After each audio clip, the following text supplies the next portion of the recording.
Stadium in Madison. And boy, do we have a fun one ahead. Top 10 team, target on their back, going on their road and right into the snake pit. It's the Ole Miss Rebels and the Wisconsin Badgers. Along with David Pollack and Jesse Palmer, I'm Reese Davis. Let's go down to our sideline reporter, Holly Rowe. When you get to Madison, Wisconsin, you know you're someplace special when you walk into Camp Randall Stadium.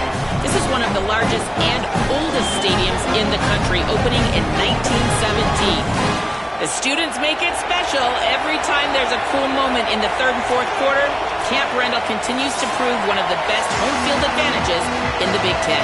Back to you. Appreciate that, Holly. And the Badgers ready to put toe to leather, and here we go.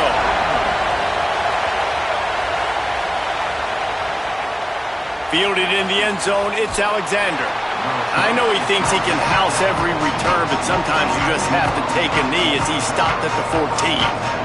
The Rebels offense will have the football first. And here comes the junior running back. And everything in this attack runs through him. This is what we expected. This crowd ready to make its presence known. And you got to love this guy's speed. And to me, David, that's the one thing that really separates him from most other running backs in college football. There are so many guys at this level that can make you miss, and they can get in the second level. They can run through tackles, catch the ball, block, all that stuff.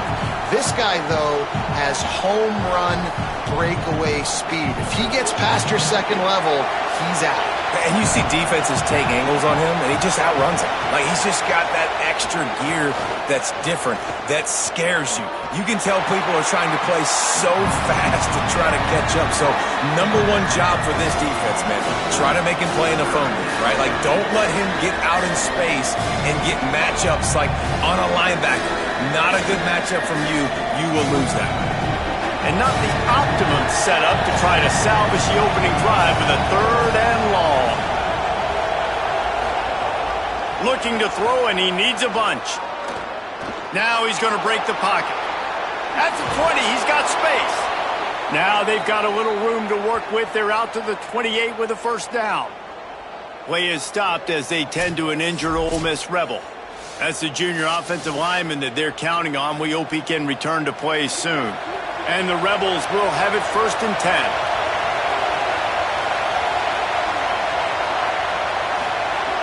Here's the snap, ready to cut one loose. Trying to get behind the defense. He hauls it in, and nobody's close. A likely touchdown-saving tackle, but the catch and run takes it down to the 7. Well, this offense has shown you it doesn't take a lot of time for them to generate explosive plays through the air. Big completion on the previous play. They take another shot and hit it, and they have completely flipped the field. The Rebels will try to punch it in on 1st and goal. Wideout trying to get it in. That completion will take it inside the 4, and the offense is threatening. And this offense shows they will be aggressive. On 1st and goal, they get the completion. Listen, games come down to executing in the red zone. This is a big spot. These fans raising the volume on 2nd and goal. Running inside, it's Lacey. He steps and powers and works his way. They finally get him down at the 2.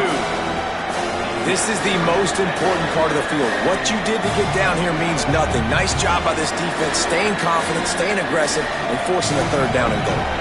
And they've inched closer and closer, and still 2 yards to go for the touchdown here on 3rd down.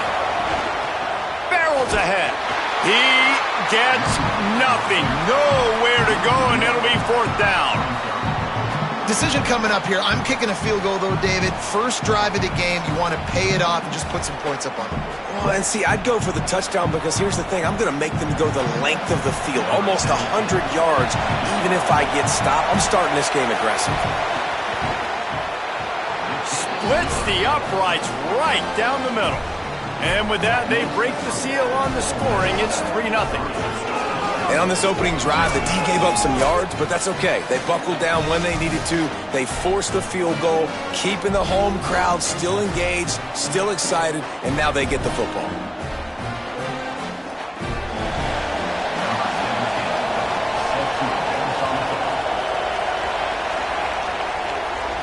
And it'll come out to the 25. No attempt at a return.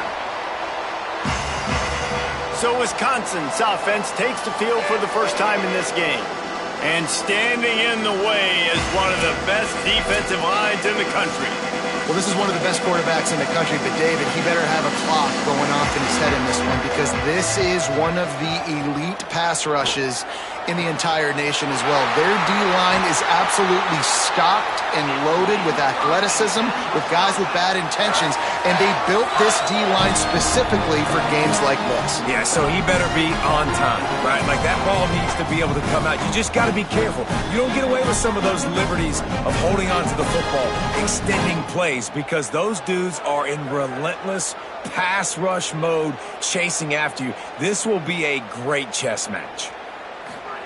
Joseph throws to the tight end. Complete in the middle.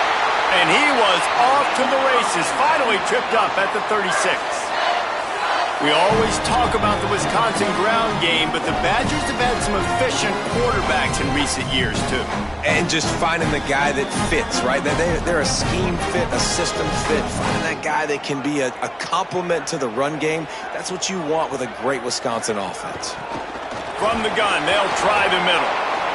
That's a really good job by the defense, wrapping them up, getting them on the ground. Take away that run game. Make them one-dimensional, put them in passing situations. Really good job by the defense.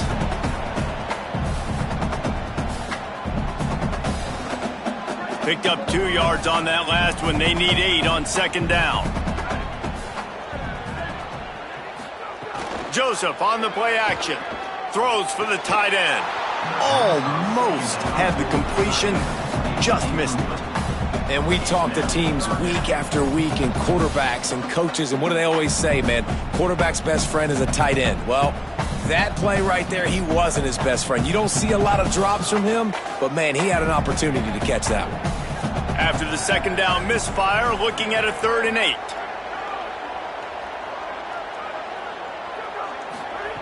Throwing Joseph. Got it.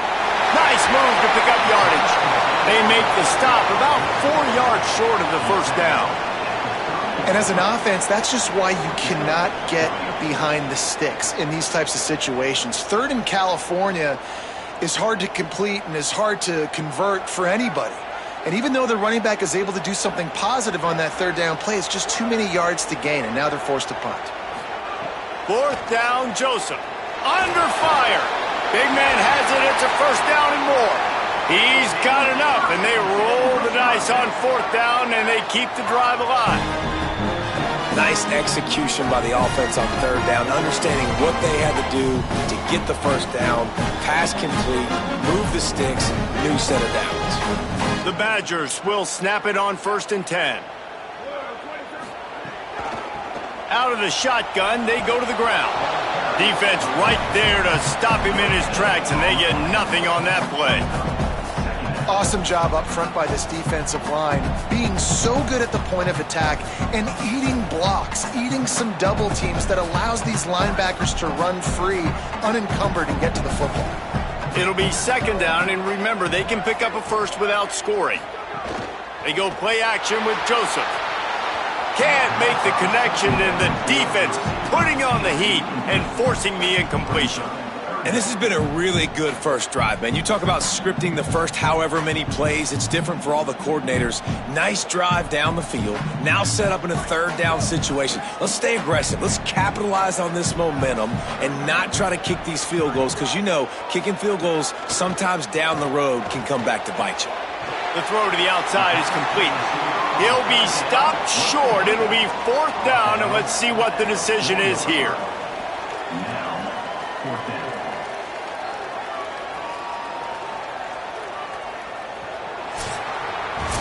We have the early makings of a quarterback duel, as these stats will show you.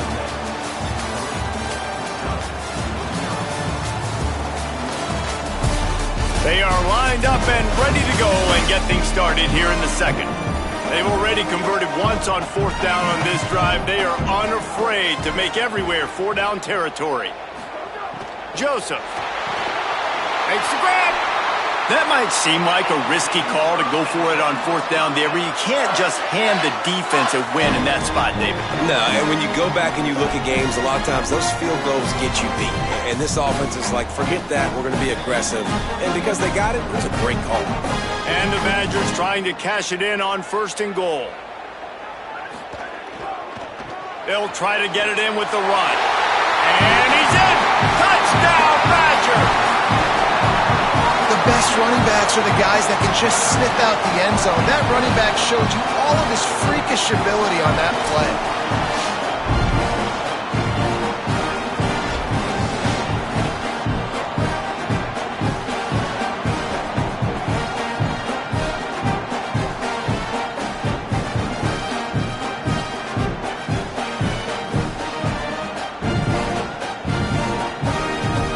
They'll try to add another to their lead.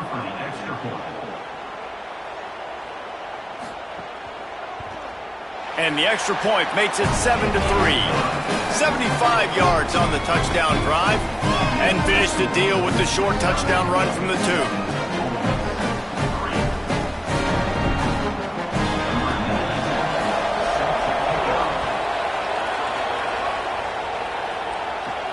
Here he comes from inside his own 5. He was hoping for something a little more dynamic, but they get him on the ground at the 20. The Ole Miss offense ready to go back to work. They'll start this drive with a chance to regain the lead down 7-3. Just never gives you a clean shot at him as he gets out to the 28. And winning first downs is a priority for a defense, and you can't get bludgeoned. You can't get physically beat at the point of attack. You know the percentages. It's usually pretty good on first down that they're going to run the football. So them getting that big chunk, getting in 2nd and short, not a good job by this defense. The give to the back. He moves the chains, and they'll mark the ball at the 33. It's great awareness by the running back, understanding where the first down marker is and doing whatever it takes to get it.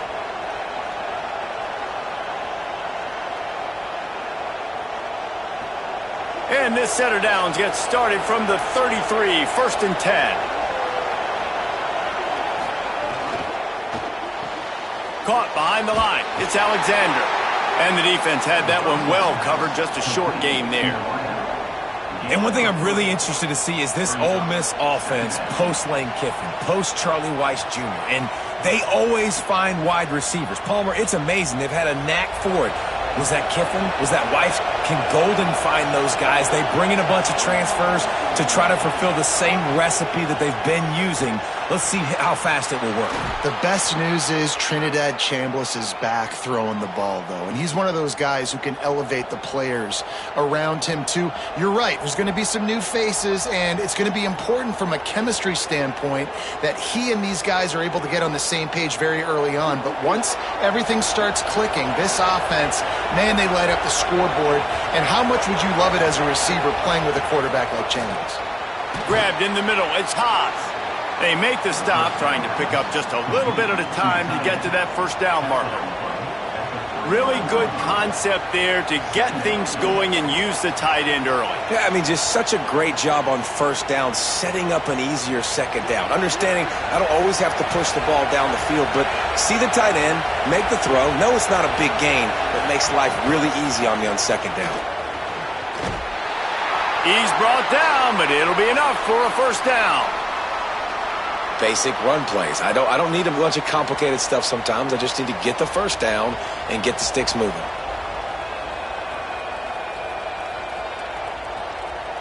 The Rebels come to the line with a new set of downs. Wants to throw on first down. Makes the catch. It's Alexander. And he'll step out of bounds after a very productive play. This quarterback right now is in a groove, and he's doing a nice job in pre-snap. He's reading the coverage, and he's getting an idea of where he wants to go with the football. That's why the ball's coming out of his hands so quickly, and that's why he seems like he's in a great rhythm right now. Caught in the backfield. It's Cook. Hauled down, but they'll move the sticks as he picks up the first down.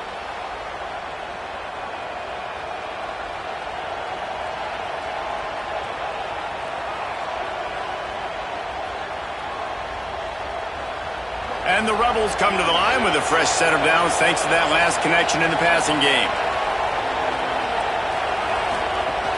Going to the run, it's Frazier. He rolls all the way down to the 5-yard line before they finally get him stopped. New running back, same result. Like, it's pretty clear what they want to do on the offensive side of the football. They want to dominate the line of scrimmage. They want to run the football, whether it's the starter or now the backup. They're going to establish that ground game. It's what they do. It's who they are. This offense can get a jolt of momentum headed to the locker room if they can take the lead here. A first down run in the red zone. He's brought down, but there's a flag on the play. Let's see if it stands. Offside, defense. And this is what's going to drive coaches crazy. It's mental errors, right? It doesn't take any talent or lack of talent to have that penalty. You just got to watch the ball, and when it's snapped, get after the quarterback. And he takes it in for the score. Touchdown, Ole Miss. You want to keep your offense on the field, wear down the defense, put that tape on and show it in the clinic. That's the way it's done. And as a defense, man, there's nothing more demoralizing. You can handle it when you give up 3, but to give up the touchdown at the end of a long drive, you're already exhausted. You've already been punked the whole way down the field. Man, that's frustrating.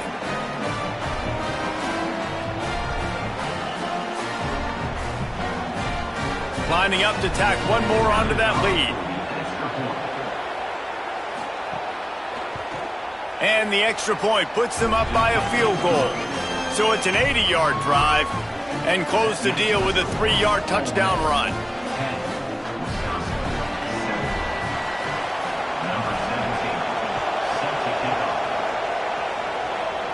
And no chance at a return here. They'll start this drive at their own 25.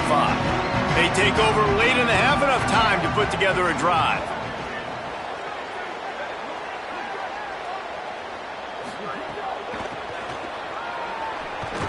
What a job up front, and he'll lose a yard on that one. And this offense on first down, man, they go backwards. And they've built a deficit, and they've been sluggish. And they just need something to get going, to get started, because they've kind of looked out of sorts and out of rhythm this whole game. Didn't get much done on that first play of the drive. It's 2nd and 11. Firing deep. And they took a shot on that one, but couldn't make the connection. It's incomplete. The offense just has not been able to find a way to get their rhythm going here in the first half. We just haven't seen it in the passing game. That was a really good example of it again. If they're going to score more points in the second half, they've got to make some adjustments here at halftime.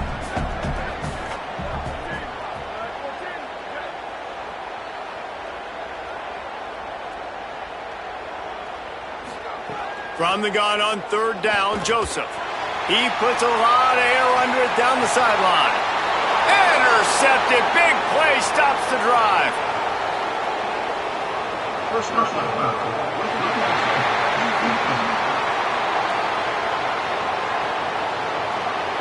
They cannot believe it. A great play on the interception is wiped away with the roughing the passer call. Gets the back moving. Throwing Joseph. The screen, and watch out. And a good job of coverage by that defense. Just a short pickup. Nice job by the receiver on the in route there. And how about the speed? After he made his break, he was able to actually separate a little bit from the DB, helping out his QB on that one. So now it's 2nd and long. Back to throw, time running short in the half. Back open in the middle. Didn't pick up a lot there, moved it forward just a few. The linebacker was not fooled at all. He read his keys, he saw the running back release out of the backfield. He's got some speed and wheels himself to run with him. And yeah, the running back made the catch, but he went right down to the ground. Really nice job that time by the linebacker. Joseph from the gun on 3rd down. Makes the grab on the left. He steps out of bounds, but he's got enough for a first down. You know, as a receiver, it's so critical and important to know where the sticks are. He was able to modify his route, so he knew as soon as he caught it, he was just going to have enough to keep this drive alive. The Badgers come to the line with a fresh set of downs. Again, it's Joseph. Throws to the wideout. The short hands, it's Rigby. He's down at the 23-yard line. It's a first down, and they've got to show this urgency. Wisconsin stops the clock, uses its first timeout. They'll have 2 left to work with before the half. And the Badgers, right after the huge play through the air, back to the line. Joseph makes the catch. A likely touchdown-saving tackle, but the catch and run takes it down to the 7. The Badgers want to talk things over, and they use their second timeout. And they'll still have 1 in their pocket for what's left in this first half. Firing to the right, complete. They'll use a timeout right before halftime, maybe time for 1 or 2 more plays. Running out of time here in the first half, they're going to have to be efficient to put some points on the board before the break. Again, it's Joseph. Trying to find the end zone. And the defense doesn't let him get loose, and that's going to wrap things up here in the half. First half in the books. Time now to join Kevin Connors in our halftime update.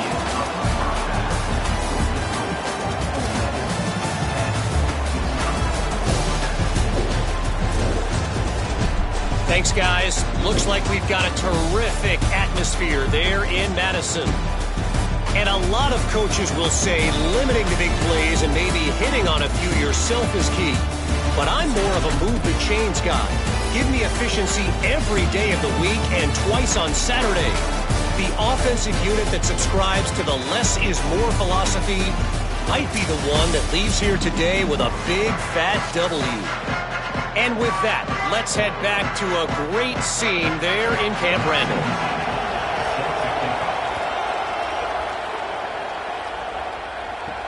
On the move from inside his 5.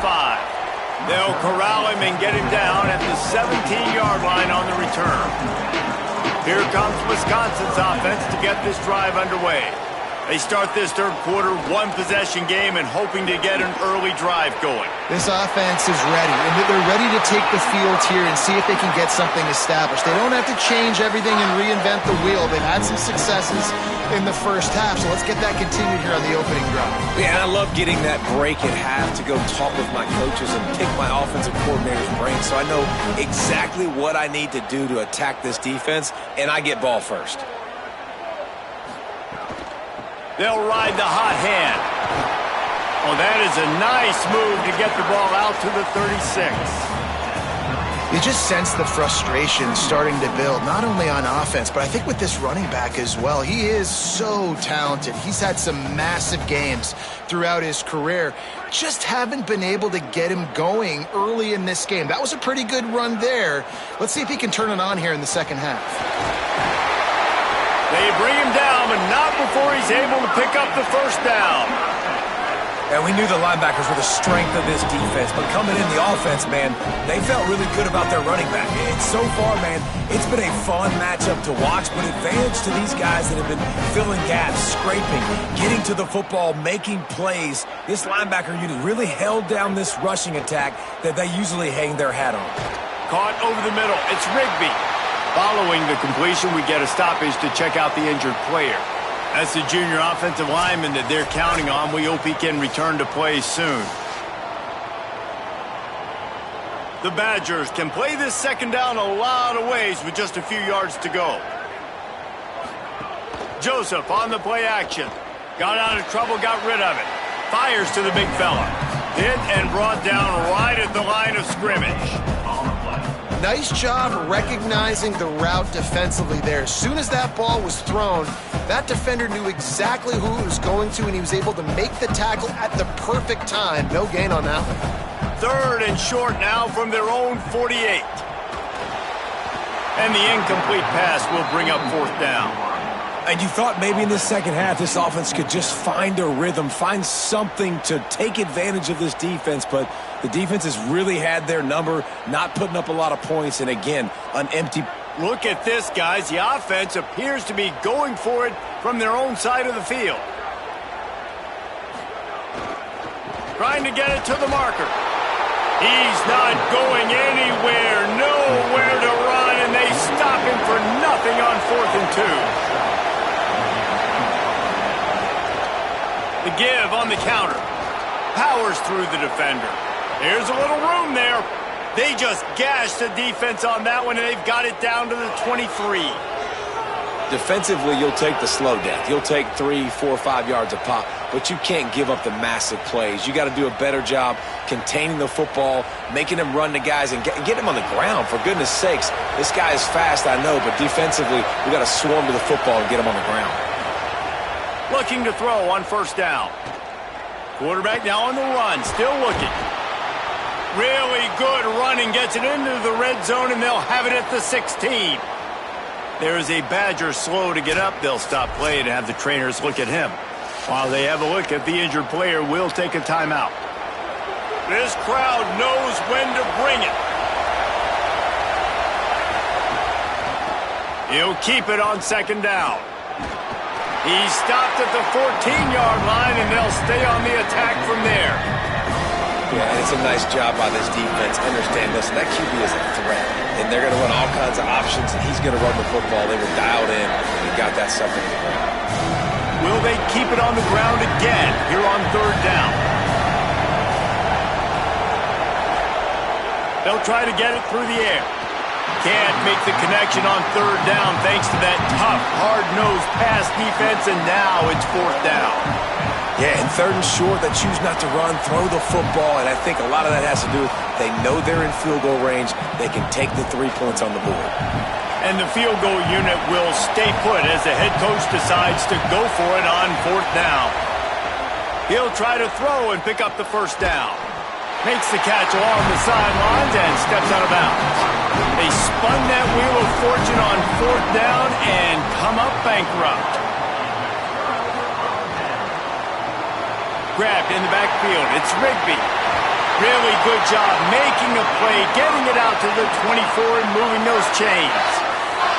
When we see another catch by this guy, this defense is going to need to do a better job of tackling the catch. In coverage, I know they want to slap the ball away, but if you can't do it and force the incompletion, you've got to at least make sure you're able to drag him down to the ground as soon as he catches the ball. They go play action with Joseph.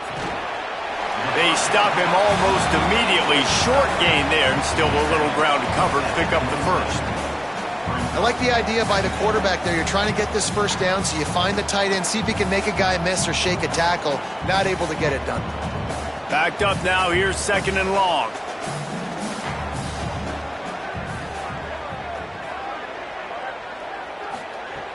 Off play action. Looking down the middle. Can't make the catch, and it'll be third down. He had that thing and just lost his concentration. And everything looked good on that play. The receiver does a really good job of pushing upfield and then coming inside. But what happens when you come inside? You start coming to all those bodies and those linebackers and those safeties come into play. And those alligator arms sometimes get a little bit short. Rushes on him. Quickly to the tight end. He works his way up to the 33 and is pushed out of bounds. Hey, man, that's a frustrating end to that play. And I say that, man, because you need to give me everything you have. Like, I can't run out of bounds. I got a chance to maybe get the first down, lower my shoulder, be physical. My team needs a couple more yards to get the first down, and dude chose to run out of bounds. He'll try to make the catch in traffic. The pursuit and coverage was there, and they swarm him under for no gain.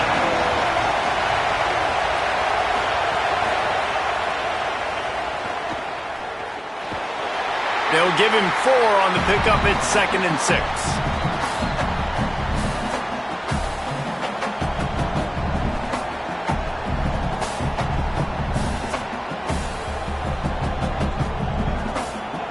They'll line up with trips to the right side on 2nd and 6. The run inside. It's Lacey. They'll knock him down for a loss of a couple. Linebackers in today's football, obviously, guys have gotten smaller. They got to play in space more, cover fast guys out on the perimeter. But how about this linebacker coming downhill and making a physical tackle in the hole? Listen to this place. Oh, man, do they love their Badgers. Third down coming. They want to throw it. Finds his man in the middle. Doesn't quite make it to the first down marker. He's a yard short. They were counting on making a few yards after the catch on third down. Instead, they're staring at fourth. Yeah, and I think a lot of times you trust your guy. You throw it to him and you say, I can make somebody miss or lower my shoulder and get to the sticks. The defense had none of that. Nice job tackling. Nice job forcing the fourth down. He will not make a fair catch. Field the punt and bring it back.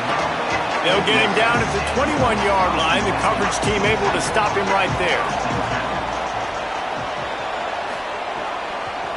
The inside handoff. They'll knock him down after a 6-yard gain to the 27. Another tough run for this offense, and I think a big reason why they're down on the scoreboard right now is they just haven't been able to get this guy going. They've tried to give him the ball a lot. It just hasn't paid off, but you get the feeling, too, if they are going to crawl back in this one, they need him to break one off, and it just takes one play for this guy. Don't be impatient. You got to keep giving him the football. We've come to the end of the period, and Ole Miss is on top.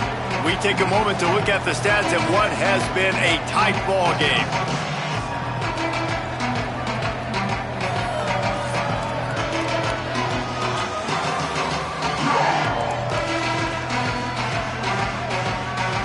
One quarter to go, and Mike, we have the makings of a classic fourth quarter finish. And a chance to mull things over, and let's see how they start the final period here on second down. Using his legs, it's Dupree. He picks up maybe a couple before he's stopped right at the 30-yard line. Man, it's really hard to control the running game if you don't control the line of scrimmage. And how about the defensive line doing a great job attacking those guys up front, not open up lanes to run through. Nice job just nullifying that run altogether.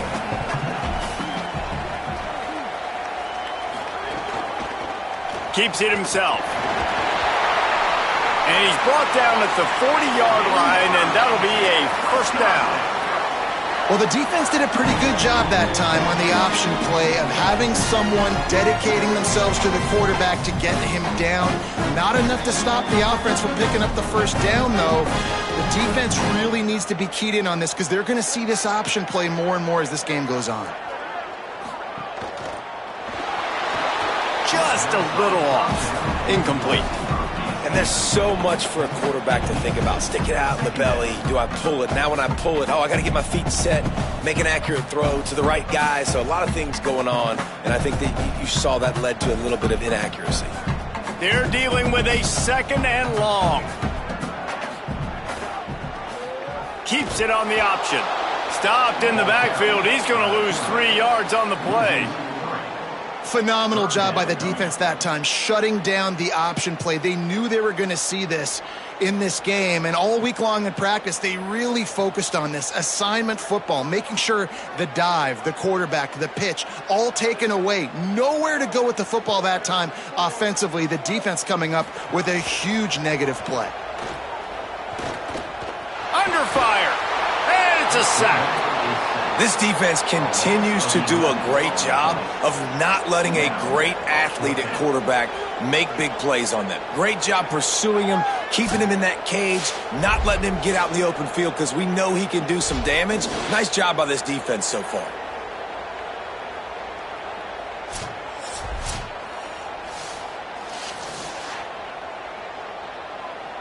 And the Badgers will punt this one away.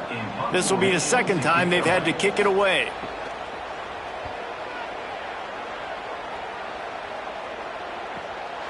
No fair catches here, looking for room.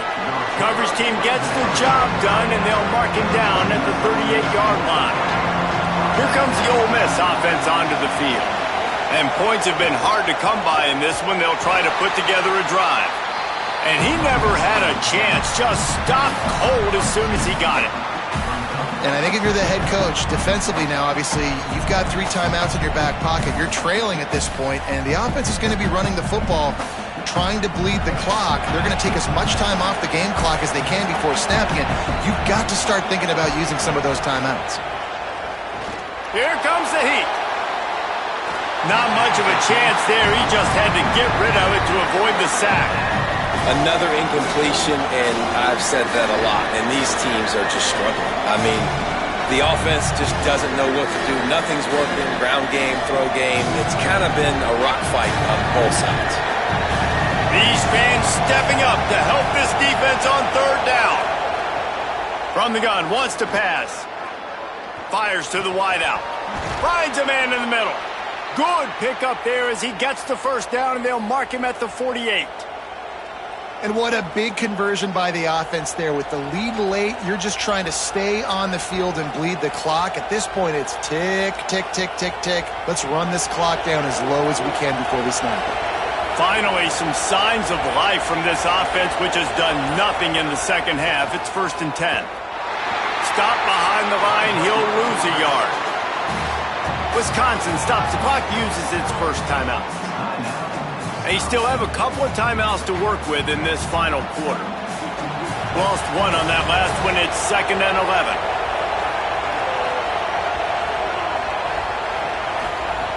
Looking to fire. Makes the grab. It's Alexander. And they'll shove him out of bounds after the short gain.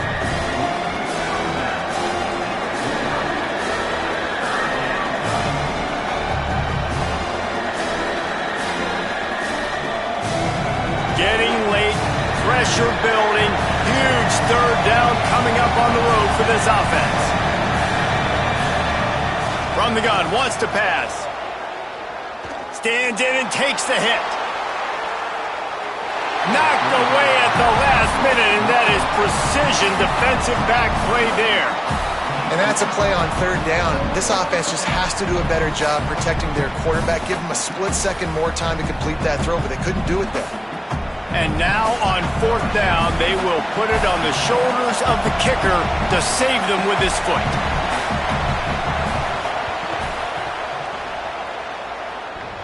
And it's good! Still a one-score game, and they've got a little breathing room. And listen, y'all know in the booth and everywhere how I feel about kickers. Don't always love leaving it on their foot, so to speak, but nice job executing. He keeps doing stuff like that. I'll keep trotting him out there.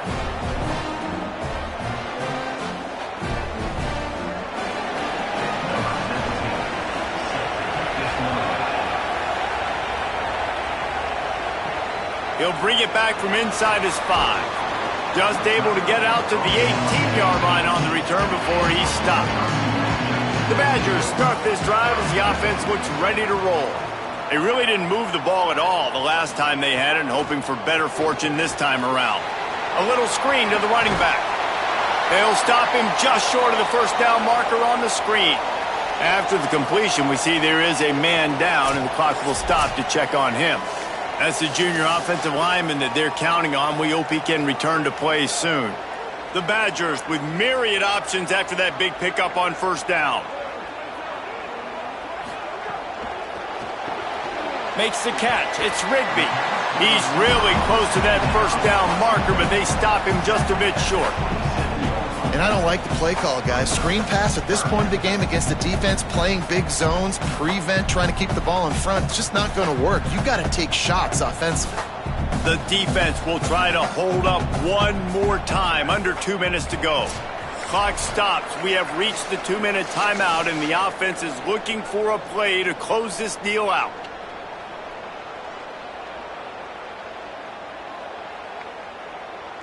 Here we go. 3rd down and 1. Let's see what you're made of.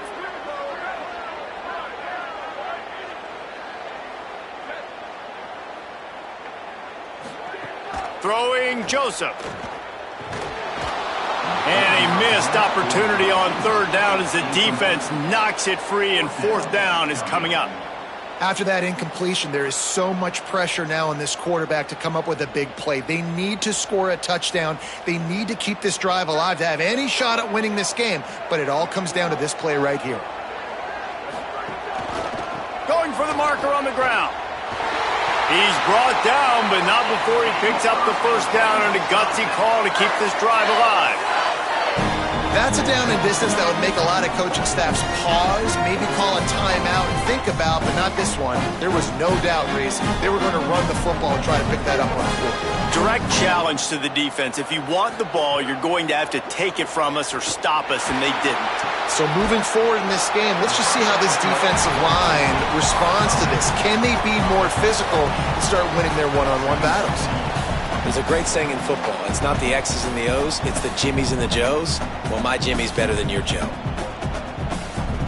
Really helps the play calling when you get 8 on first down. It's 2nd and 2. Joseph unloads to the wideout. Complete to the left. The Badgers want to talk things over, and they use their second timeout. And they can take a moment to try to build a little momentum, get the right play called after picking up the first down. To the air on first down. Plucks it out of the air. Brought down at the 38. It's a pickup of 10 and a first down. That is an excellent throw by the quarterback, finding the window between the zones and delivering that ball on time. And the Badgers, after moving the sticks through the air, come to the line. Looking to throw on first down. Can't make the connection. The pressure there caused the missed timing. Hey, this offense has been a struggle bus. I mean, just call it like it is, guys. It hasn't been good, especially the passing game. And I'll tell you what, QB's played better games before. And I'm interested to watch. Can he stay positive? Can he finish this game off on a good note? Try to make up for some of that lost ground on second down. Again, it's Joseph. They're working that left side. And this offense just hasn't found a way to kind of open it up. Like, they haven't found those explosive plays. It feels like the defense is kind of strangling them and staying really close to the line of scrimmage because of their lack of their big play ability over the top. This offense has to dial something up. They're looking at a third down and short from the 33. On target. Timeout called by the offense. 23 seconds remaining in the game. Well, this offense knew coming into this game they wanted to try to attack the middle of the field in the passing game, and they're able to execute the in route there. Throwing Joseph. Working that left side now. And not much doing there as that defense runs him out of bounds. He's just winning that matchup in the slot every time. And when you put him in the slot, Reese, he's closer to the quarterback. It's an easier throw. We can run in, we can run out, and really take advantage of his versatility of the guy in that slot position. Back to throw, and he needs to make a play. Lets it fly deep downfield. Can't hang on in the end zone, and that one is going to drive him crazy when he watches it. It'll be third down. This environment is just electric right now, and the offense, they're trying to feed off of that to win this game. Late in a 2-minute situation, you're being aggressive, you're taking a shot into the end zone. I know that one falls incomplete, but this offense right now, you can tell they're feeling it.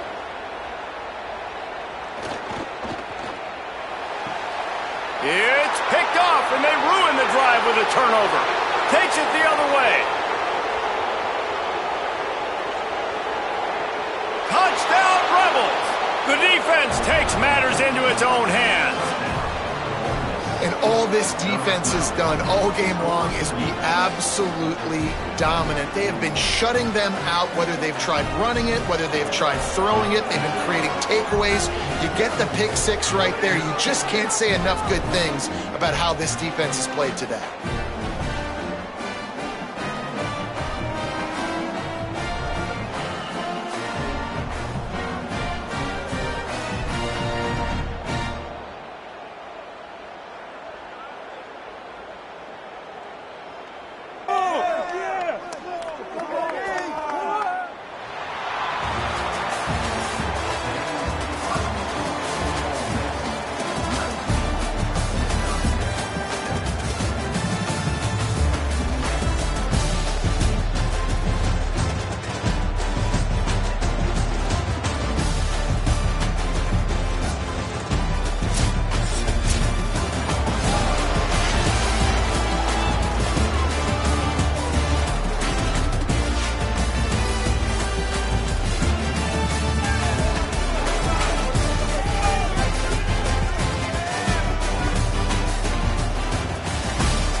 Sanford Stadium in Athens.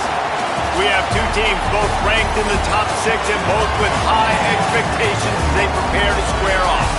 It's the Ohio State Buckeyes and the Georgia Bulldogs. Alongside David Pollack and Jesse Palmer, I am Reese Davis. Holly Rose down on the sidelines. We say hello to Holly. Anytime you step between the hedges at Sanford Stadium, you know you are on hallowed ground in college football. This is one of the best places you'll ever watch a college football game. The red and the black, the dogs, even the Uggas are buried in the stadium. This is one of the most iconic spots in all of college football. Guys, back to you. Thanks, Holly.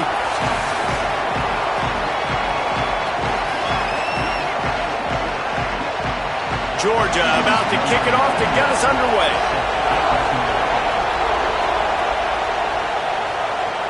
He'll start the return inside his 5. Not a lot of space to be found. Good hustle by the coverage team, and they stop him at the 21. So Ohio State's offense will have the first possession of the game. And here are the guys who make it go. Just an outstanding offensive line.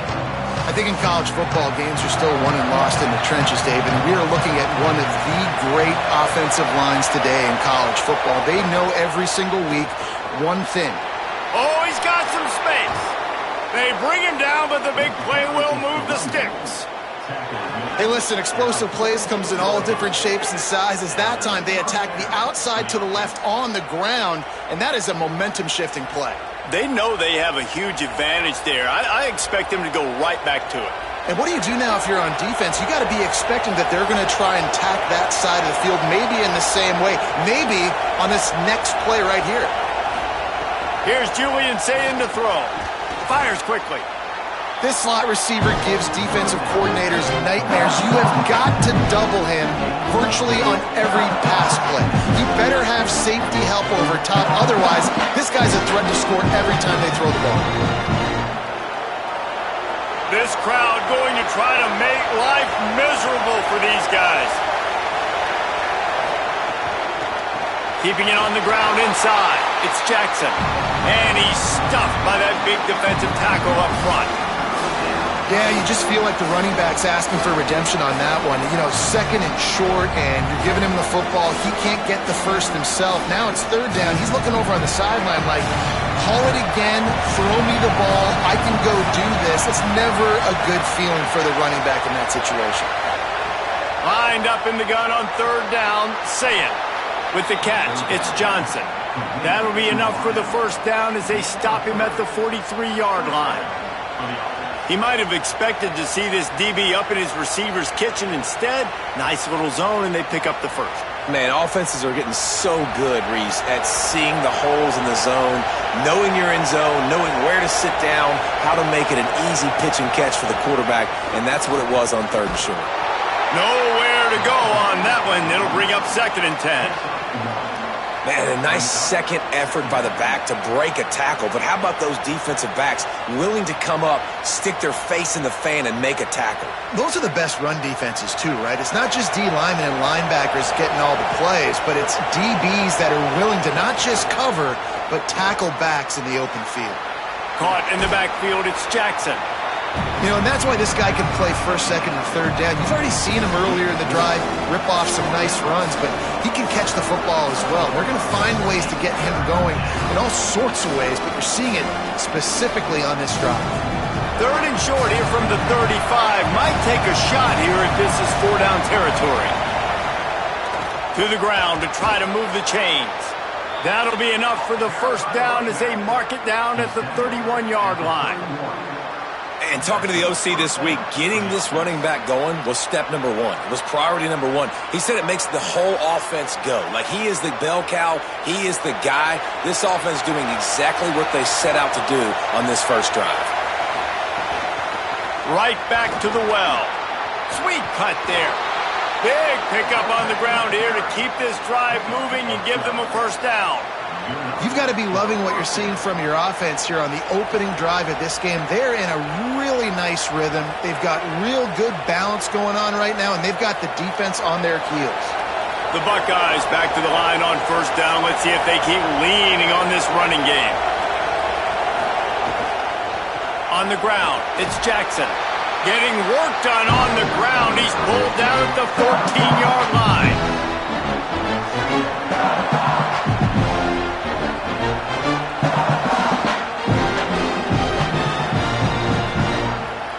Going to work in the red zone. They can't pick up the first down without getting it into the end zone. Throwing, saying. Working the middle, it's complete.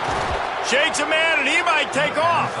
They get him stopped at the 2, but it'll be first and goal. You've got to be excited if you're a fan of this team. What you've seen on this opening drive, they look locked in, all 11 guys on the same page. This has been a beautiful opening drive. Really nice tempo, phenomenal execution, whether it's been running or throwing like you saw right there. And here they are now, down in close to the red zone, but the head coach is loving what he's seeing out of his team early. No room to run, and he stopped right at the line of scrimmage. It'll be second and goal. There is nowhere to run and nowhere to hide on these situations. You know the physical ground game comes into play inside the 5-yard line, and they match the intensity. Nice job. Everybody flying around to the football, making the tackle for a loss. Nice job by this defense. And he surges across the line. Touchdown, Ohio State. What a luxury for an offense to have. The ability to set the tone on the ground, giving that guy the football time after time, making offense easy, being physical, and really setting the tone for this football game.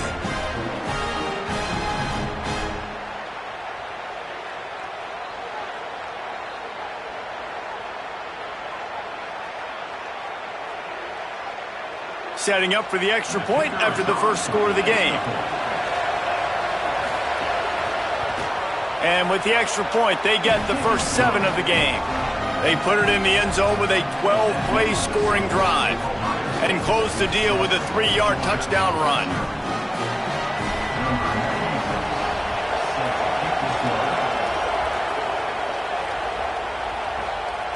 Just into the end zone, and he'll bring it out. He was looking for some running room, but not much to be found as he stopped at the 18. The Bulldogs offense coming onto the field, and we'll get our first look at them in this one. And now we say hello to Nate Frazier. Both these teams love to keep it on the ground, and they have guys who can carry the load. It's so much fun when you watch games like this. In college football today, it's about tempo and spreading out and air raid and throwing it. These two top 25 teams pride themselves on being physical offensively and running the ball. And we've got 2 of the better running backs in the entire country facing off today. This thing isn't going to be necessarily the sexiest matchup. This is old school. This is handing the football off and finding out which of these 2 running backs can win the day and make the most plays. Handoff for Frazier. They shut it down quickly, but he gets 2 out to the 18. And what a great job by the defense here. First down, second down, 2 straight runs. They stuffed both. And that was a big key for them coming into this game. They want to set up 3rd and long situations. And now those edge rushers can pin their ears back to get after the quarterback. They can mix up and disguise their coverages on the back end, hoping to create negative plays and takeaways. Scanning the field, it's Stockton. Complete. Finds enough room to get it to the 21 before going out of bounds.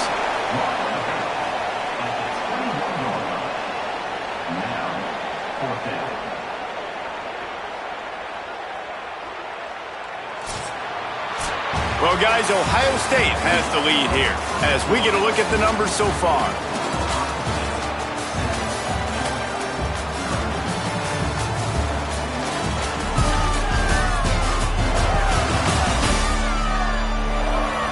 They've swapped ends of the field, and we're ready to go in the second. Georgia sends out the punt team. First time we've seen their punt team tonight.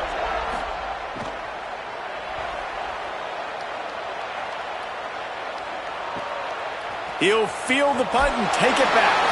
Coverage team gets the job done, and they'll mark him down at the 38-yard line.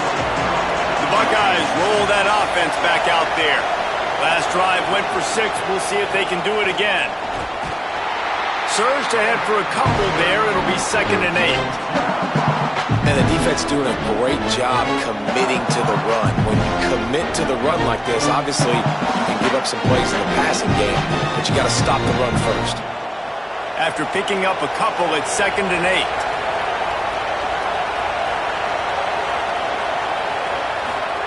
Play fake, Julian Sayed. Fires to the middle. And the pass is incomplete, jarred loose by the hit. Love the physicality of this secondary on defense. That defender got to the football, was able to separate the receiver from the ball, and did it legally. Beautiful job. The dogs are barking and growling and trying to hold him here on 3rd down.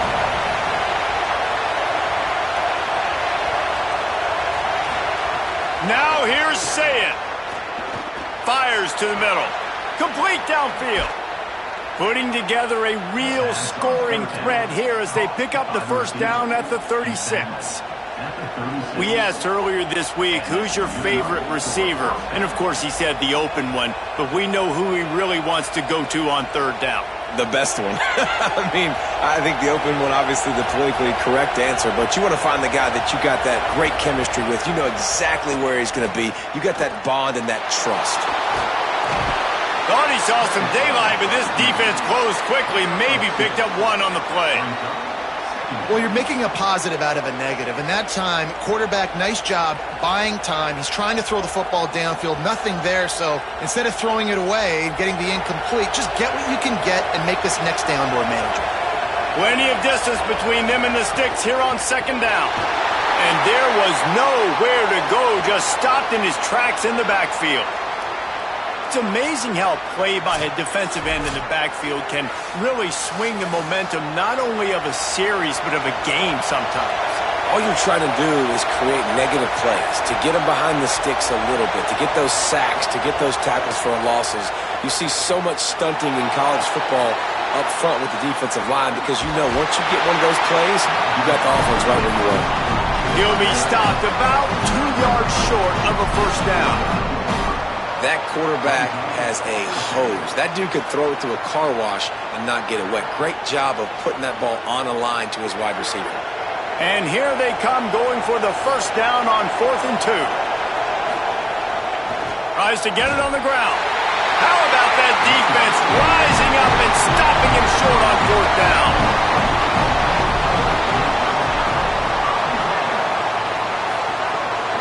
They'll start on the ground with Frazier.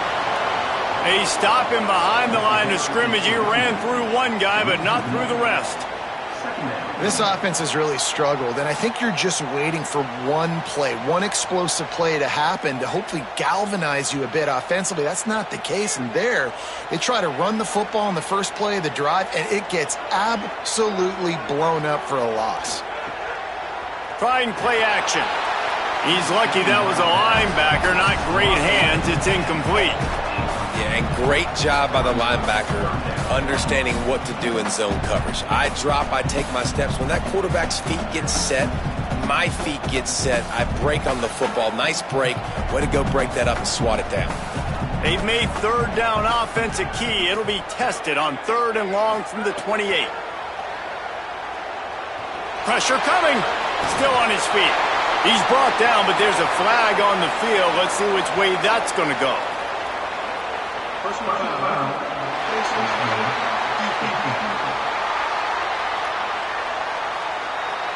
Face mask penalty cost the D 15 yards and a first down.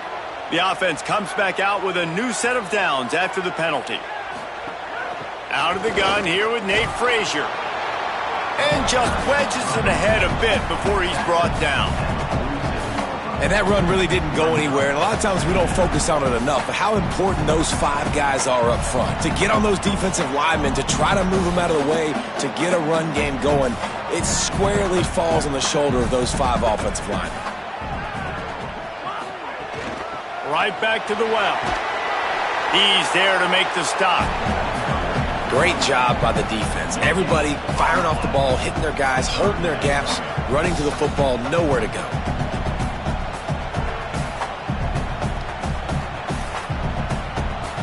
They've got to come up with a big play on this 3rd and long. Looking to throw, it's Stockton.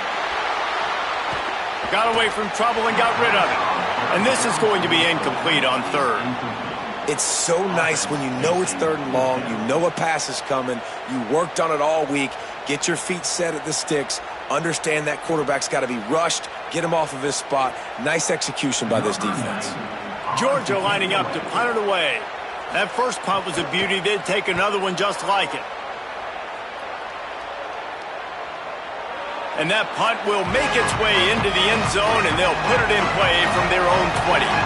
No reason to be in a big rush. They have some time here late in the half. Looking for a gap. It's Jackson. Into the pile. Maybe got one. He stopped at the 21.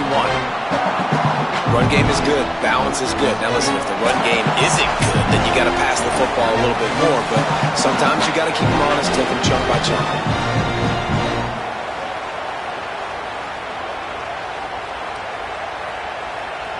Plenty of work to do here on 2nd and long.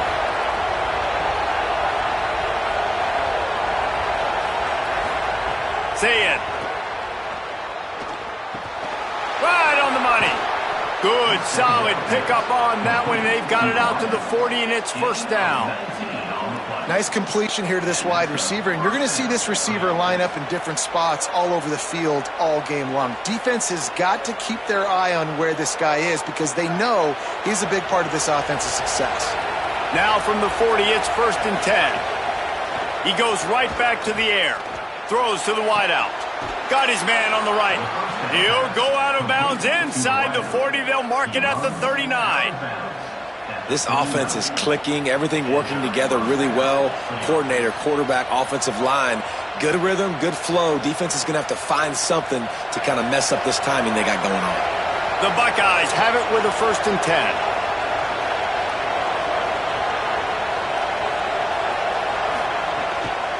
From the gun, they'll try to impose their running game. Might have a chance. You want to make play calling easy for an offensive coordinator?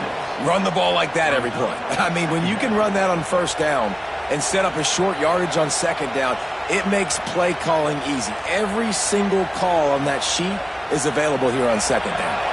Got 6 on 1st down. Now a lot of options on 2nd and 4. Hands it off on the counter. They'll wrestle him down just short of the 1st down. I don't even think they're going to bring out the chains to measure this one. And, you know, when we talk about great 3rd down defenses, it really starts with them getting stops on 1st and 2nd down. You've got to get those stops early in the drives to set up 3rd and long, so that's a missed opportunity on that 2nd down by this defense. Moving deeper into enemy territory. Move the chains. It's 1st down at the 27. And that's a good job by this defense, man. They got him in 3rd and short, but, man, they've got to do a better job. If they want to get back in this football game, like, they've got to force some field goals. They've got to force some punts. They've got to force something to go their way, and they've got to be better on 3rd down. And the Buckeyes pounded the rock to move the sticks. Now back to work.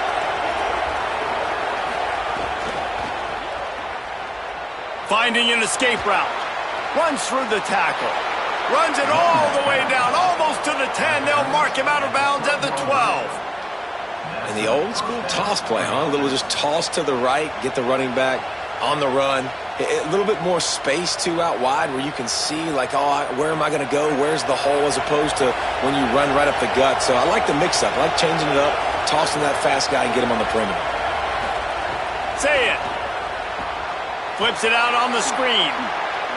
Jukes his way for more. They get it down to the 7 on that pass play in prime position for a score. Ohio State calls its second timeout.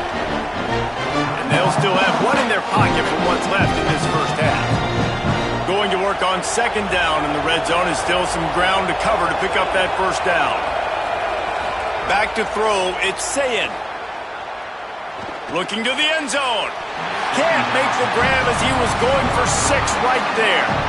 And this is the part of the field, man, you really got to have a plan because these windows get smaller and you're trying to fit that ball into the end zone. It's difficult to do. Quarterback, receivers, they got to be on the same page.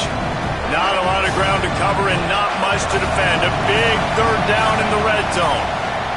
Sayin from the gun on third down. He caught it. We knew coming into this game, if they throw completions and get first downs, that's when they like to change up the tempo and go fast. You're seeing it here.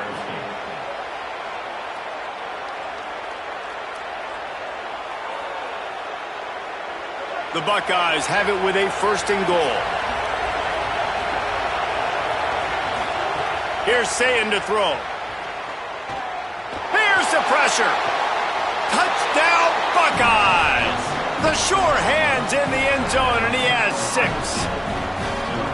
Man, what great offensive execution. You talk about addressing a 2-minute situation and using almost all of the clock, adding to your lead and creating more momentum going into the half.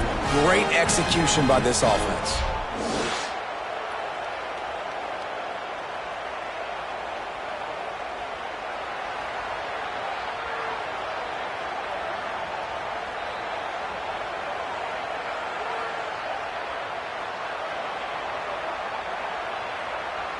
They'll try to add another to their lead. And the extra point makes it 14-0. So it's an 80-yard drive. And it was capped off by a 1-yard touchdown pass. Number 96, set to kick it away. On the run from inside his own 5. And the returner will be brought down. So the offense has had enough. They'll take a knee and wrap up this first half.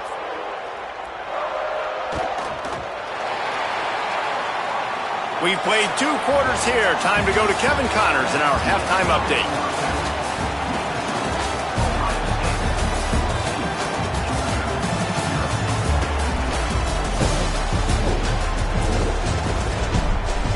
Looks like we've had a compelling start to things there in Athens. It's hardly a secret what this team wants to do. They want to feed the beast, let him run it, and control the line of scrimmage. Ground and pound, and continue to add to this lead in the second half. And with that, let's send it back to the fellas between the hedges in Sanford Stadium.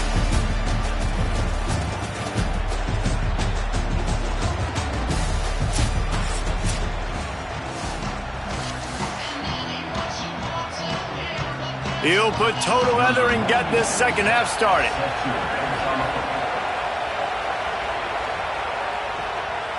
Out of the end zone. Good job by the coverage unit to stop the return man. We're ready to get another look at this Bulldog offense. Down 2 possessions to start this third quarter. They'd love to build some early momentum. You ain't lying because you only got so many possessions here in the second half. So now you're down. I got to maximize every single one. Put your best plays together. Start this drive off on a good note. Yeah, it starts right here. Obviously, you can't get it all back on this drive, but you can create that momentum. You can create something special and some energy, but it's going to start with this offense here executing at a high level. Halfway there on first down, it's 2nd and 5. Frazier again. There's some room. Now they've got even more breathing room out to the 30 run and a fresh set of downs. And that's a welcome sight for this offense, man. They really struggled to run the football in the first half. And I promise you, at halftime, in the locker room, first drive, guys, we got to come out, own the line of scrimmage, get the run game going, and that's exactly how they start this half. Looking for a man. It's Stockton. Fires to the wideout. He's got it. And he was loose and out the gate and doesn't go down until he gets to the 48-yard line. It has not been a banner performance so far by this offense. Here in the second half, they need more plays like that. That's a good sign, but you got to be able to put those plays back to back now. Really nice job early in the drive coming up with a big one in your own end. But now you've got to be able to string some of those along now and score some more points. Brought down at the 38. It's a pickup of 10 and a first down. Hey, you can see this defense. They are back on their heels right now. This offense very much in a groove, in a rhythm. They've got to find something to disrupt this. Right now, they're doing what they want, when they want, how they want. This defense got to answer the bell. Immediately fires to the middle.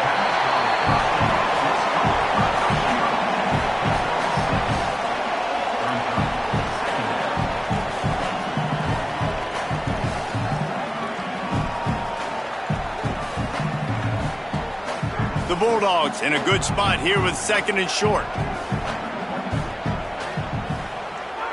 Tight end in motion, see how the D reacts.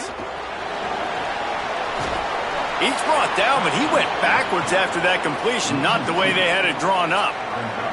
Well, I love the aggressive nature of the defense on that play. Everybody playing with eye discipline. They saw the pre-snap motion. They knew who had the football, and you saw guys play with excellent instinct, running downhill and making a tackle. Guys, this offense is already reeling down multiple possessions. Really need to cash in on this drive. On third and long, he's going to have to throw for it. That's not quite going to be enough as they stop him 4 yards short of the marker.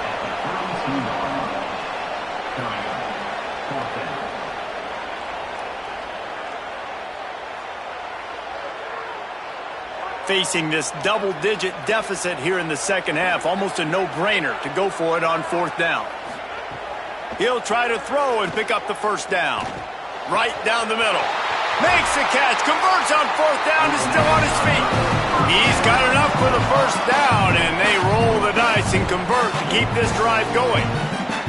Oh, and he finds his slot receiver on that fourth down throw. And I'll tell you, this guy's not the biggest receiver in college football, but he does such a good job working the middle of the field. He's just able to get open and read coverage. Every quarterback loves having a slot receiver like that. Tried to hit him with a quick game on first down, and nothing doing there. And how about that? The dying breed of the tackling cornerback. You don't see those anymore. Everybody wants to be great in coverage. Everybody wants to get picks. But how many corners really want to get their face in the fan and make tackles? Nice job by that play.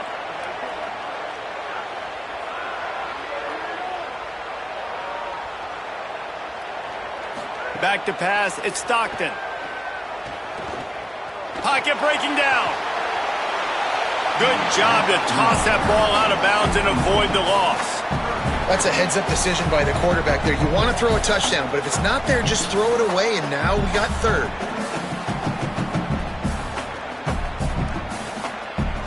It's third and goal and third and long.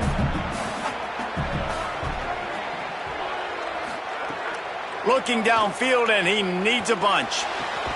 Looking for the goal line. And they make the stop, and this offense has it inside the 5, and they are threatening.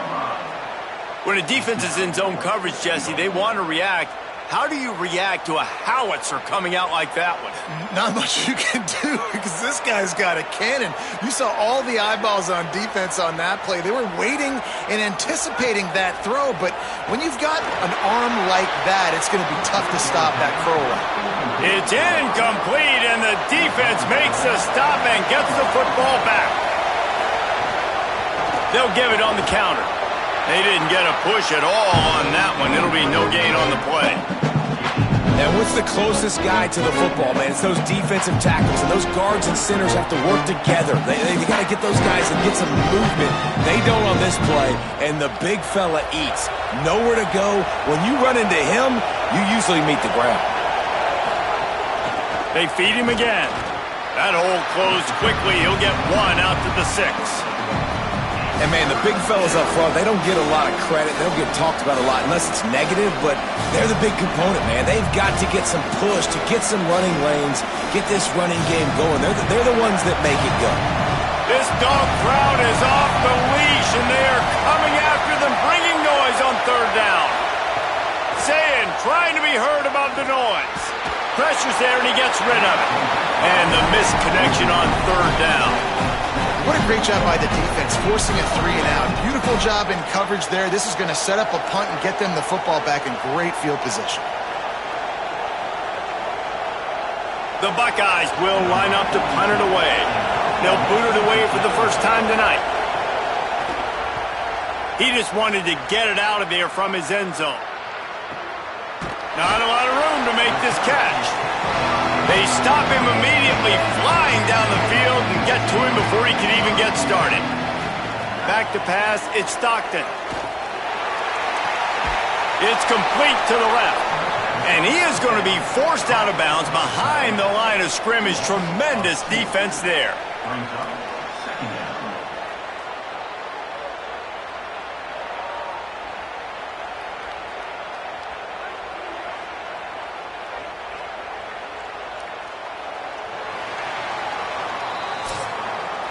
Well, guys, Ohio State has the lead here.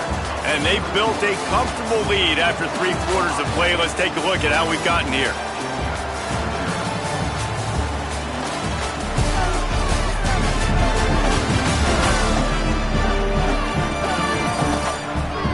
Just about ready to go in the 4th, and we'll see if any drama can be mustered.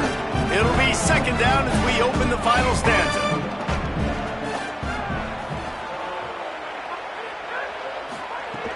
They'll run play action. Finds his tight end. Nowhere to run, nowhere to hide, only a place to be tackled immediately.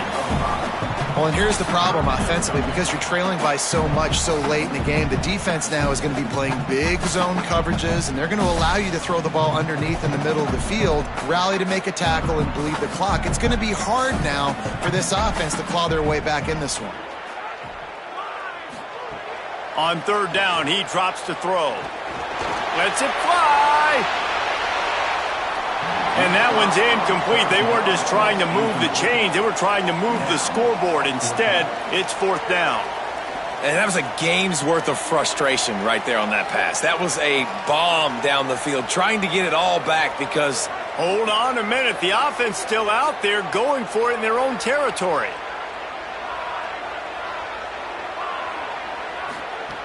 On 4th down, looking for the completion. And they'll get the ball back, stopping him short of the 1st down.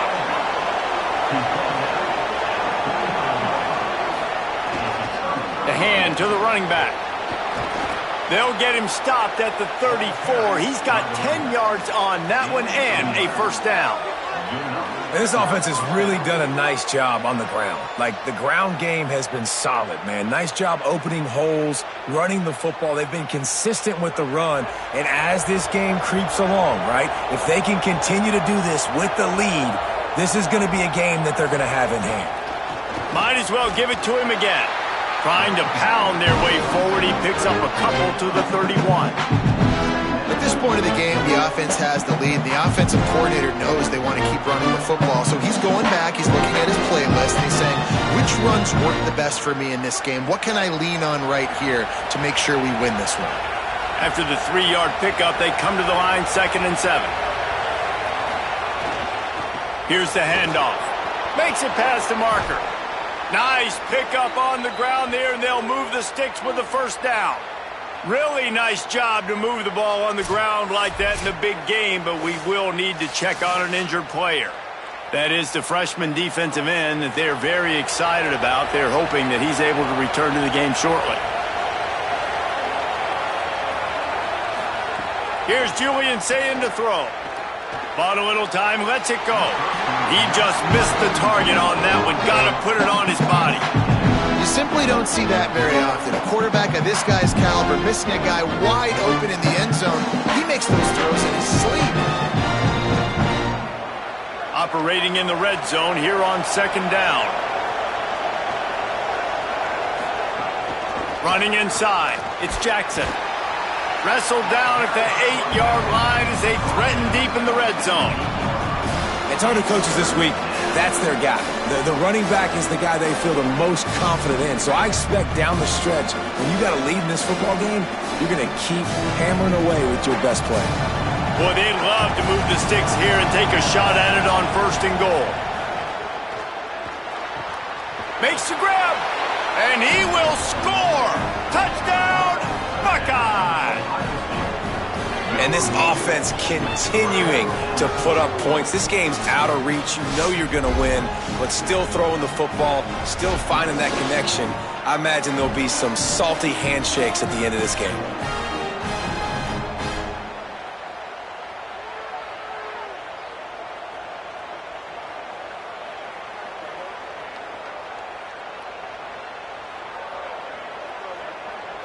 They'll try to tack one more on their score. And the extra point splits the uprights, and they're up a full 3 touchdowns, a 21-point cushion in the 4th.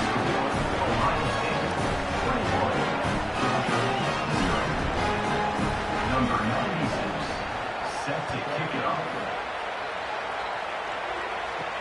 And he'll return it and try to get behind his blockers. Nice job by the kickoff team. Everybody stayed in their lanes, and they'll stop him at the 16. The Bulldogs offense is on the field, ready to get this drive cranked up. We've certainly seen better performances from this group. You have to hope that they'll grow from this, but this is going to be one that they're going to kick themselves over for a while. And that incomplete pass caused by the big hit on 1st down, 2nd down coming. I would not want to be the offensive coordinator right now. This offense has a hard time completing the forward pass and making plays. And now you're down, and they know to rush the passer. They know the pass is coming. I'm not sure what the answer is because this offense is just struggling in the passing game. Pulls and fires complete. And good coverage by the defense, just a short gain. I don't love the play call at this juncture in the game. You're down. You've got to take shots. The defense is not going to be blitzing, so these screens probably aren't going to work. It'll be 3rd and long.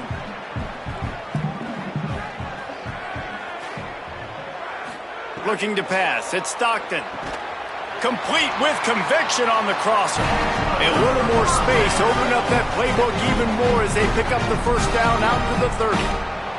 And this offense has not had much to cheer about. There's something right there. Let's see if they can string a couple of plays together. Listen, this game's probably over, but this offense has got to find some kind of a rhythm, something they can hang their hat on so that moving forward, this offense has an identity. They get to him as he throws. Tried to nestle that lob in, but it's incomplete. And it's just been that kind of day for this quarterback in this offense, guys. They have never been able to get into a rhythm throwing the football. Timing's been off. Accuracy hasn't been great. We've seen some drops, just not in sync, and that's why they find themselves trailing by a lot right here late in the game. Off the bootleg, looking to fire. Just not quite able to make the connection. It's incomplete. And finally, the defense is able to get some pressure on this quarterback. They had been trying all game long different ways to affect him. Weren't able to get there. But on that play, because of the pressure, it affected his accuracy, and that's why the ball falls in. It'll take some work to get to the sticks. It's 3rd and long from the 30. They just keep firing. They'll run the screen. Absolutely nowhere to go as his defense makes a 3rd down stop. And listen, everything's 4-down territory at this point when you're trailing by this much late in the game. So it's okay you didn't get the 1st down there, but now the pressure's on to convert this. Otherwise, it's ball game. Down by multiple possessions, you can't come up empty on this drive. They'll go for it on 4th down. Gonna take a shot. Oh, he dropped it. Just didn't look it all the way in, and they'll turn it over on downs. They thought they had a good plan, but it did not work. Smart move to keep it on the ground. Pickup of 5. It's now 2nd and 5. These situations are preached so much in college football. Finishing a game strong, understanding circumstances. They are running the football right at you, trying to keep that clock moving, get a few 1st downs, and get a W.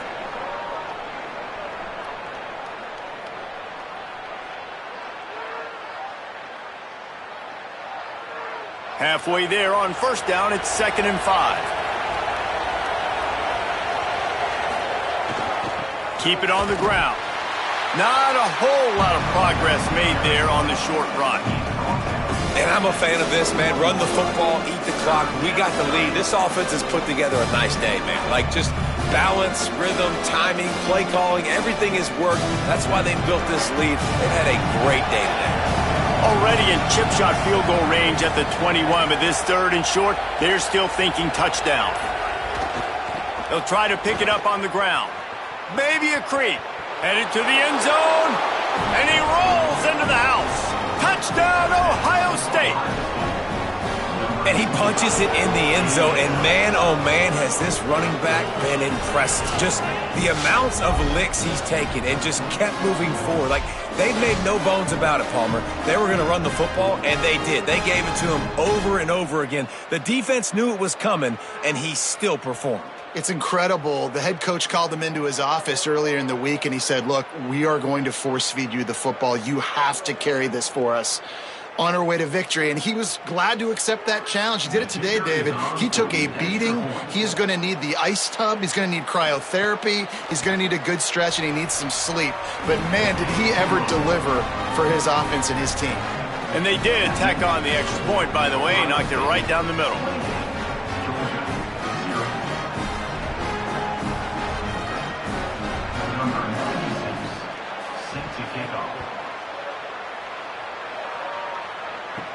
And he takes this from inside the 5. Really disciplined job by the coverage unit to get down there and make the stop at the 19. This drive will start from the 19-yard line.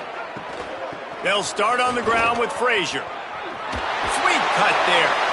Good, solid, determined run there. They'll mark him down at the 27. Listen, I'm not one for moral victories, and obviously they're trailing by a lot of points late in this game, and they are going to lose, but it is a good sign if you're the head coach of this team that you're seeing your guys out there still competing and still fighting until there's zeros on the clock.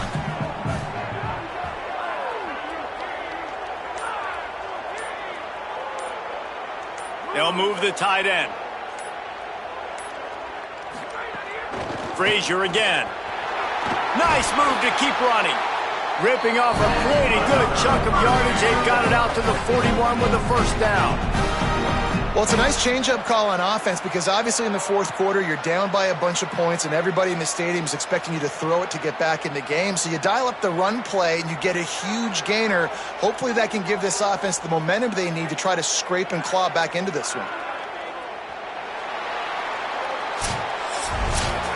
Coming into this one, we wondered whether these guys were a little bit overrated, and certainly they did nothing to dispel that notion. They were playing angry today, and I know talking to some of their players, David, coming into this game, they felt like they were being disrespected. A lot of people thought their opponent might get them today, so they took this opportunity to make a statement and make an example out of their opponent. And those are fun moments in the locker room, aren't they, Jesse? Like, everybody's doubting us. Nobody thinks we can win. It's really easy to motivate that type of squad. They played motivated. They played a little ticked off. I'm here for it. I love it. I love the excitement, the adrenaline, the emotion, and they earned a big dub today. That's going to do it for us as the season marches on. For David Pollack, Jesse Palmer, and Holly Rowe, I'm Reese Davis.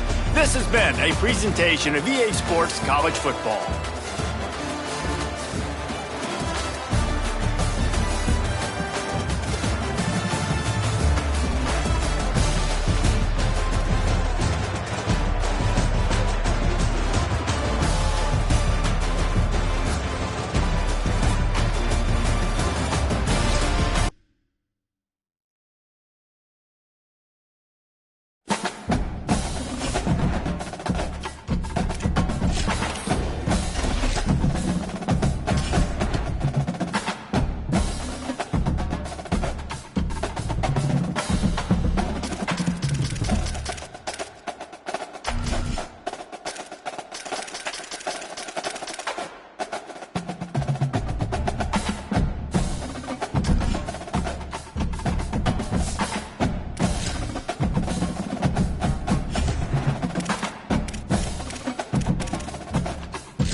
storied venues in college football, Notre Dame Stadium in South Bend, Indiana.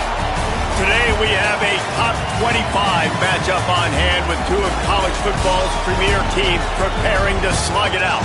It's the Alabama Crimson Tide and the Notre Dame Fighting Irish. Reese Davis, David Pollack, Jesse Palmer here in the booth. Holly Rowe is down on the sidelines, and we check in with her right now. Notre Dame coming off a 10-win season, but there was a sour taste in their mouth after they were left out of the college football playoff. Marcus Freeman has so many great recruits, loaded with talent. He knows this team is going to have a huge chip on their shoulder as they try to get back into the college football playoff this season. Back to you. Thank you, Holly. Really looking forward to this matchup.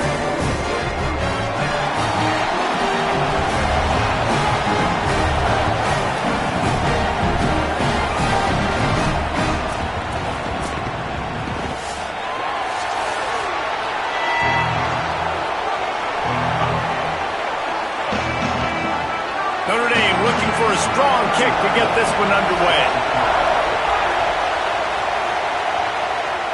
And it'll come out to the 25. No attempt at a return. The Crimson Tide offense takes the field to start things off. They'll be matched up against one of the best secondaries in the country. Hey, man, I can't wait to watch this chess match today. This defense, they are so buttoned up, man. They are dialed in. They know exactly who they are. They can run zone. They can run man. They can stop the run. Like, they make things. Breaks into the open. That one could really put this drive into high gear as they have a first down at the 37. You can go way back in the history books to the wishbone attack all the way back to the first Rose Bowl team. Alabama builds its identity on a strong running game. Builds it on dudes that tote the rock and do it with nastiness, with some physicality. Not one guy's going to bring them down, and you see it year after year with these guys, and there's always somebody that's going to be. Makes the catch, and he's free. Plenty of room on that play, and they find their way to the 36. And, man, that's not a surprise that they come to their go-to guy early. This is an offense that's so much fun to watch, and it's because they know who they are. They know how to get the ball to their playmakers. And on the first drive, Palmer, get your guy a touch, get him involved. You know receivers got some feelings, Jesse. I love that they're getting lathered up and a touch early in this football game. Yeah, he's definitely one of those guys who feels like he's open every single play, so it is a good idea to get him going early. For the defense, that's a bit of a jab in the face right there, because you came into this game, you know who's going to get the ball. You know where they're throwing it. And you've got to do a better job now disguising your coverages to try and limit him and take him away as much as possible. This crowd trying to make life miserable for this offense. Got a little space. They make the stop, but he'll have enough yardage for a first down. Really put an offensive possession together here that's fun to watch. Like, it's fun to watch them own the line of scrimmage, be physical. In this area of the field, this is what they call the fringe, right outside the red zone. It's kind of your last opportunity to take shots, take advantage of the extended space on the field before you get cramped in the red zone. So I look for this offense to be aggressive. From the gun, give on the inside. He's dragged down at the 12 as they try to cash in on this red zone opportunity. And they said to us in the meetings leading up to this football game, really wanted to establish the line of scrimmage, run the football. First drive, this is exactly what they're doing. They're getting what they want. This defense has to get better at the point of attack. Takes the handoff. It's Hill. Maybe some room here. And he'll race it to the house. Touchdown, Bama! And you can't draw it up any better. How do you shut a home crowd up? One of the best crowds in college football, you come in on the first drive and you handle your business. You get in the end zone. Palmer, this place was going absolutely berserk, and strangely, one possession in, it got really quiet. That was really impressive from an execution standpoint, too. Obviously, you script those plays on your first possession. You practice them all week. It was so important, especially in this game, because you're right. This is one of the most hostile environments in all of college football. We've seen these fans, when they get rolling, it's like a tidal wave, and they just engulf teams and take games over. Great job by the offense early, executing and quieting this crowd down. That was a reckless hit by the defender. The kickers are in a vulnerable spot, and they have to protect them.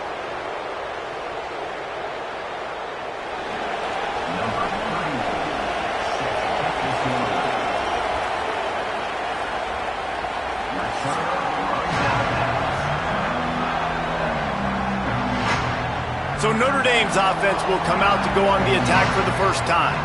A matchup that we're going to lock in on, left side of the line, and whether they can keep this edge rusher at bay. From the gun, running back gets to give. They'll knock him down for a loss of a couple. I love when defensive backs come up and they are physical and they stick their face in the fan and they aren't scared. Talking to the defensive coordinator coming into this game, he knew his DBs had to tackle well. They had to get these running backs on the ground. Great start on this first drive. Not what they had in mind to start this drive. Here comes 2nd and 13. Back to the ground with the running back. Barrels all the way to the 29, a gain of 6. You love to see this on offense. Early in drives, getting that kind of yardage keeps you ahead of the chains.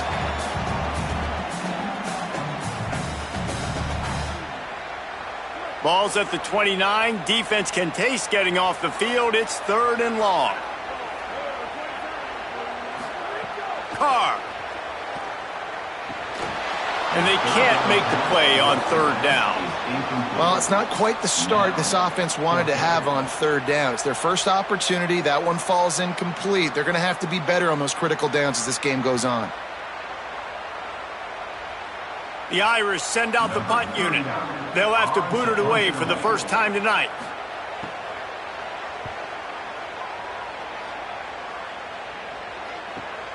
All the way back to the 15.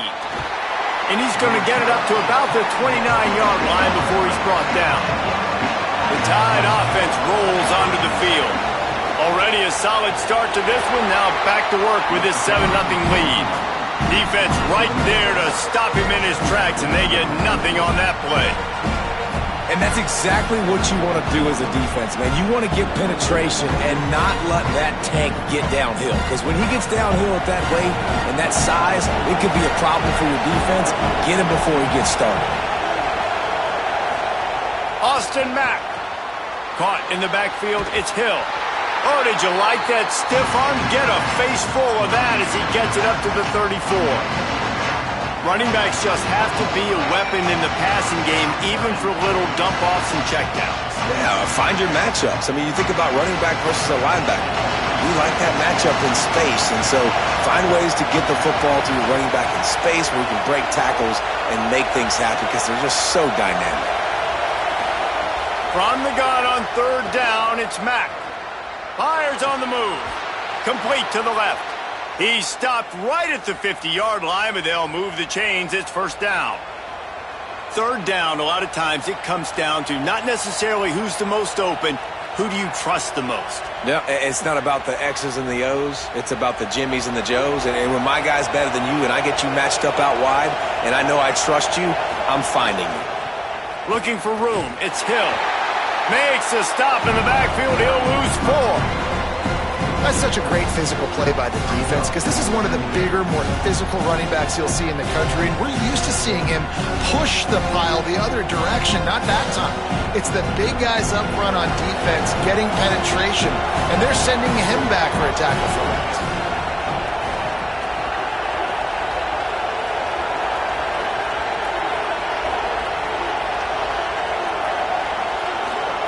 Mack. Grabbed behind the line, it's Hill. He's brought down quickly. Minimal gain there, still a bit short of the 1st down. They were able to make the completion, but he had to pick his way for just a little bit. Needed a little more help to spring him for some yardage. Yeah, if you're going to have success when you throw it outside like that, you're going to need some more blocking and better blocking downfield. Give the defense credit, though. They were able to rally and made a tackle. Mack from the gun on 3rd down.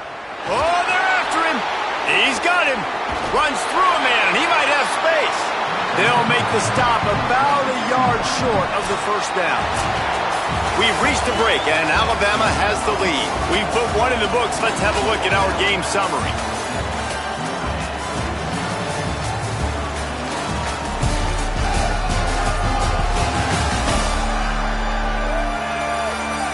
Lots of time left and ready to go back at it here in the 2nd quarter. The Crimson Tide will bring the punt team on the field. He ought to be able to use his first punt to pin him deep.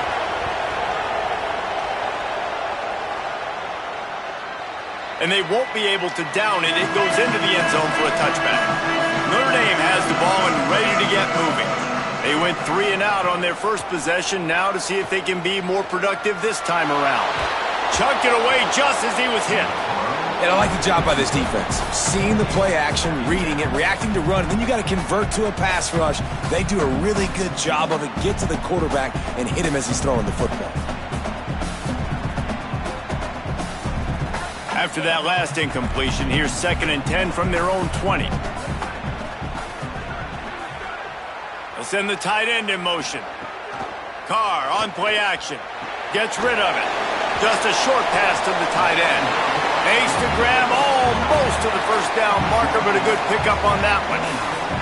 Well, you hear all the time that the tight end's the QB's best friend. You saw a perfect example of it on that last play, right? 2nd down, you need to pick up some positive yards to keep this 3rd down manageable. Really nice job of executing that. They'll try to muscle their way forward on 3rd and short from the 29. Here's C.J. Carr to throw. Bought a little time, lets it go. Makes the catch. These two guys, just on the same wavelength, they make clutch connections all the time. And that's practice, man. That's all summer. That's all spring. Just so many hundreds and thousands of balls where you know exactly when that guy's going to break. You know he's a stud. You're going to feed him, especially on these 3rd down situations. Great job on the containment and the tackling. They stop him for no gain. Got to give the defense credit. Watching film, anticipating. They knew that this offense had this play in their back pocket. They knew about the speed of this wide receiver and different ways they were going to try to get him involved.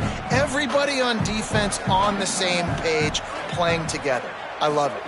To the air, it's Carr. Intercepted, and the defense has set him up.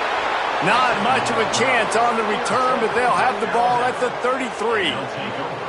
Tell you what, defensive players don't always see where the ball is. They see the receiver and they get to chase him, but really good job seeing where the receiver is, going and making an interception, making a big play, getting the ball back to your offense.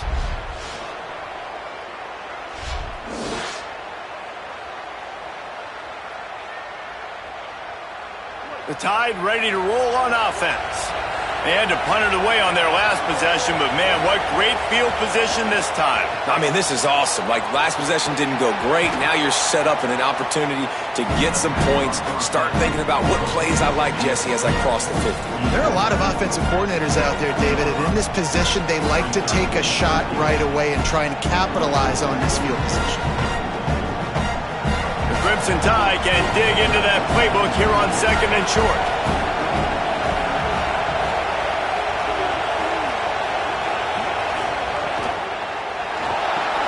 Reads it, fires complete. The defense wouldn't let him loose there, and it was a completion, but they lost yardage. I love defenses that can tackle the catch. Right away, they're not giving up any yak. As soon as that player has the ball, he goes down now. The volley cheers going on high, and here comes the Thunder being shaken down on 3rd down.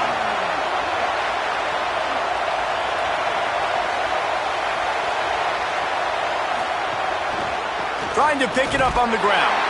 Defense coming out with a huge stop, perhaps to force a field goal that would make it a 2-possession game.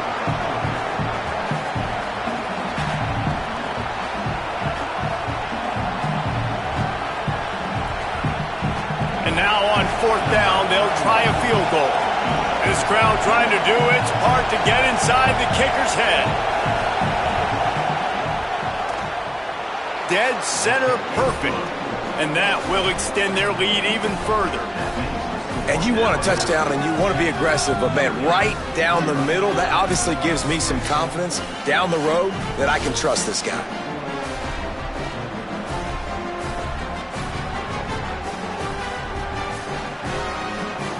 Number 31 set to kick this one away.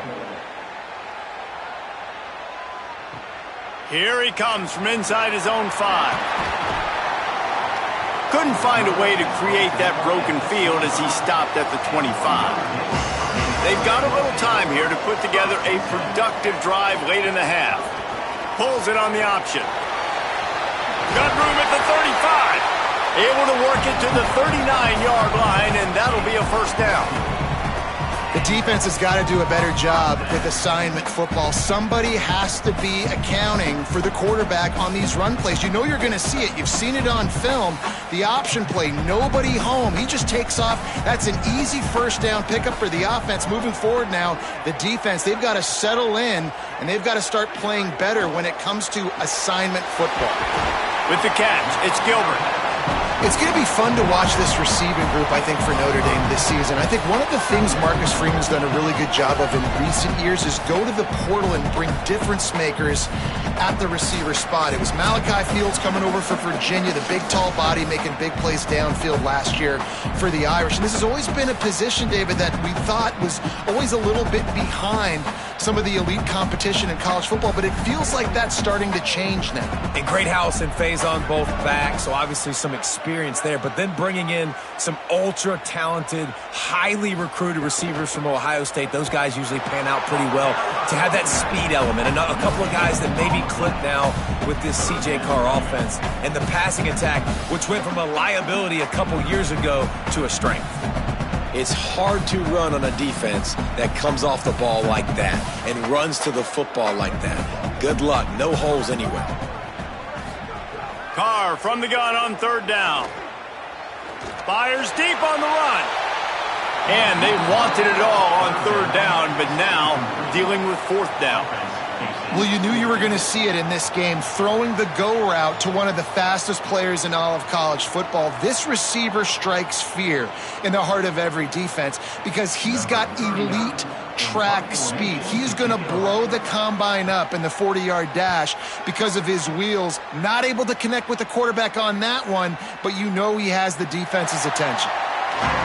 And the punt hits ground at the 2 and goes into the end zone. He just missed, hitting them right in the shadow of the goalpost. It'll come out to the 20. Grabbed behind the line. It's Edwards. They make the stop, trying to pick up just a little bit at a time to get to that first down marker. Nice quick throw there, and it's so important for quarterbacks to be able to find a rhythm and to be comfortable and confident. You want to just get the ball out quickly, make it an accurate and easy throw, and you can tell that these two guys, they rep that play in practice all the time, and it's now showing up here on game. That's caught. It's Rodgers.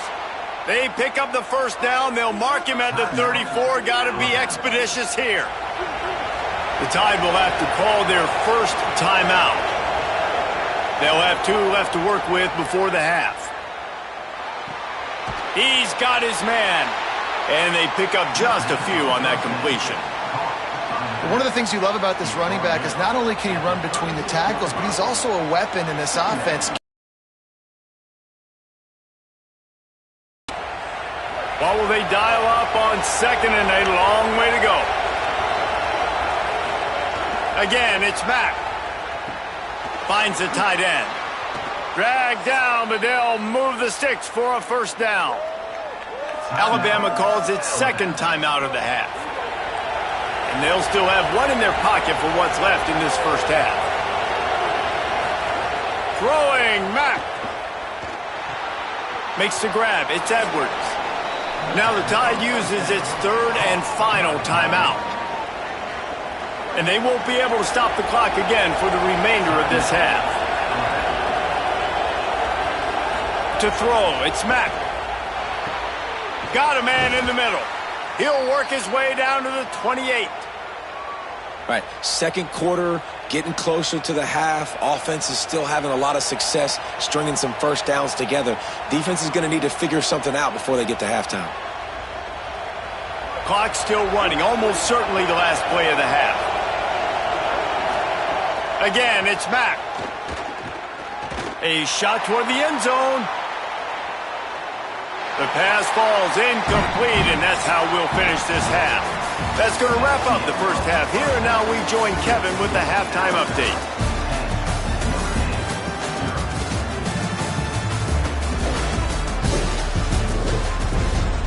All right, guys, looks like we've got a great one in South Bend going on. This offense just continues to find a way to make big plays. No death by 1,000 cuts today. They are consistently gaining chunks of yardage, and it's reflected there on the scoreboard. And with that, let's send it back to the home of the Notre Dame Fighting Irish.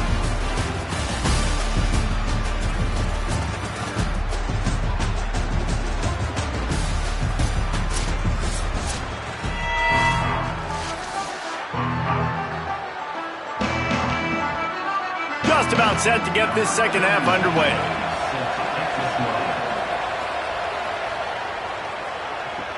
On the move from inside is 5. And they'll bring him down to get the offense started on the next drive. Notre Dame comes onto the field ready to go to work. Trailing by a couple of scores, they'd like to generate some confidence here early in the third quarter. Down 2 possessions, the coaching staff met in at halftime, and they've probably scripted this opening drive. Just like they do at the start of the game, they've now got an idea of what plays they feel most confident in, what plays their quarterback is seeing the best to go out here and execute a scoring drive. Well, and it's nice to get the ball first. Like, I got the first opportunity to close the gap a little bit, apply some great game pressure to these guys. So I think getting the ball first, driving down, scoring right here would be huge. They stop him almost immediately. Short gain there and still a little ground to cover to pick up the first. Man, it's so important when you play QB. I got to know when to put some air on it, and I got to know when to rocket that thing in there. Work in the middle of the field. He knew he needed the rocket, threw it in there. Great job, great catch. Throwing, Carr. Here's a heat. And that one's incomplete. And that was good defense again, and unfortunately we've been saying that all game long. Really, really good defense. Or, listen, you can spin on the other side. This offense has really been bad. Third down, and this offense is already in a world of trouble. They could really use a conversion, not to mention multiple scores. To the air, it's Carr. He'll pull it down and run.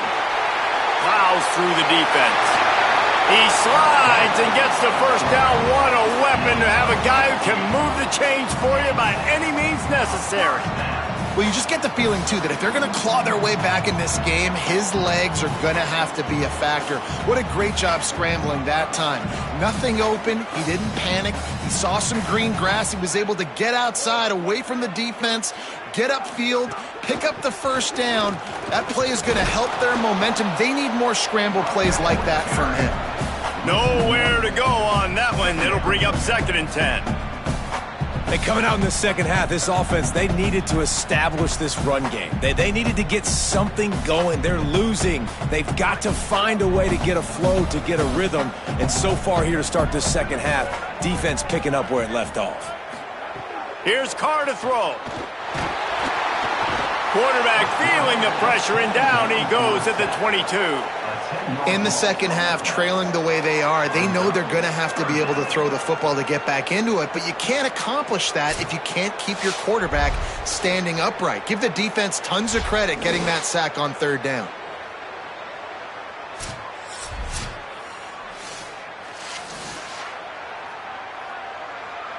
And whatever they did on 1st and 2nd down, don't do that anymore. 3rd and very long coming up. Motion from the wide receiver. On 3rd and long, hoping to throw beyond the sticks. He did not make it a stone wall on 3rd down. You know, I got to tell you, as an offense, moving forward in this game, 3rd and long, you're going to have to push the ball downfield a little bit more. You got to throw to the sticks and give yourself a chance to convert these 3rd downs. Notre Dame lining up to punt it away. They'll look to pin them deep.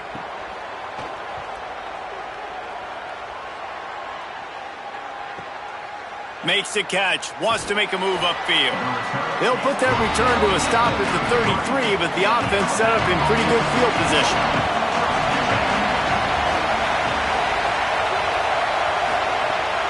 They'll go to the counter. They didn't get a push at all on that one. It'll be no gain on the play. Great job of contained by this defense, and in order to do that, the end man on the line of scrimmage defensively has got to be able to set the point and force the football back into traffic. That's exactly what happened. They got nothing on the last play at 2nd and 10. Right back to him on the ground. They stop him cold, maybe gets a yard to the 34.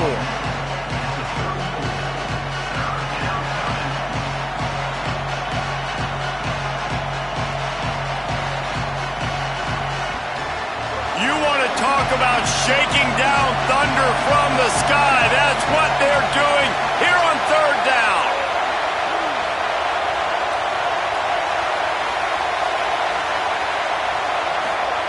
Now here's Mack. He'll loft one deep down the left side. And this is dropped. Incomplete pass. He had a huge gain in his fingers and he couldn't hold on. You don't get a lot of chances like that in games, guys. Take shots downfield, and when you get open, you got to finish the play. The wideout's going to wish he had that one back. Alabama will bring the punt team on the field. This will be the second time they've had to kick it away.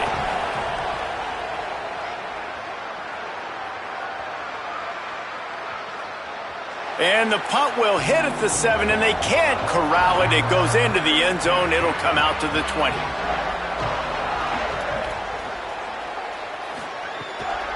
The give is to Williams.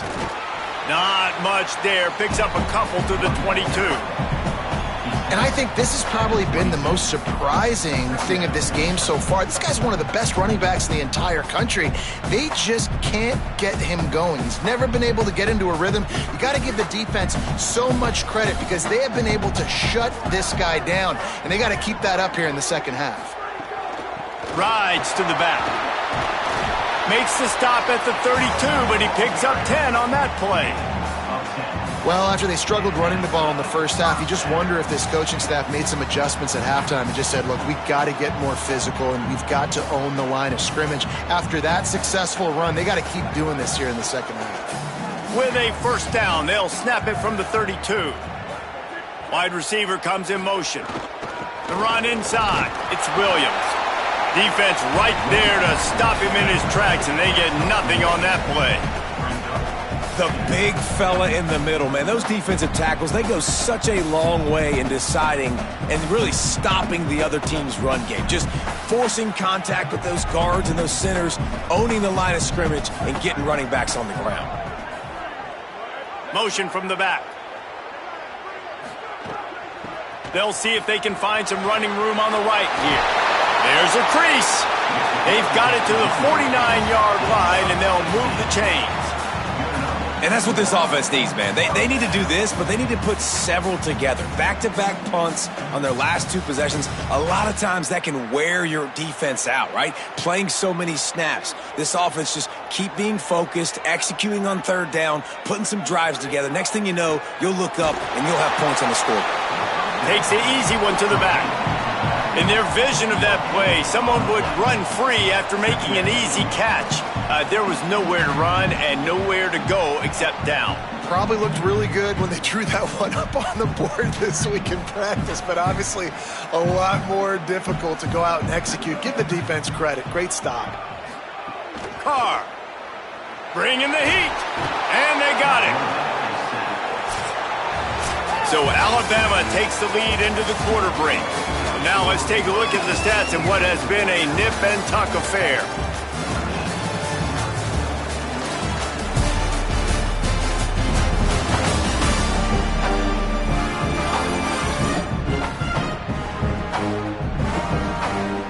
One more period to go to see who can make the winning plays and come home with the victory. With the break, they had a little extra time to dial something up for this third down play. Dropping back, it's Carr. Got the quick pass. He is stopped at the 47-yard line, and that's not nearly enough to move the chains.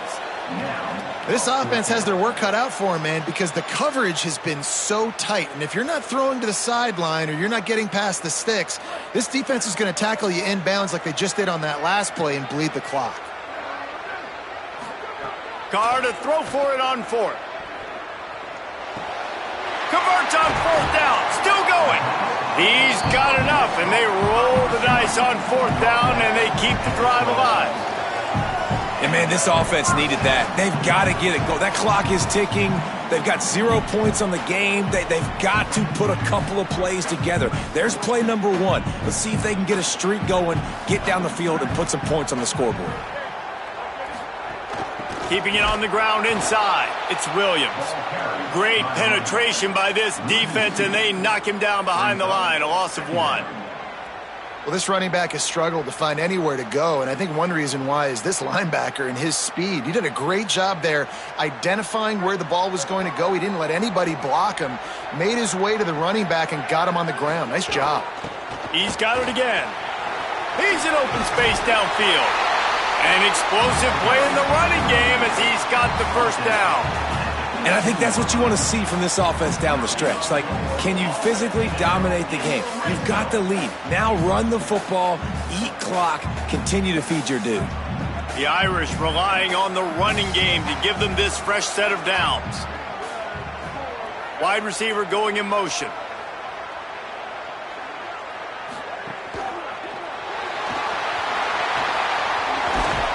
Give him 9 on that one, sets up a 2nd and 1. Tell you what, that read game really slows you down defensively, kind of makes you play responsibility football. And when you get chunks like that on first down as an offense, I would continue to come back to it. 2nd down coming up on this red zone opportunity. Back in motion, try to clear the picture. Now on the move. Big time play by the defense. He'll lose 4. That's a backbreaker if you're the offensive coordinator, because on first down, you ran the ball, had a really nice gain. Short yardage situation, you just get completely blown up, and now you're having to probably dial up a throw on 3rd down. You need more consistency from the guys up front. They're in the gun, 3rd down. Here's Carr. Makes the grab on the left. He gets it so close to the first down marker, but I think he's going to be a touch short. Oh, you know, that's one as a quarterback. You've thrown the completion, and you're like, dude, can you just turn around and make one guy miss and go get the first? Or can you just stretch out and get the first down?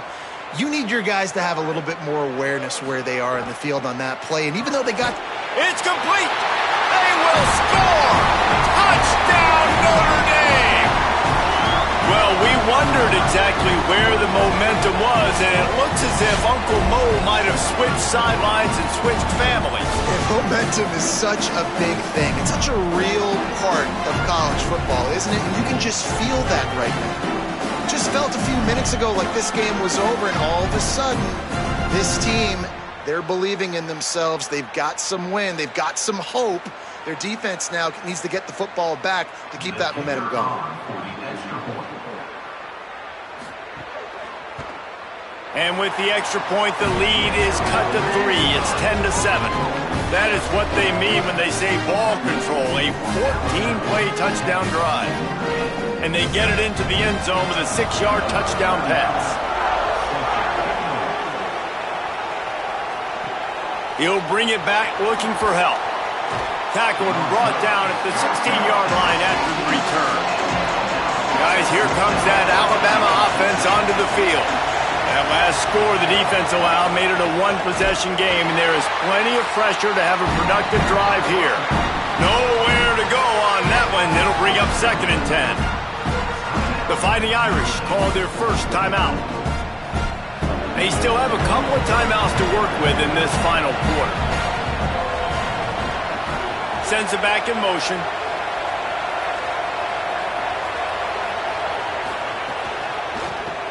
Pulls and throws off the RPO. Could not make his way to the corner. Notre Dame will now use its 2nd timeout. They've got 1 timeout left now. They'll have to choose wisely as to when to use it. Decibels rising as the crowd gets behind this defense on 3rd down.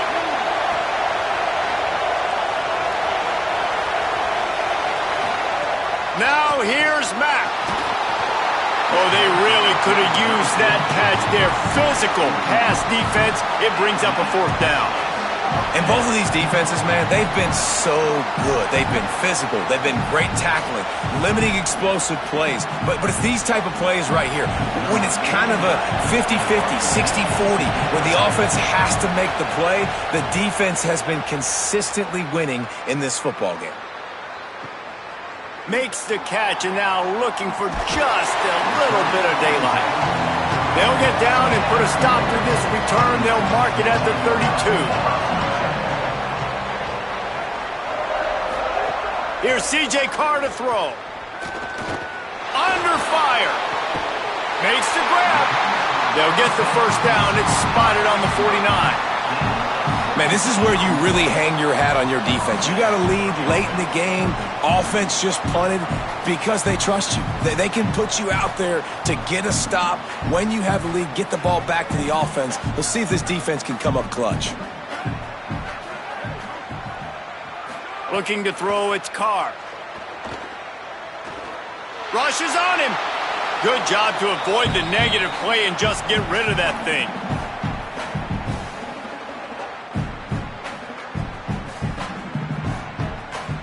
Behind the chains now on 2nd and long.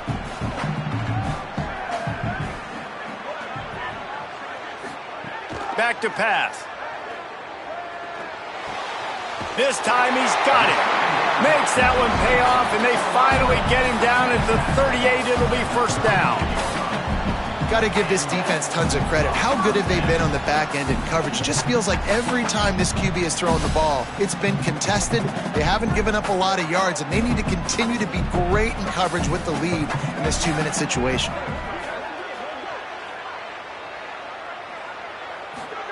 Throwing, Carr. Makes the grab.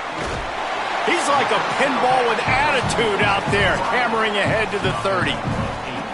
And this offense, they got another positive game, but I think they're going to have to start pushing the ball down the field a little bit. Got to make some plays. That clock is not your friend. You got to speed up, maybe work the middle of the field a little bit, but make sure we get first downs, and the rest of the time work the sidelines. Gets it out fast. A quick tackle made, but he's got plenty for the first down.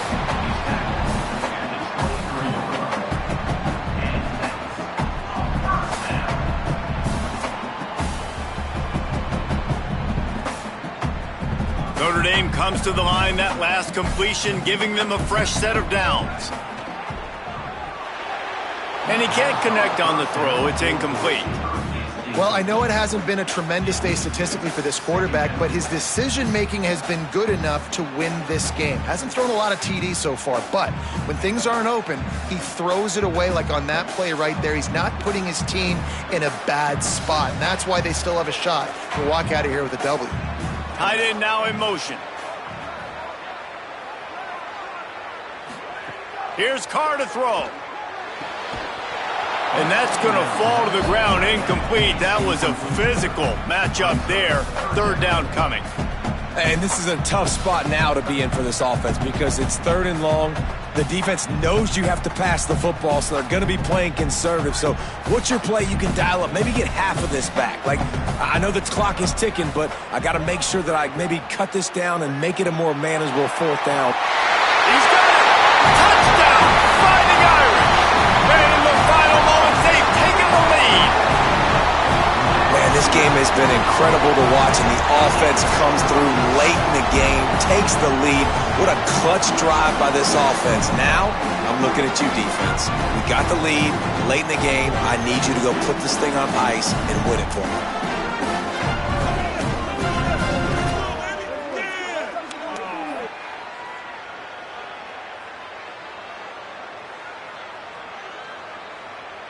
Ready to try the point after.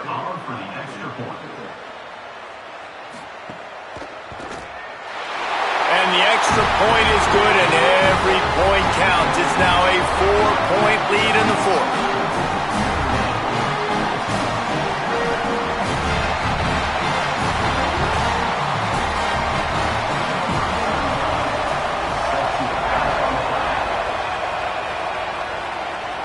And no chance at a return here. They'll start this drive at their own 25.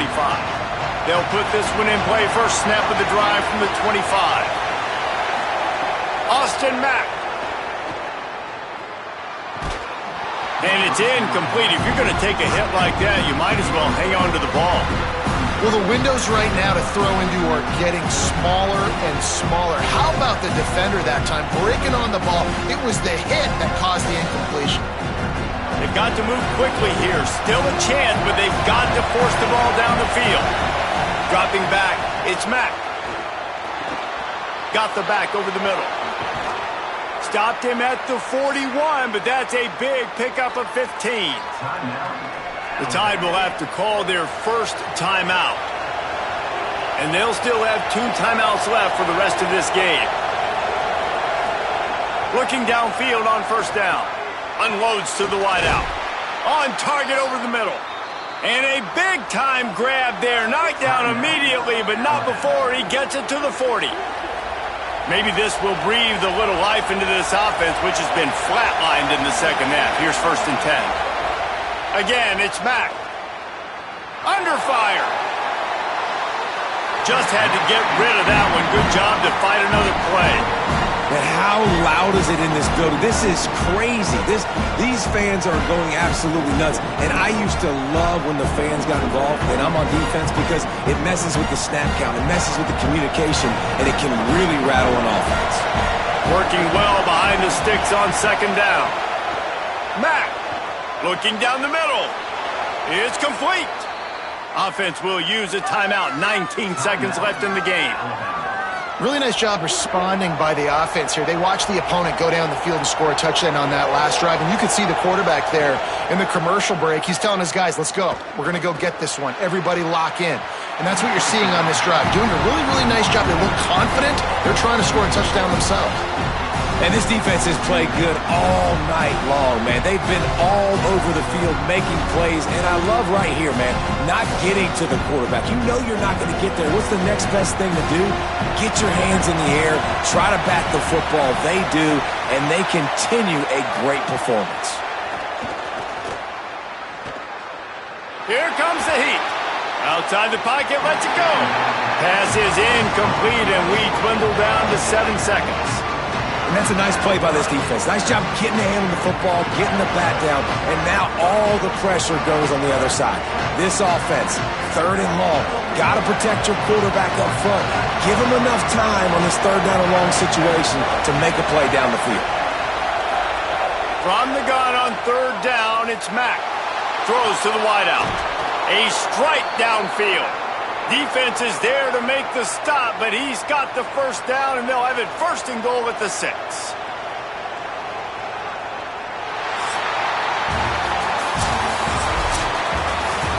What a show both of these teams put on today. Couple of outstanding squads, hotly contested battle all the way to the very end. Yeah, we came into this one expecting this to be a back-and-forth battle. We knew it was going to go down late into the 4th quarter. At the end of the day, the higher-ranked team, David, they were really able to lean on those playmakers and that leadership they've got in the locker room. Yeah, and now I think even more so, you're starting to believe in them. They're battle-tested. This team they find a way to get things done. That's why they're ranked where they're at. And I expect this team to stay in contention for the college football playoff because they're proving week in and week out they're a really good squad. That's going to do it for us here. For David Pollack, Jesse Palmer, and Holly Rowe, I'm Reese Davis. This has been a presentation of EA Sports College Football.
Welcome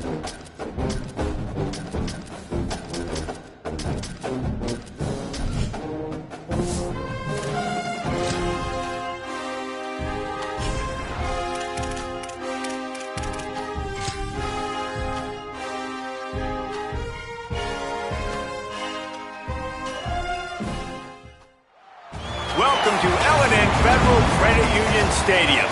One of the great things about the early part of the season, high-profile non-conference games, and that's what we have for you on EA Sports College Football. It's the Washington Huskies and the Louisville Cardinals.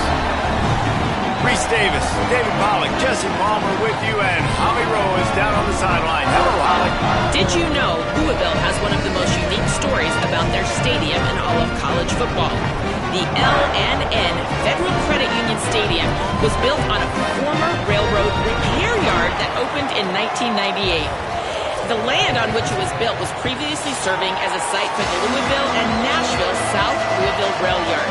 During construction of the stadium, the blaring train horn was used at the rail yard to indicate shift changes and was reclaimed. It is now blown pregame and each time the Cardinals score.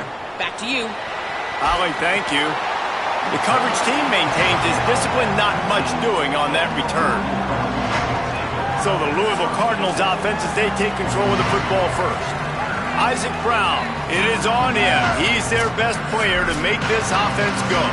And you got to love this guy's speed. And to me, David, that's the one thing that really separates him from most other running backs in college football. There are so many guys at this level that can make you miss, and they can get in the second level. They can run through tackles, catch the ball, block, all that stuff.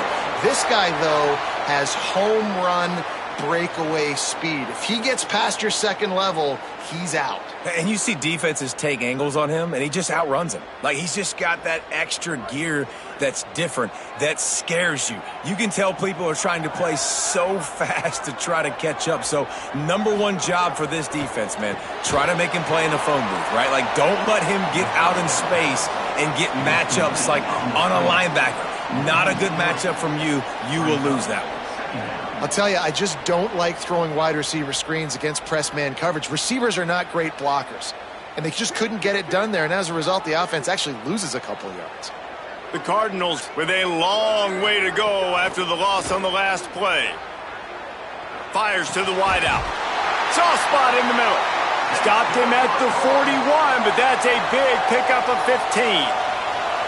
And Brom's got a new trigger man. Keen Holtz is at the helm, and he comes from Ohio State, where you know good and well. He didn't come in as a one-star. Like, you always come in as a 4 or a 5-star, highly recruited guy. He's got some big size, some good athletic ability. And Palmer, Brom always gets the best out of the quarterback spot. I look forward to seeing what he gets from this young man. And during his time in Louisville, Brom's won games when he hasn't always had the most talented guy physically at quarterback either. But when you had a guy like Tyler Shuck, you saw what this offense can do. And they're certainly, they hope they have that now under center as well. Should be a lot of fun to watch this offense and see how consistent and explosive it is. Spins away from the defender. Coaches always harp about staying ahead of the chains, and when you can run with that type of efficiency on first down, man, you are doing just that.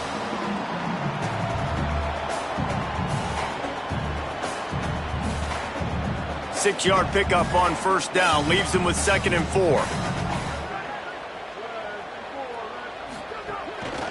They'll go right back to him. Spins away from the defense. After the filthy move, he's got room. They get him on the ground, but not before he rumbles all the way to the 5.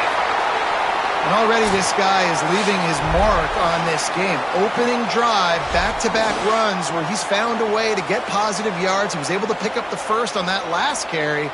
They should keep feeding him the football. The more success they have, it's going to open up the play-action game.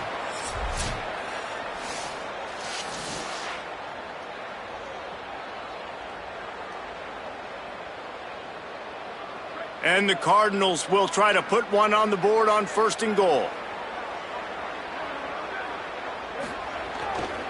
They'll run it. It's Brown. And he breaks the play. Touchdown, Cardinals. And they talked about it this week with us. They talked about wanting to start this football game fast. Nothing like taking the opening possession, using your script to your advantage, and then getting closer and exerting your physicality, running the football in, off to a hot start for this offense.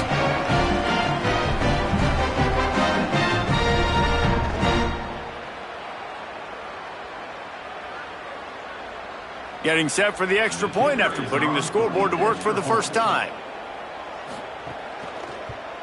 And the extra point is good, and it's 7-0. So a drive there of 85 yards, and they punctuated it with a 5-yard touchdown run.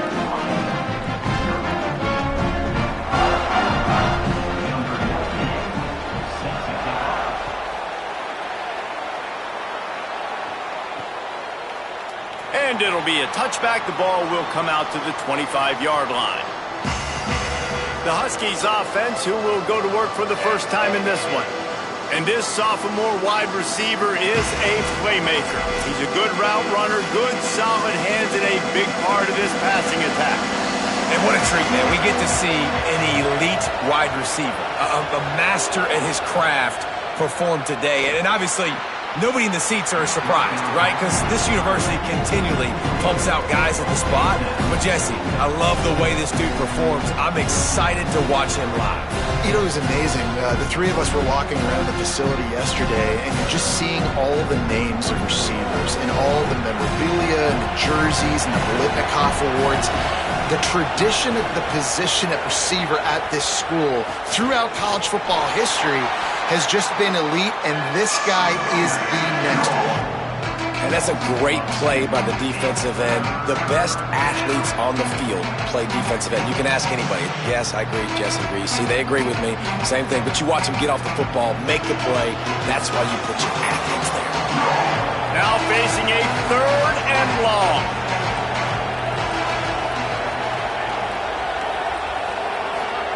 Williams. Scrambling away. Makes a man miss. Nice job to get it past the sticks, and they get him down at the 35. That is what I'm talking about. So many guys lose where they're at on the field, lose the down and distance. It's 3rd down. I can't slide. QB knows it. Nice job using his noggin and his heart, lowering the shoulder to get the first down on 3rd down. On the move. Still on his feet at the 45. He puts him in business across the 50 into the 46-yard line. It'll be first down. Every offense wants to be able to run the ball and be physical, especially on first down. And you want to create 2nd and short, 3rd and short, or just get first downs like that run right there. Washington has a lot of things working, set up with another first down. Williams will pass. They'll throw it to the back on the screen. Across the 35. Just what this offense was looking for. Sets him up at the 26 with the first down. Gotta love this play call early in the football game. Like the quarterback, get in a rhythm, run a screen play, get it to a playmaker, create some space, move the sticks, get a first down. Nice start for this offense.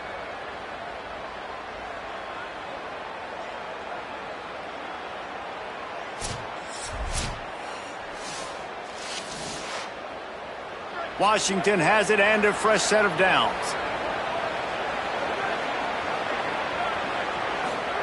Williams. Pressure coming. Turning it on. Slides to the ground, picks up the first down, and avoids the hit. You just can't say enough about this quarterback and how important his legs are to their success for this season, for this game, and really for this drive. Earlier, when he called his own number, it was a big gain. He does it again. He's got the knack for just understanding when to throw it, when to take off and run. You saw it right there. The snap sets up the throw. Big guy tries to barrel in. That completion has them right on the doorstep. They'll mark it at the 1. The offense trying to throw it there quickly down close to the goal line. Nice job by the defense tackling the catch. Looking for just 1 more yard. It's 2nd and goal. Trying to barge their way in. And he's in. Touchdown, Washington. This running back was not going to be denied. Nice blocking up front to create a hole for this running back, and he was able to take advantage.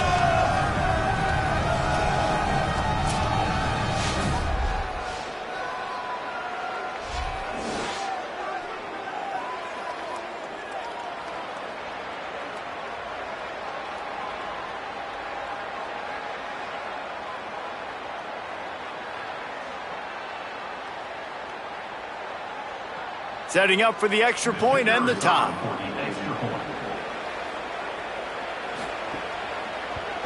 And the point after is good. So a well-executed 8-play, 75-yard drive. And they capped it off with a 1-yard plunge.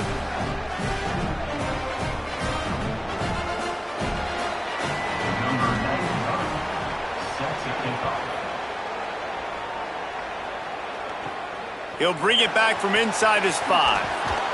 Didn't find any crease in that kickoff coverage, and he'll be stopped at the 17.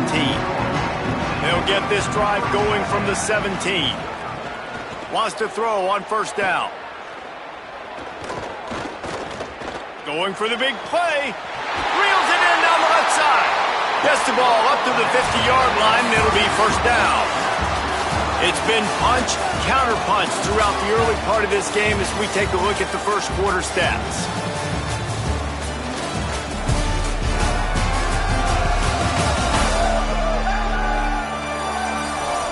They fought to a standstill in the first. Let's see who gets the edge early in the second. So they'll go back to work after changing into the field.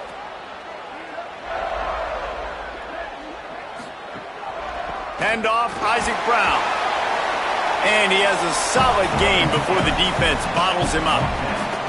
I like this guy as a running back because he can run between the tackles and he can also go outside. He can really do it all.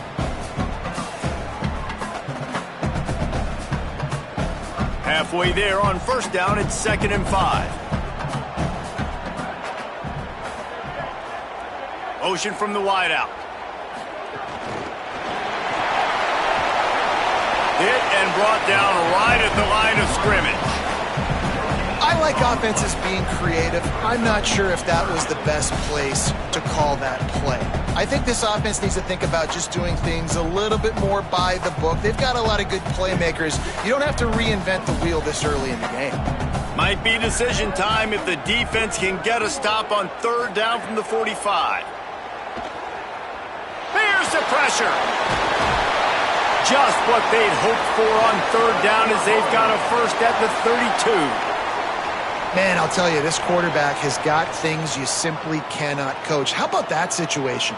3rd, it's a passing situation. The defense knows that they do a great job in coverage, but this guy just has tools. He's got physical attributes and speed and elusiveness, things you can't coach, that allows him to go pick up the first down and keep the offense on the field. Defense there to stop him after a gain of 3, but he is inside the 30 to the 29. That's a really nice play. It's impressive. When it's first down and the defense thinks you might be running the football, you still can line up. You can get some movement at the point of attack and find a little crease for your running back. To the air on 2nd down. Unloads to the wideout. Oh, goes right through his hands, and he will think about that one for a while. It'll be 3rd down. And that doesn't happen very often. That's their go-to guy. I love the way they move him around the field, and they try to attack the middle with him to get the ball in his hands and let him do some damage. And he shows you the drop. Okay, it's in there, but it doesn't happen very often. On 3rd and long, trying to convert through the air. Finds his big tight end. Just outside the red zone as they pick up the first down. They'll spot it at the 22.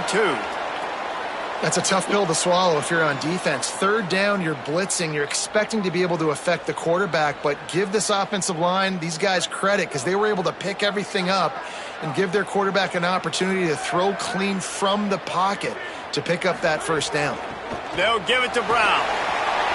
Got a little grass. They'll get him on the ground, but he takes it all the way down to the 10. And this drive, this offense is really focused on physicality, man. Running the football, look at right here, right up the gut. Nice play, nice job just controlling the line of scrimmage, putting a drive together. This offense really doing a good job right now. Off the play fake on first down to throw. The quick out. That's about as close as you can get to that marker, and it will be second and just a few breaths away from the first down. They might have the defense's head spinning a little bit now. Hit him with a big run, now they hit him with a big pass. Man, it's so hard to defend both. You know that. Which coverage do I want to put? Do I want to put more people in the box to stop the run? When you've got this kind of balance on offense, the defense can't be right. And he takes it in for a score. Touchdown, Cardinals! What a start for this guy, right? 2 drives, and that's already his second rushing touchdown. And listen, this area of the field, David, in the red zone, you've got to be able to run it. It's really hard to throw. The windows aren't very big. But this dude right now is feeling it. And as a defense now, I understand the mission. Palmer, it's pretty simple. They're going to run the football. So I've got to meet that physical challenge, man. I got to stop the run, or else this is going to be a long day for this defense. On to attempt the try.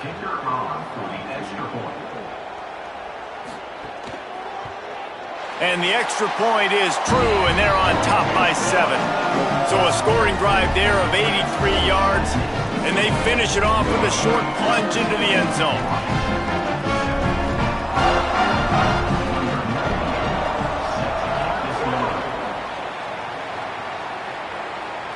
And it'll come out to the 25. No attempt at a return. Let's see if they can get something going here late in the half. A quick pass to the left.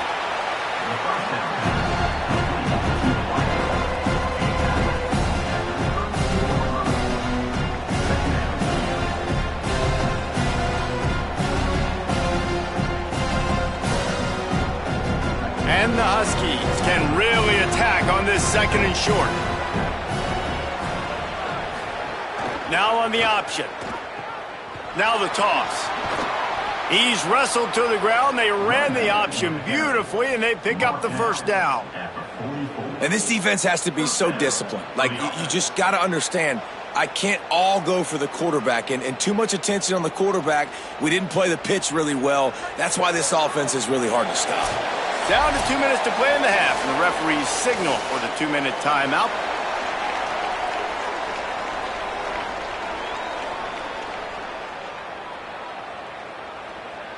Now they'll line it up from the 44 on 1st and 10.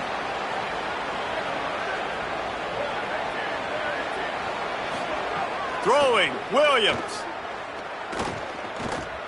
Got out of trouble, got rid of it. That pass is incomplete. Yeah, I don't know if the quarterback got confused on first down. He might have thought the defense was going to be in man coverage that time, but they were in zone. They fooled him and just didn't seem like he had his eyes in the right place, was forcing that ball to his intended target. The window way too small. The guy was not open, so that didn't have that chance to be complete. Williams looking for a man. Snagged out of the air. That's a bang-bang play, 3-step slant. They rep this over and over in practice so they can go out and execute it on game day like that.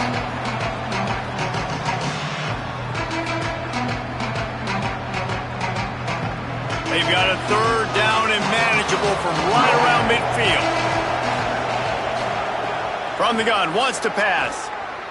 Looking to the big tight end. Got his man to the left.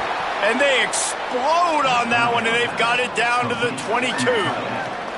And, man, you love to see that from this offense. Coming out and answering, right? Like putting a drive together. Their defense just gave up a touchdown. But you want to snatch the momentum back. Nice job putting a little bit of a drive together. Now let's go cap this thing off with a touchdown. Washington coming to the line with another first down. A shot toward the end zone. Into the hallelujah land. Touchdown, Washington. Yeah, and the passing game comes through, man, and we need more of that in the second half. An extra point away from tying this football game. You trailed a little bit in the first half, stayed calm. If this passing game can continue to heat up, look out in the second half.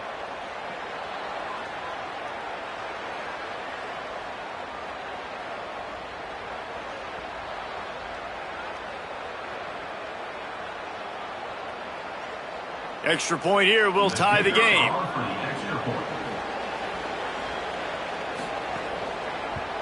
And they add the extra point to finish the drive.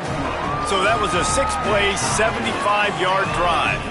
And the scoring play comes on a touchdown pass from 22 yards out.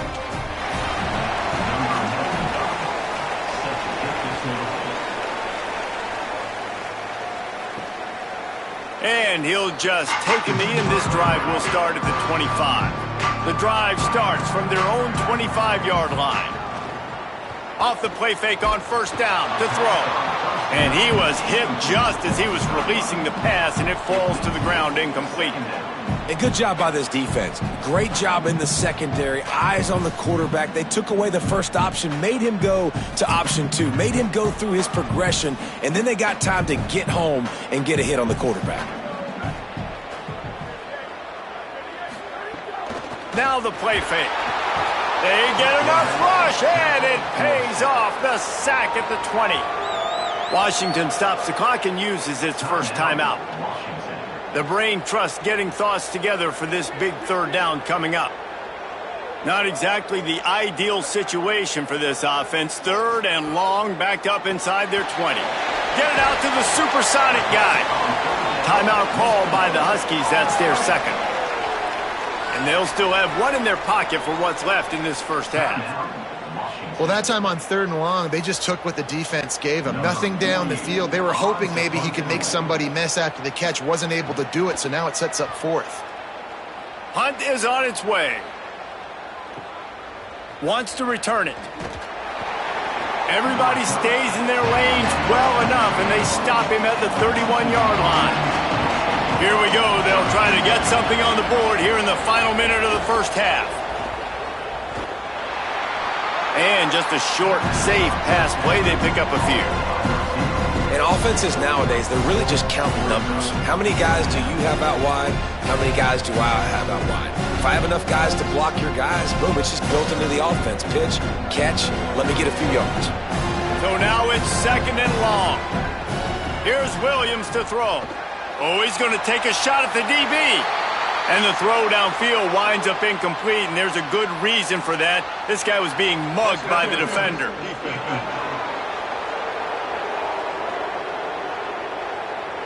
And the defender just way too handsy on that last play. You could see all the contact as the ball was in the air. He simply can't do it, and the referee's caught it. Throws to the wideout. Put it where only his man could get it and gave him enough room to get the foot down. Yeah, and he runs a quick out route, and this is a timing route. Quarterback has to trust him, throw him the football. You can tell they've thrown this a time or two. Nice job, nice success. They'll put it in play from the 40 on 1st and 10. Williams will pass. Grabbed over the middle. It's Washington. Now Washington uses his 3rd timeout, and they can't stop the clock again. And they won't be able to stop the clock again for the remainder of this half. Short pickup of 4 on 1st down, dealing with a 2nd and 6. Williams. Pocket breaking down. Took a shot as he threw.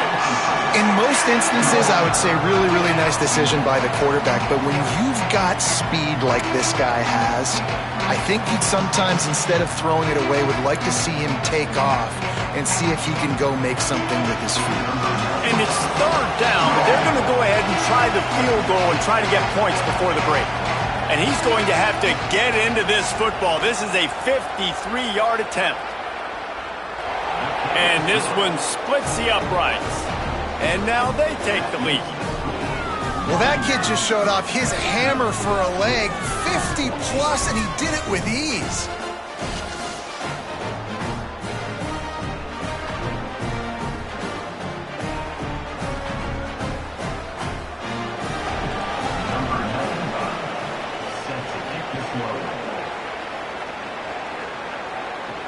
He'll take the return, try to get better field position.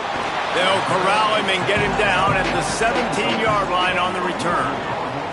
So the offense doesn't want to take a chance here. They'll just come out and take a knee and wrap up the half.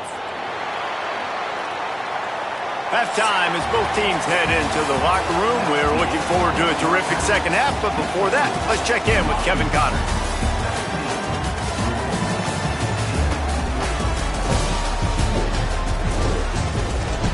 Guys, who's had a better seat there in Louisville for a fun first half than you? And if you thought that was a quick first half, you'd be right on the money. Two workhorse running backs who just kept pounding the rock behind offensive lines who look less like college kids and more like bulldozers. Call it ground and pound, call it pin and pummel. Both sides have been dominant, and I'm curious to see if either defense can make an adjustment. And he's coming out of the end zone. Pulled down at the 18, and the decision to bring it out of the end zone was not a good one. The Huskies offense out there and ready to go. He'll start this third quarter with a run.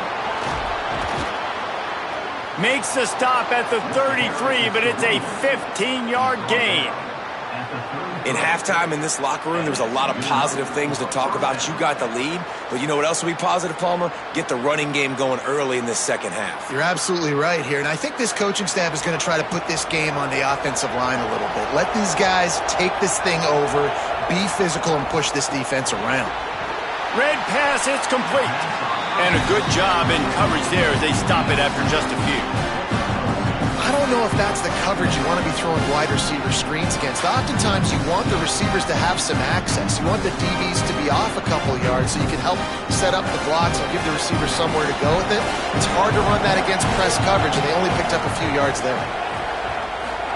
Williams fires to the right. Working the big fella downfield and outside.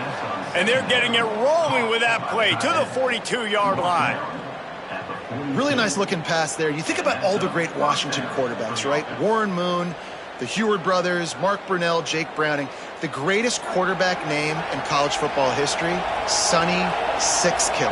That guy was throwing seeds at the University of Washington. And this dude right here, putting on his best son. Could be an alley. He's finally stopped and brought down at the 15. And that's the beauty of this offense and this playmaker at wide receiver. Throw the ball short, but what he does after the catch, he's just got so much speed, so dynamic with the football. And this is why they get it to him short, because he can take it to the house or make a big play on any reception. Play fake, Williams. Incomplete. He had to get rid of it before he wanted to. The defense put the heat on. And we need more of this from this defense, man. They have let this guy have too much time to throw the football. They haven't gotten that jersey dirty yet, haven't sacked him. But this is just as good as a sack. Getting to him, hitting him, letting him feel the physicality of this game, and not letting him feel comfortable. They'll go to the counter. Snowed under by the defense. That back had absolutely nowhere to run the football. Actually, is he counting? I think he's counting to make sure there's only 11 guys on defense.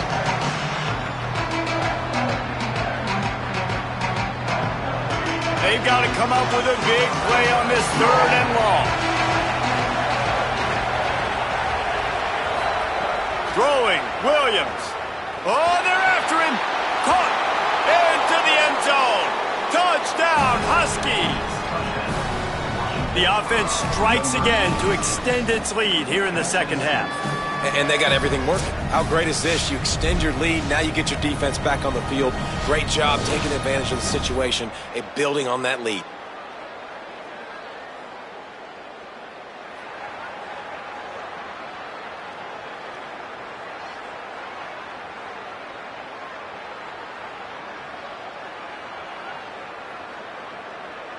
Lining up to tack one more onto that lead. And with the extra point, they're now up by a touchdown and a field goal at 10. So an 82-yard drive there. And they finish it up with a 15-yard scoring toss. Number 95, set to advance on the football. He'll start the return inside his 5. He gets across the 20 and out to the 21-yard line before he's stopped right there. Louisville's offense has taken the field, and they look ready to go. They'll start on the ground with Brown. That one could really put this drive into high gear as they have a first down at the 37. Man, who says you can't run up the middle anymore, right? Everybody thinks, I got to make big plays. I got to go way out to the left, way out to the right, way out in space. Nope, right down the middle, nice blocking. How about the running back? You could tell the speed, the wheels, does a great job getting down the field, making a huge rushing play. And they'll wrestle him to the ground after a short gain. And I go back to him again, too, man. I mean, just the big play, the play before, and they say, why not? Try it again, get it to the running back, try to create some space. Better job by the defense being gap sound, coming downhill, not letting him break tackles and make a big play. They'll give it to Isaac Brown. Able to pick his way forward for a decent game before the defense gets him down. It's going to be important this offensive line is able to get a little bit of push. Just got to give this guy an inch, a little crease, and he can make yards for you. And this offense just can't afford not to get the first down here. Already trailing big, and the clock is not their friend. Tight end in motion, see how the D reacts. They'll get it to the 48, no need to measure. It's a first down. Well, when you've had the day that this guy's had so far, why not hand it off to him on third down, right? At this point, you're almost basically expecting him to find a way to pick it up, and he does exactly that. This guy has been a monster all game. The Cardinals look to keep this drive humming. Running inside, it's Brown. And they'll stop him after a minimal pickup.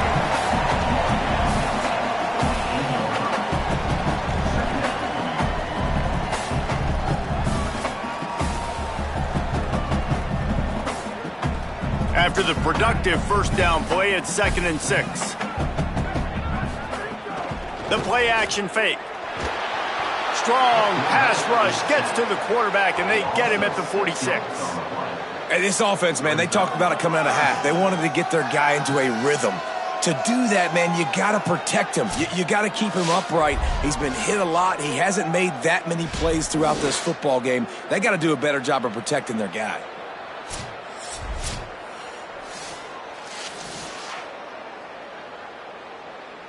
It'll be 3rd and long.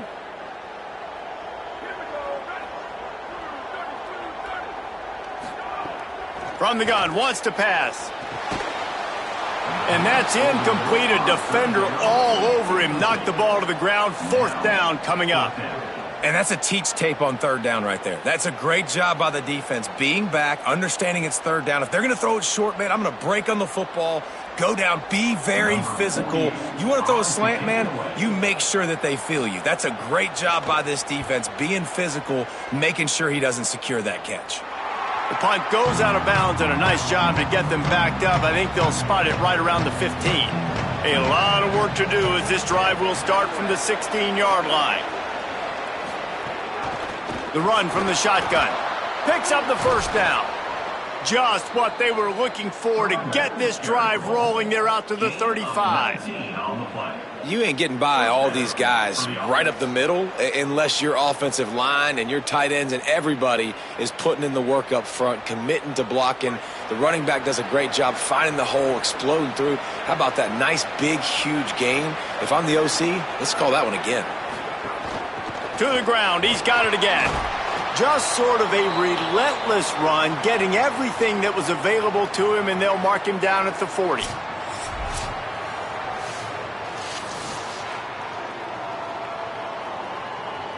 Halfway there on first down, it's 2nd and 5.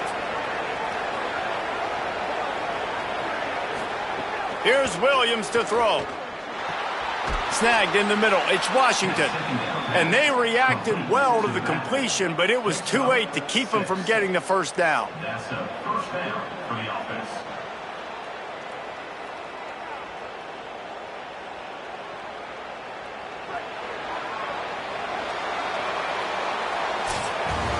Headed into the final period, both of these backs have been strong so far and looking to be able to finish.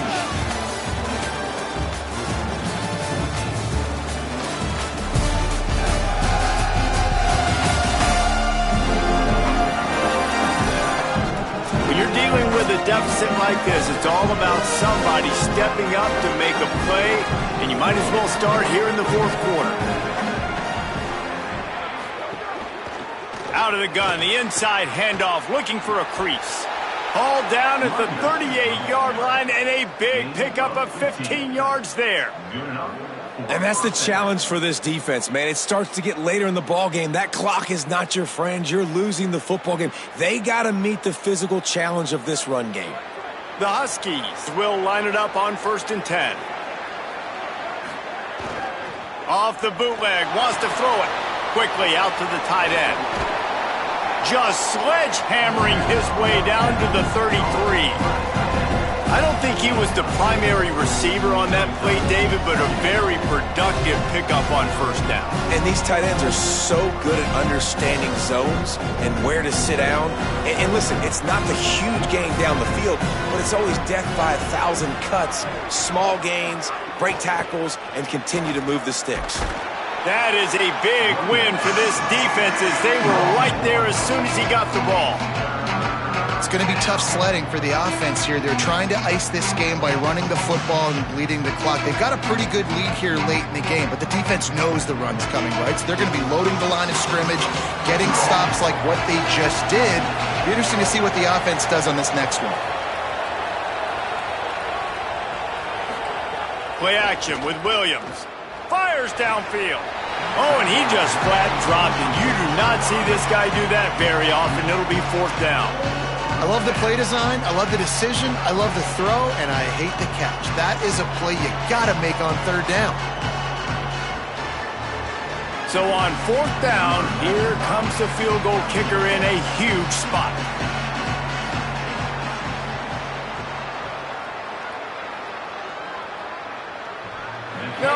No good.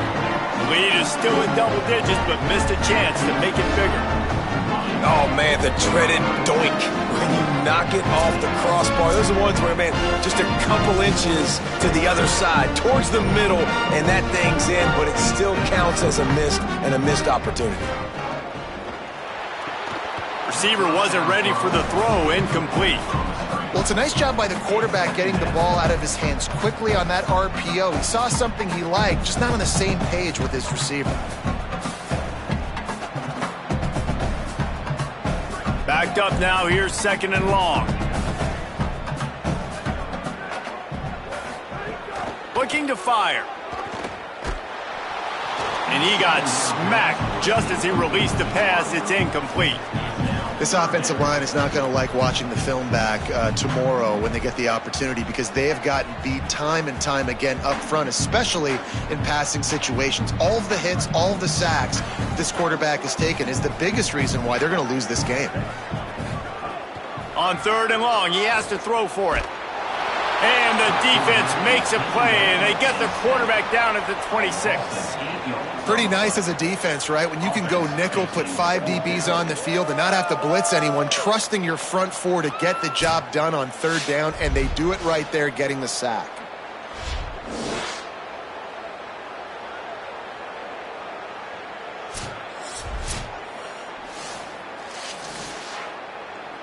Coach has no choice here. The offense has to stay on the field, down multiple possessions this late. 4th down attempt coming. He lost it high and deep down the left side. Oh, he dropped it. He just lost his concentration and didn't look it all the way in. And they are stopped on 4th down. That decision will be questioned. Got his man.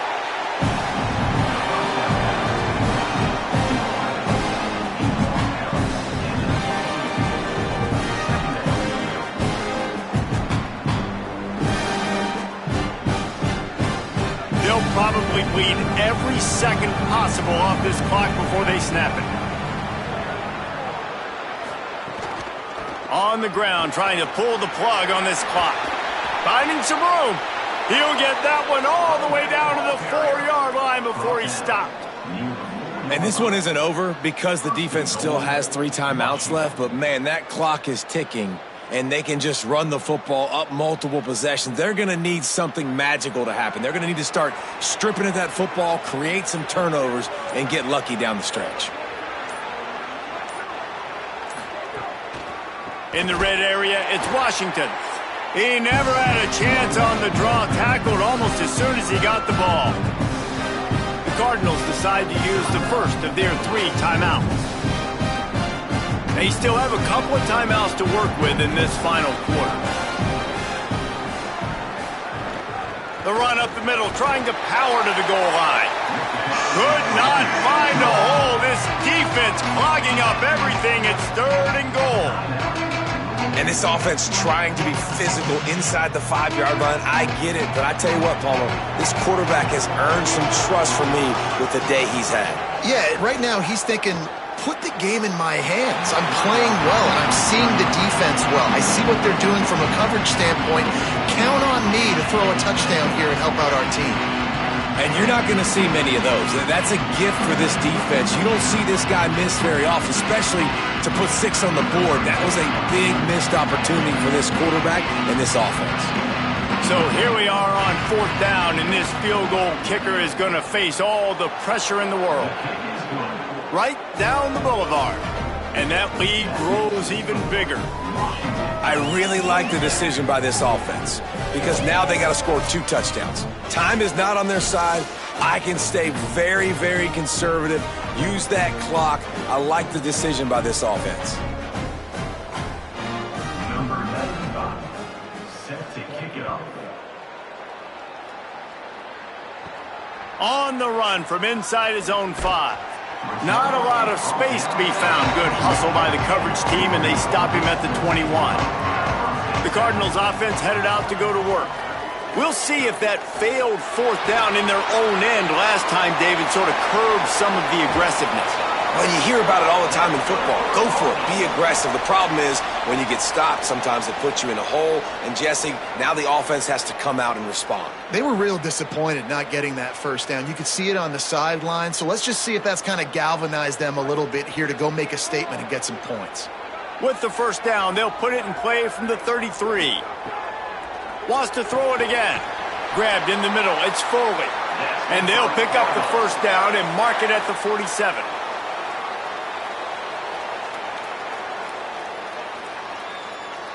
Last completion moved the sticks in. Let's see if they try it again.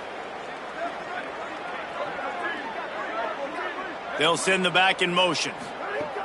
Looking to throw on 1st down. Makes the catch. It's Foley. Good pick up there. They'll move the chains, and they're set up at the 41. Well, that's not a bad 3 plays in a row. Palmer, you probably never did that in your life, but 3 plays, 3 completions, like he's seeing it very quickly. Good protection up front, finding his receivers, and that's 3 explosive plays in a row.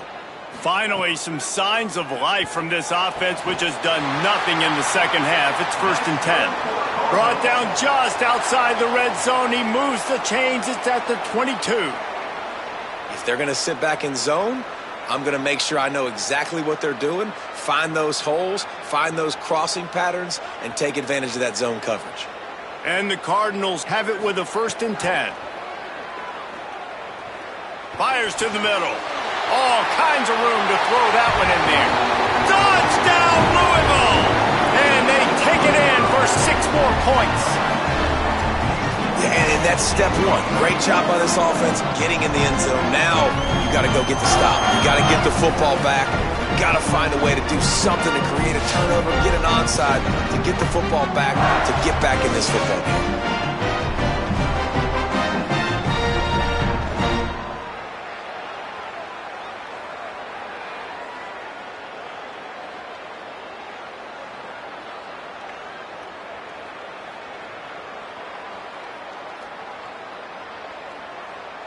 PAT unit on the field.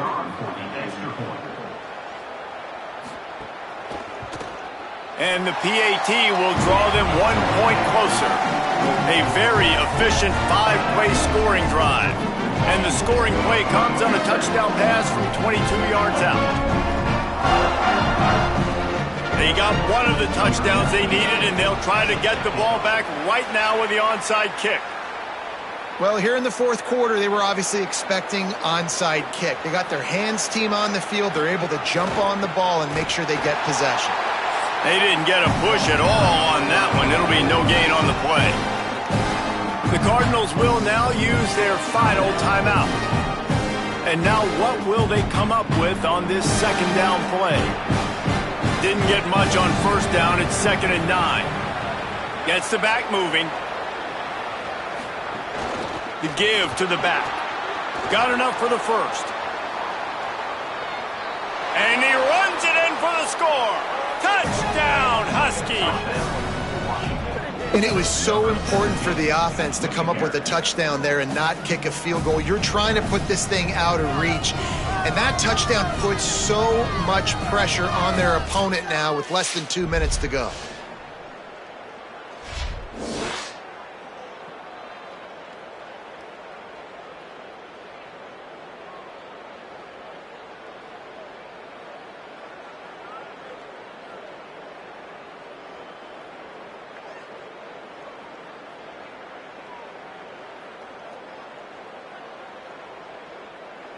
They'll try to add another to their lead. And the extra point makes this a 13-point game here in the fourth. That drive took no time at all. A couple of plays and finished it with a long run for the touchdown. 21. Number 95, set to kick off. And he takes this from inside the 5. Nice job by the kickoff team. Everybody stayed in their lanes, and they'll stop him at the 16. We'll see what they can do on this drive that starts at the 16-yard line. Not able to hook up there, incomplete. Well, the quarterback off target on that one. And in this 2-minute situation, you've got to be able to call and run passing plays that you feel like you can run in your sleep. They're dealing with a 2nd and long.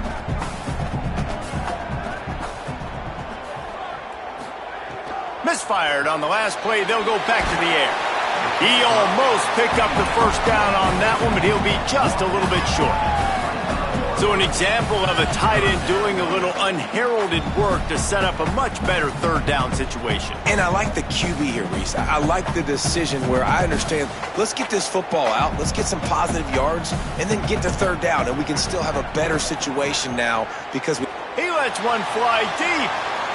Can't make the play on the interception, and man, they were looking for their first pick of the game. Instead, it'll be 4th down.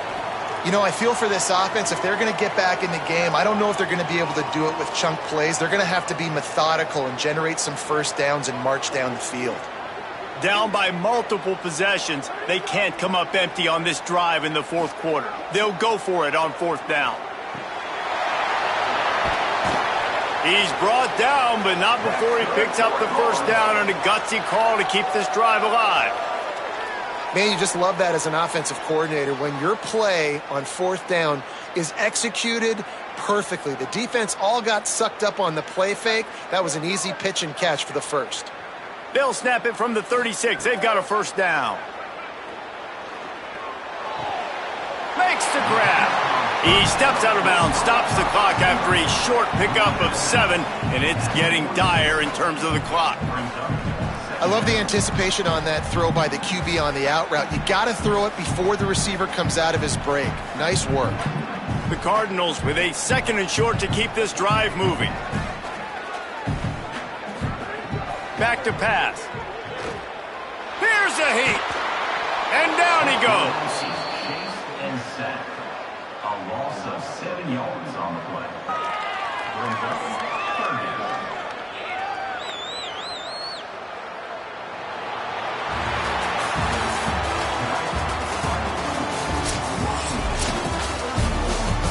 How much fun was that? I mean, you just dream of having games like that every time you go into the booth. I'll watch those two teams play anytime. Yeah, that's what's fun about good teams. Really good teams squaring off. Like, there wasn't a lot of difference between these two squads. We could watch these every week. Love calling these games because they're competitive. Great talent on the field. Palmer, unfortunately, somebody had to lose. Yeah, and the higher-ranked team was ranked higher for a reason. At the end of the day, when it came down to it, they made the biggest plays in the most critical moments. Both of these teams have tremendous playmakers, and they're both going to make a lot of noise late in the college football season, but give the higher-ranked team tons of credit. They earned this one. This has been a presentation of EA Sports College Football. For David Pollack, Jesse Palmer, and Holly Rowe, I'm Reese Davis, saying goodbye, everybody.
Welcome to the big house, Michigan Stadium.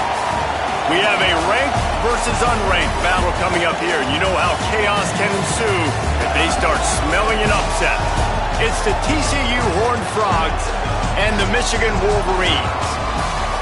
Reese Davis, David Pollock, Jesse Palmer with you here in the booth, and Holly Rowe keeping an eye on all of the storylines down on the sidelines. Holly? Michigan went through one of the most dramatic off seasons we've ever seen in college football, but they have steadied the ship, hiring longtime head coach Kyle Whittingham, who is highly respected and highly thought of in this industry. Whittingham has brought some stability to that program. We'll see if he's able to get the same results on the field with a talented roster. Back to you. Holly, thank you. This ought to be a tremendous matchup. And the Wolverines will kick off first, and here we go. Here he comes from inside his own 5. He'll be stopped short of the 20-yard line on the return. They'll mark him at the 19. So TCU's offense will have the football first. And finding space to throw the football against this secondary will be a challenge. This is what we expected. This crowd ready to make its presence known. He is stopped behind the line of scrimmage. They'll lose yards on that one. That's just a tremendous individual effort by the defender. He's able to defeat his block and get to the ball and get the ball down on the ground. Very, very nice job. The Horned Frogs now with a long way to go to pick up the first down. On the move, it's Payne. And they swarm him under. Well, the defense wasn't expecting that. They had a lot of guys back into coverage. That was second and a lot of yards to go, and they got caught off guard. Not enough guys in the box to control that running back. Here they come, trying to convert a 3rd and short from the 28. Dropping back, it's Craig. Dumps it to the back. It's caught. And he gets it done on 3rd down. They move the chains, and they'll mark it at the 44. And, man, it's really nice to see a QB and see the blitz right away. Sees the blitz coming, they come attack, replace it right away, get it to your running back, let him take off and do some damage. When anybody blitzes, man, try to find that space right behind him, and that's where you can make big plays. To the air on 1st down. Fires to the right. Lost the defense, he's wide open. Slicing and dicing through this defense, and they've got it down to the 23. That's what's so scary about this offense. They've got guys in the perimeter that can change the game in one single play, and you saw it right there. Too much speed on the perimeter to create that explosive play. And the Horned Frogs have their offense in high gear.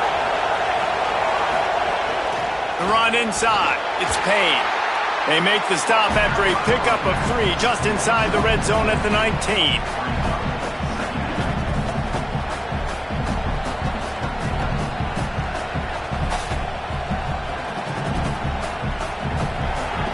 This crowd knows this defense needs them right now.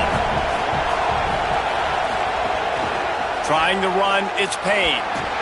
He's wrestled to the ground right at the 15-yard line, and a big red zone opportunity here.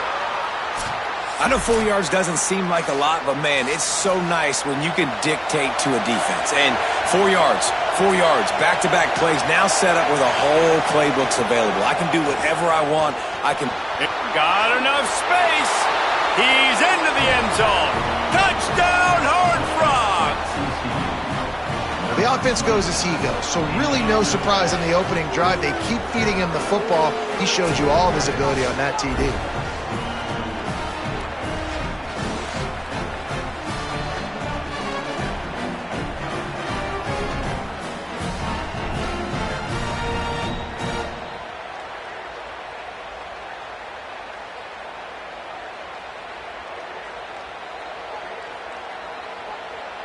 Getting ready for the extra point after the first score of the game.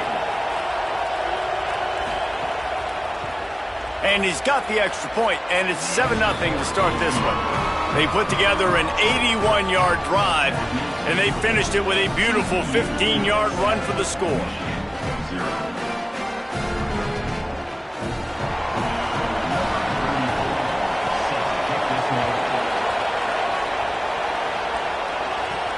On the move from inside his 5. Excellent job by the kick coverage team. A pretty minimal gain on that return. So Michigan's offense takes the field for the first time in this game. And here comes Andrew Marsh. He is a guy who is reliable and can be dangerous if he gets a chance. 2 running backs alongside the quarterback. And what a treat, man. We get to see an elite wide receiver, a master at his craft perform today. And obviously, nobody in the seats are surprised, right? Because this university continually pumps out guys at the spot. But, Jesse, I love the way this dude performs. I'm excited to watch him live. You know, it was amazing. The 3 of us were walking around the facility yesterday, and you're just seeing all the names of receivers and all the memorabilia and the jerseys and the Bolitnikoff Awards. The tradition of the position at receiver at this school throughout college football history has just been elite, and this guy is the next one. And that's exactly how you draw it up. And that's why the option's so hard to stop. QB, man, draw the defense in. Look at me. I'm the first option. Bam. Next thing you know, he pitches it, gets a positive gain down the field. They'll put it in play from the 27, first down. Here's Bryce Underwood to throw. Fires to the wideout. And this will be incomplete. A big hit there forces second down. And I think on that last play, that's an example of the quarterback trying to predetermine who he wants to throw to, and instead of letting the defense dictate who gets the ball. Man coverage, that guy was not open that time out on the perimeter of the field. Still, he gave him a chance, but that thing had incompletion written all over it from the moment the ball left his hand. On the move and looking deep. Complete in the middle. And they get him down at the 43, but this is the kind of explosive play you want to build on. And they're attacking the middle of the field. That's a big gain by the offense. And I know the big fella, I know it takes him a second to get going, but once he gets 8, 10, 12 yards downfield, those are big strides, and it's hard for people to keep up with him. Really nice job getting vertical. Nice play by the offense. Finds his man. It's Buchanan. They make the stop. Not a whole lot of ground picked up there, and they'll have work to do to get the first down. Now, you've seen the evolution of these slot receivers. They're just matchup nightmares. They're hard to get your hand on. A lot of times, they're off the football. You can't jam them. These guys are so productive, and offenses really feature their best players most time in those slot positions. And the spin move was sweet and athletic, but not necessarily that productive.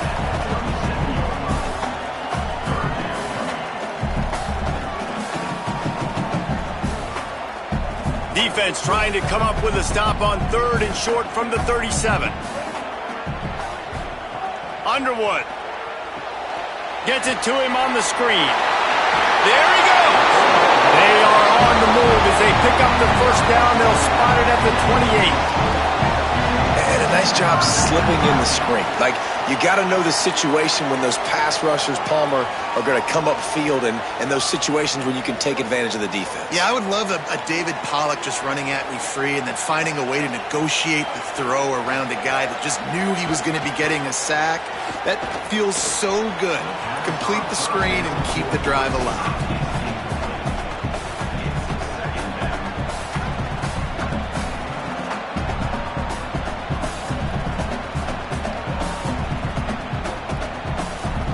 Try to make up for some of that lost ground on second down.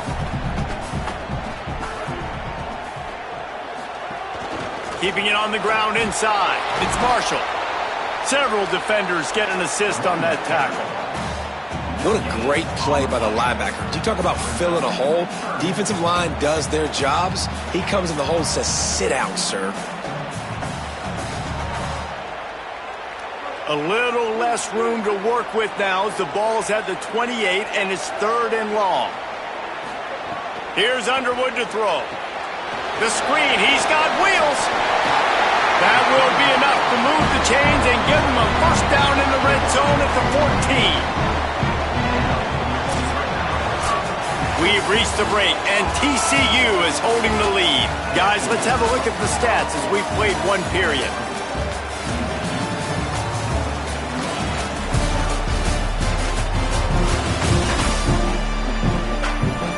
They've switched ends of the field, and we're ready to get things started here in the second.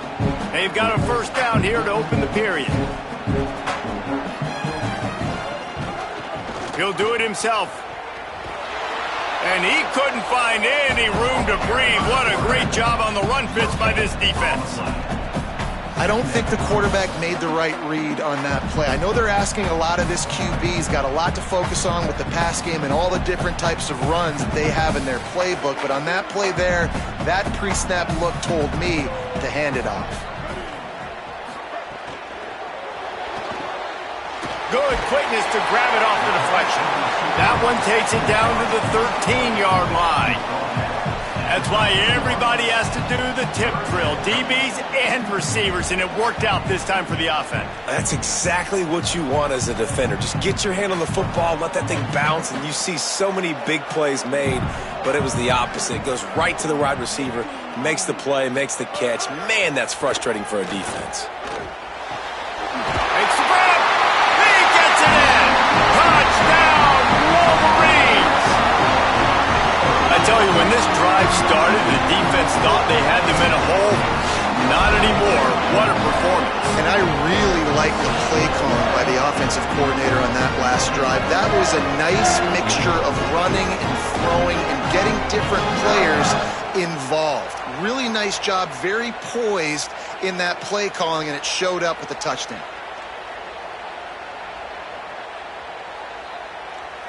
The extra point here would tie the game.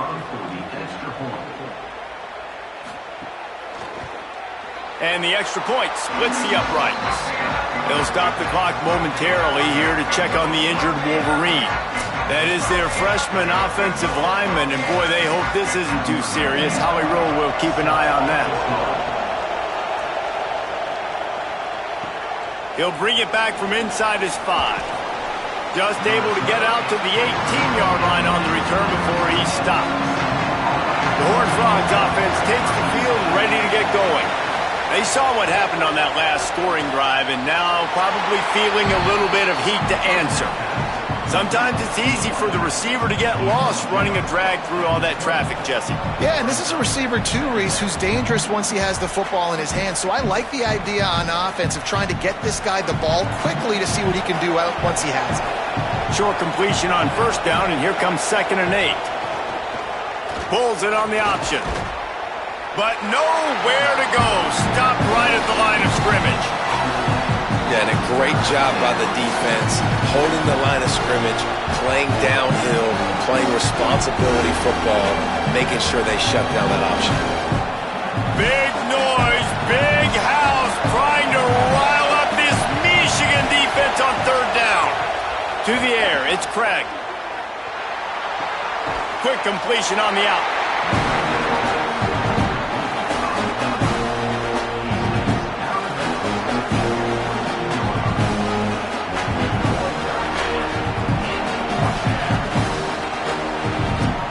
The Horned Frogs decide to punt it away. This will be their first punt of the afternoon.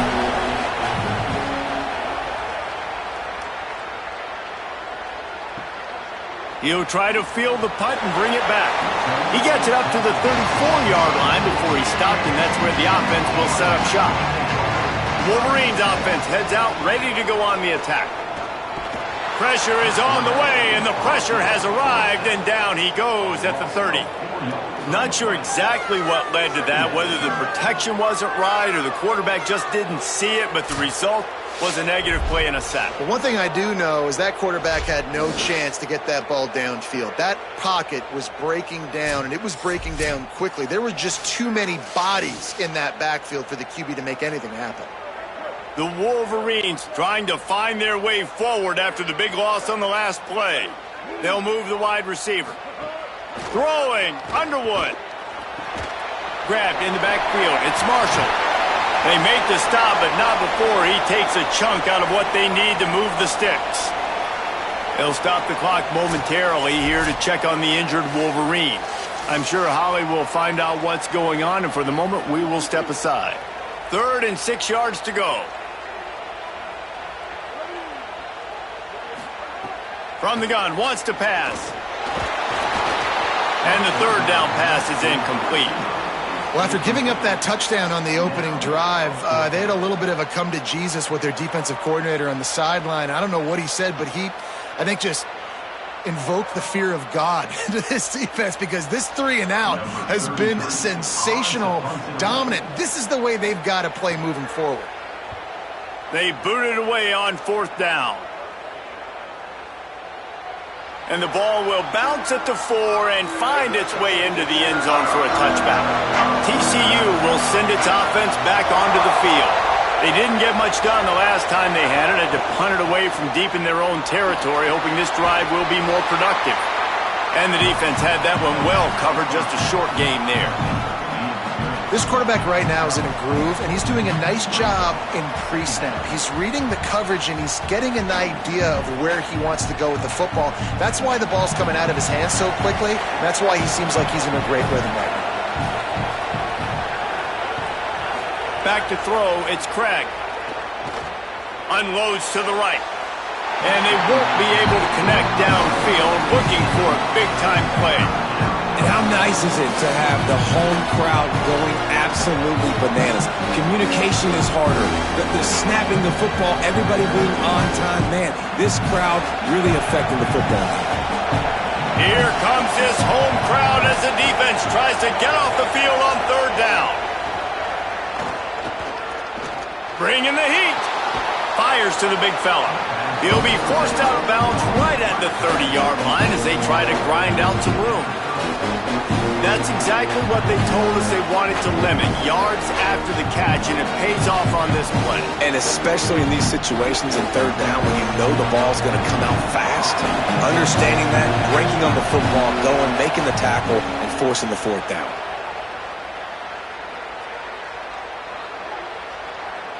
The ball hits at the 5, and it'll go into the end zone for a touchback. No reason to be in a big rush. They have some time here late in the half. That's caught. It's Marsh. And the defense settled in to stop that one for a short gain. The clock winds down to 2 minutes, and we will take a pause for the 2-minute timeout.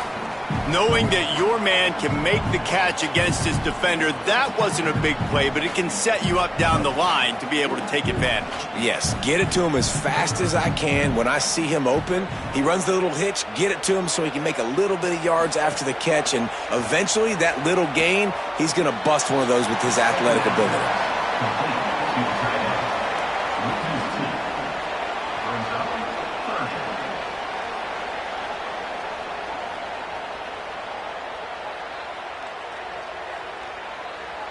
Need 10 yards on this 3rd down, and they're backed up inside their own 20. Here's Bryce Underwood to throw. Got the big tight end on the corner route. Solid work and execution there. They'll have a 1st down as they mark it at the 40. Such a nice job in pass protection. You got the corner route there to the tight end. It's going to take the big fella a little while to get to that area of the field, so you got to build a nice pocket for the quarterback to throw from. And all 5 guys up front doing their job individually, working together in tandem beautifully. That's what really allowed that play to work. Can't find his man as he took a shot trying to deliver that football, and it'll be 2nd down. The offense just has not been able to find a way to get their rhythm going here in the first half. We just haven't seen it in the passing game. That was a really good example of it again. If they're going to score more points in the second half, they've got to make some adjustments here at halftime. Under fire. And it's a sack. Timeout taken by TCU. It's their first. They'll take a moment to gather their thoughts and put together a plan for this 3rd down play. The sack makes it an even longer 3rd down chance for this offense. Quick pass to the left, trying to get it to the marker. TCU calls its 2nd timeout. And now everybody chiming in to figure out how to play this 4th down. So he was forced to just take what the defense gave him, and they were able to stop him short of the 1st down. And when you're a defense and you get 3rd and long and you know exactly where those sticks are, you set your feet at them, they throw it underneath, I go rally, make the tackle. Perfect 3rd down and long execution by this defense. They'll snap it from the 20 for the opening play of this drive.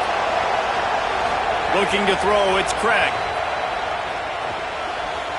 And that's not the way they drew it up. It's incomplete. Quarterback had everything he wanted there. He knew pre-snap exactly where he was going. Of course he was going to be going towards his primary target. Just can't hook up for the completion.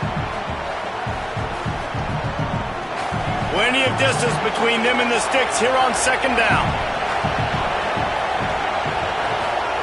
Couldn't connect on first down, now back to the air.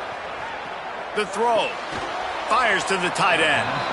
Well, nice completion there, finding the tight end. And what's so beautiful about that is while they didn't get the first, they were able to pick up enough yards now to make the third down manageable. Really putting this offense in a good position. Fairly manageable distance here on third down from the 27.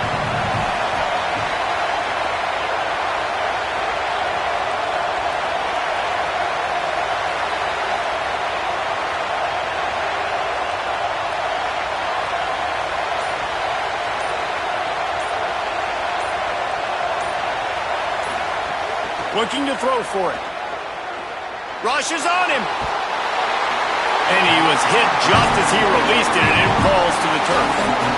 Defense did a great job. Third and short on the opponent's side of the field. They're expecting quick throw. Everybody, they dug their heel on the ground. They're able to break on the ball, force the incompletion. And the Horned Frogs send out the punt unit.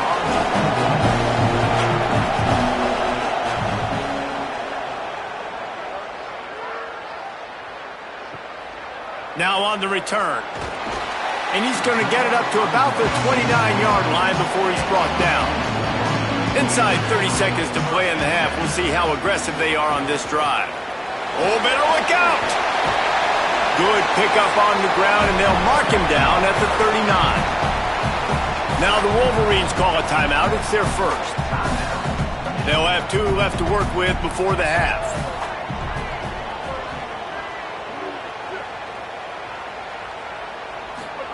Underwood. Caught over the middle. It's Buchanan. They'll use a timeout right before halftime. Maybe time for 1 or 2 more plays.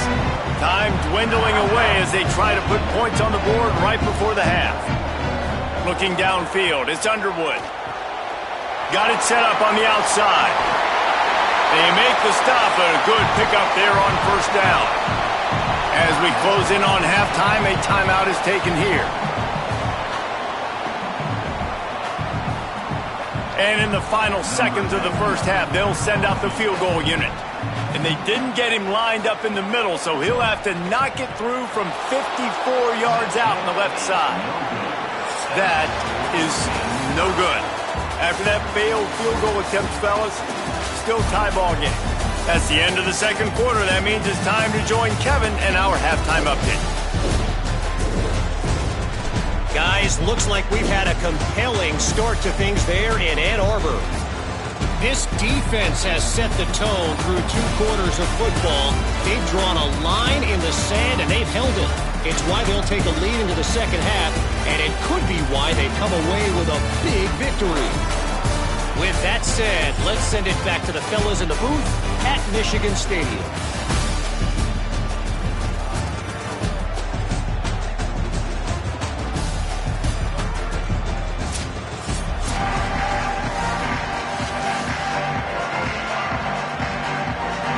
The Horned Frogs will kick it away to crank up the second half. He'll bring it out. It's Marsh. He was hoping for something a little more dynamic, but they get him on the ground at the 20. The Michigan offense heads out to get this drive started. They haven't really been able to light up this scoreboard, but putting points up would be huge here. He'll get it up to about the 32-yard line before he stopped, and it'll be first down. This offense has to get this guy the ball in as many ways as possible. He showed you all of his tools on that last play. They'll snap this one from the 32. It's first down.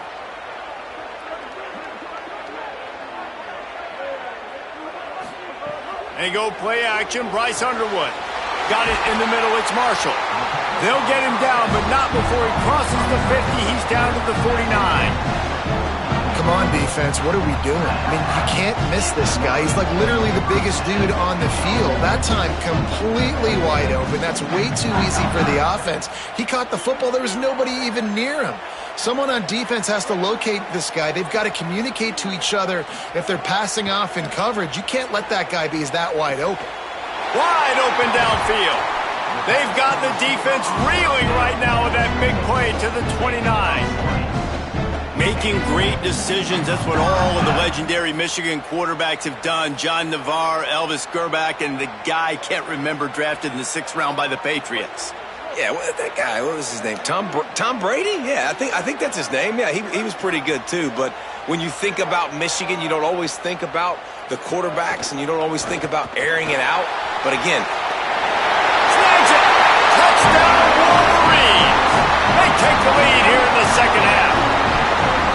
One of the reasons this offense is so exciting to watch, they've got guys that are dangerous after the catch. And if this quarterback gets through his progression, David, hits you in stride, these guys will take it to the house. Man, it's your job to do the rest, right? You hit me in stride where I don't have to stop running. I don't have to break down. It makes it so easy. The connection between quarterback, wide receiver, you can tell this is a good one, and that's why they got 6 on that play.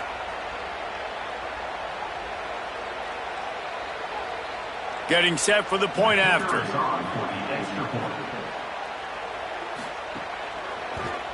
And the PAT gives them a 14-7 lead. Quick work on that scoring drive, just 4 plays. And they covered the final 29 yards with that touchdown pass.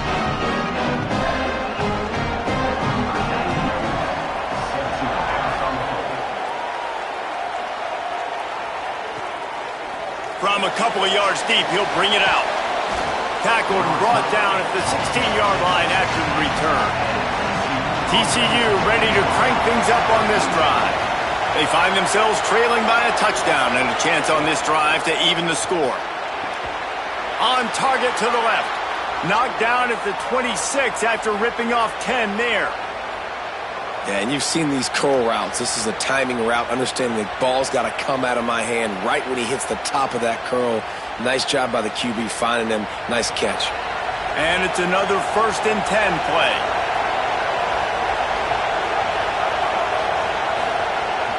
Off play action. Unloads to the wideout. Just too much mustard on that one. Can't miss the target that badly. There's a lot of QBs that when they get hit and when they get hurried and when they get pressured, they become very average. Really nice job by the defense pressuring the quarterback. Plenty of work to do here on 2nd and long. He's got it on the right. He works his way up to the 33 and is pushed out of bounds. Nice job decision-making by the quarterback there in the RPO, not handing it off, knowing he had to throw it, but then also understanding his open guy was going to be in the right flat. Big noise in the big house for this huge 3rd down play.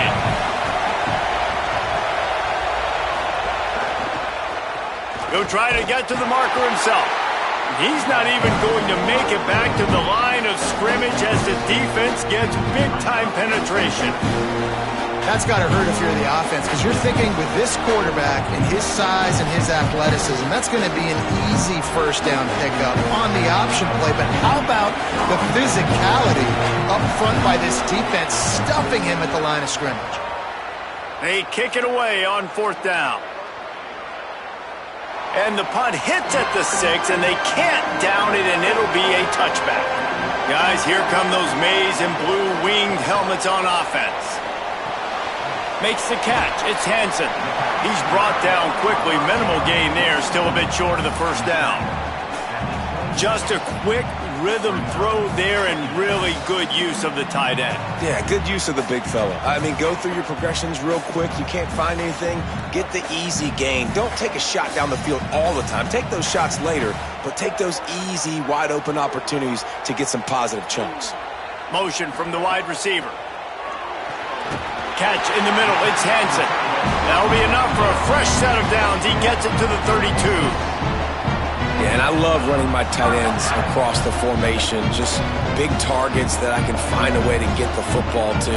Nice snag, nice little positive gain for my offense. With a 1st down, they'll snap it from the 32.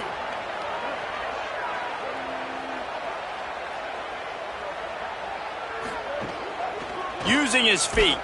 Defense right there to stop him in his tracks, and they get nothing on that play.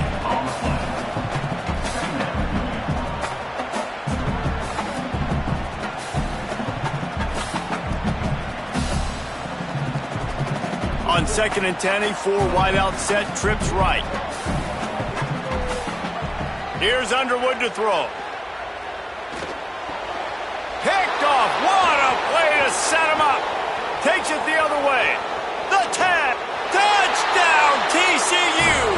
And what a turn of events as this defense gets the pick six.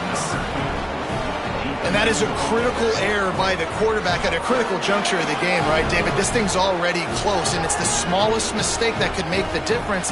That pick six certainly hurts his team, but there's a lot of football left, a lot of time left. You've got to be resilient as a quarterback. You have to be able to turn the page and get back out and attack with confidence. You made a mistake. Yeah, exactly right. We got to flush this. We got to move on. Obviously, the crowd goes nuts. The fans are all into it. The other side's energized. Now you got to go get your head together. Go watch the clip, see what happened. What did I do wrong? You got to get out there and go fix it because you still got a chance to win this ball game.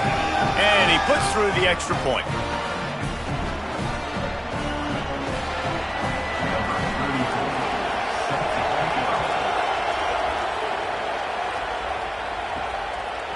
He'll bring it out. It's Marsh.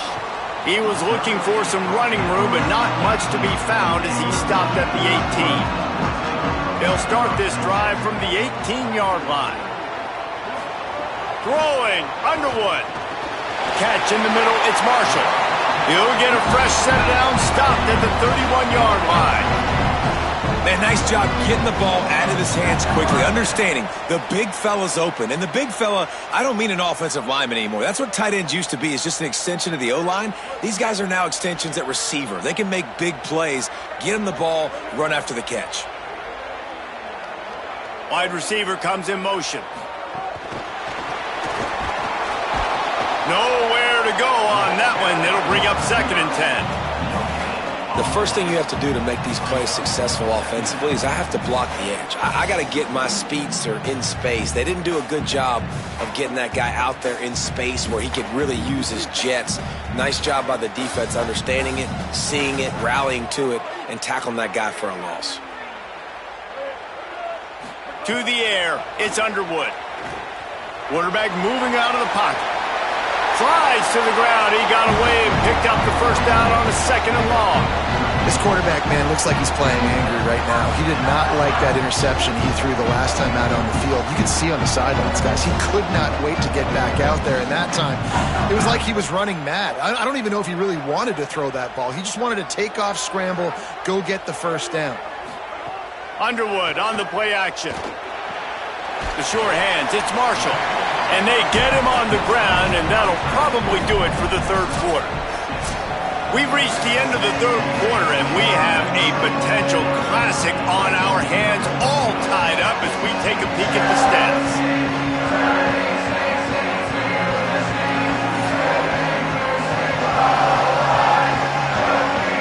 These two teams about to find out what they're made of as we open the 4th all tied up.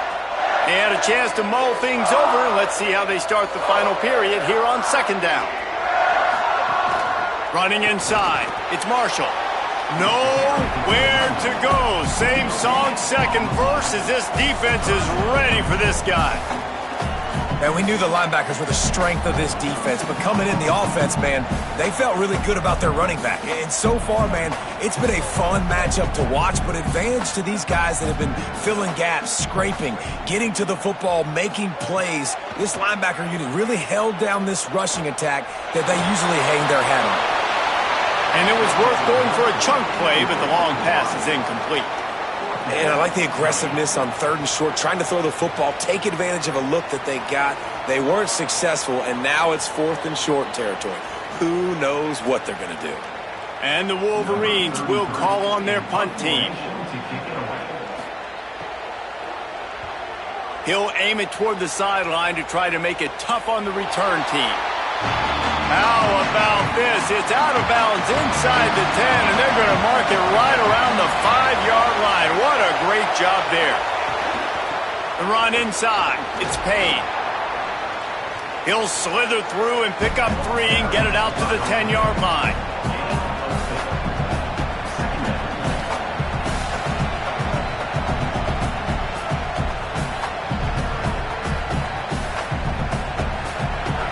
Listen to this crowd just shaking the girders of this place trying to help their defense.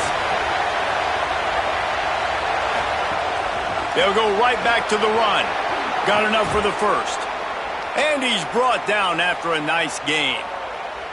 And that is just an attitude run, running it right up the middle, right into the teeth of that defense.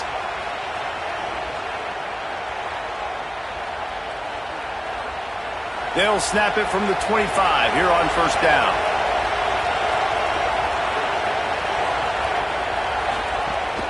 On the run, it's Payne. Might have a chance. They finally get to him. What a play there to pick up the first down. It was so important this offense was able to find a way to get in the rhythm, and the running game is now helping that. 2 straight punts on their previous 2 drives. This drive, though, they're having a little bit more success. Big reason why is this running back. He's been able to find some creases to run through, and it's really helping out this offense. Rides the option, he keeps it. Stop behind the line, he'll lose a yard. Phenomenal job by the defense that time, shutting down the option play. They knew they were going to see this in this game, and all week long in practice, they really focused on this assignment football, making sure the dive, the quarterback, the pitch, all taken away. Nowhere to go with the football that time. Offensively, the defense coming up with a huge negative play.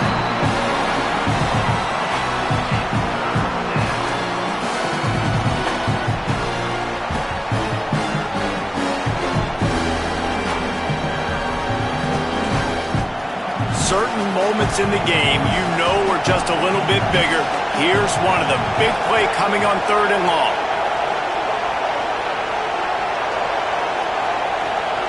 Back to throw, it's Craig. And the defense gets home. Yippee-ki-yay at the 35. Well, a big key for the defense coming into this game was could they impact this guy when he drops back to pass? We all know he's one of the fastest quarterbacks in all of college football. They weren't sure, honestly, if they were even going to be able to get into the ground. They just wanted him to get rid of the football earlier than he needed to. But that time, in the second half, they come away with their first sack of the game, and that is going to be a big shot in the arm for this defense. And the Horned Frogs will send out the punt unit. They may have to pay him overtime. He's punting for the 5th time today. And the ball hits at the 3 and gets into the end zone. It'll be a touchback. And here comes the Michigan offense back on the field. A little misdirection and the handoff on the counter. He'll get it up to about the 32-yard line before he stopped, and it'll be first down. That's the beauty of misdirection in the run game, right? You try to show the defense one look, and then you come back and hit them the other way when they're not expecting it. See what they dial up on 1st and 10. Hands it off on the counter. There's some room. Big pickup on the ground here to keep this drive moving and give them a first down. And the thing you got to watch out for with this running back is he's pretty streaky. When he breaks off a big one, more big runs normally follow soon after, and you're seeing it now on the last 2 plays. Big-time plays back-to-back, and you know right now he's calling for the ball again. Play action with Underwood. And the physical play there forces the incompletion on first down. Well, it was a good throw, it was a good route, but it was the hit that forced that incompletion.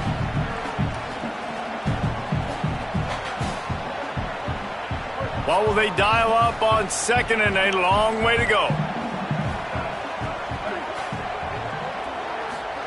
Here's Bryce Underwood to throw. Got a man, it's Marshall. Finally, they get him out of bounds, and what a big pickup there as they get the first down. When you can run routes like this big guy, you can line him up in the slot. You can give him some extra space to work and just let him find the open holes over the middle of the field. It's a good idea to line him up in different spots to help him out, but he's a big part of this passing game. You saw why there. Got it in the middle, it's Buchanan. He's brought down after a gain of about 5. Clock comes to a stop as we've reached a 2-minute timeout. The Wolverines in a good spot here with 2nd and short. Keeping it on the ground inside. It's Marshall. And he never had a chance. Just stopped cold as soon as he got it. I think the run defense, a lot of times late in the game, you always wonder how well it'll hold up. Nice job on this play by this defense, getting in and getting the running back on the ground. Kick the field goal from here. It's a 51-yarder. Get a few on 3rd down, and life is much better. Grabs it in the middle. He was fighting and struggling his way, trying to get that 1st down. Instead, they'll be faced with 4th. And now on 4th down, they will put it on the shoulders of the kicker to save them with his foot. And it's gone! And guys, they've taken the lead, and now the stage is set for the end of this one. Well, the offense and special teams did their job right here late in the 4th quarter. They put themselves now in position to win this game. It all comes down to the defense. Can they deliver? If they get the stop, they win this game. And no chance at a return here. They'll start this drive at their own 25.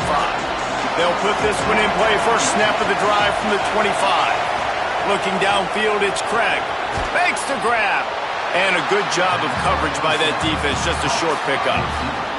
You got to like this defense, man. All game long, great job tackling the football. Like, you throw it on the perimeter, they're coming up. They're not giving the run after the catch to these receivers. A lot of times you see so much damage done after the catch. This defense has been dialed in, and the big play has been a non-issue. And it'll be incomplete. This is some physical pass defense. And a lot of times football, man, it's just about confidence and feeling good and getting in a rhythm. That's not what this offense has done all day. And now in a moment where you need it, you got to put it together. Where do they go? Like, who is their go-to guy? What is their go-to play? They've struggled all day, but you can erase all of that with one drive right here. Working that left side now. He's going to come up about 5 yards short of the line to gain. He would love to have picked up the 1st down there, but saving the timeouts, saving the clock, much more important right now. Yeah, that could save the game, because now I can work the middle of the field still. Now I can still take those shots deep. When I get without timeouts and those start to dwindle, I get very predictable. So great job getting out of bounds. It's incomplete, and they desperately needed to keep that drive going, and they couldn't make the connection.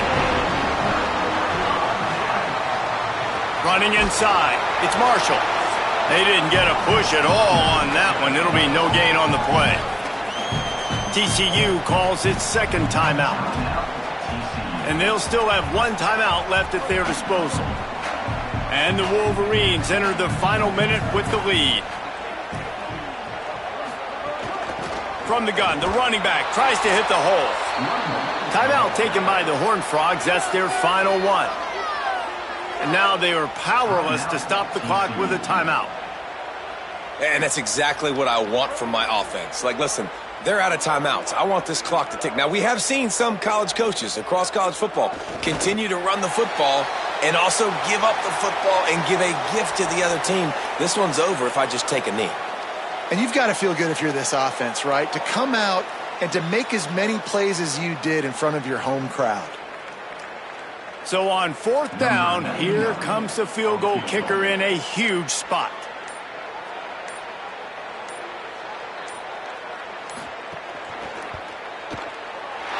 And he got it! They've stretched out the lead, and now they can't catch it with a field goal. And not to be the old guys in the booth, but we aren't the old guys in the booth, man. 50-yard field goals used to be really, really hard. Kickers nowadays, man, they are making it look so much easier, and he does right there.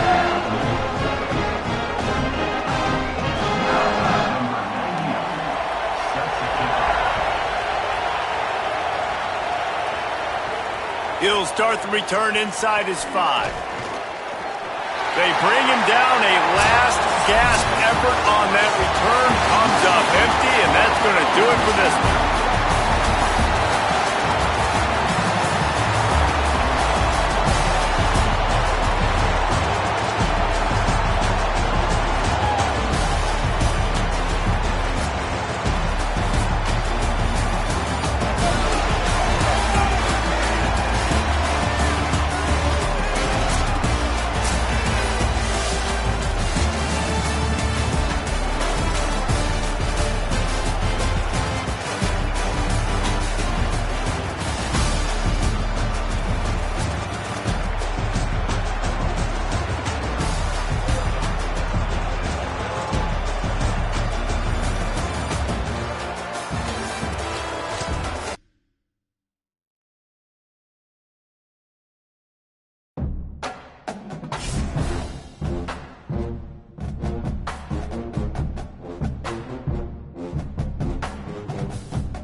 An iconic venue, Tiger Stadium, Baton Rouge. Two behemoth conferences, bragging rights at stake, the SEC versus the Big Ten. It's the Iowa Hawkeyes and the LSU Tigers. Along with David Pollack and Jesse Palmer, I'm Reese Davis.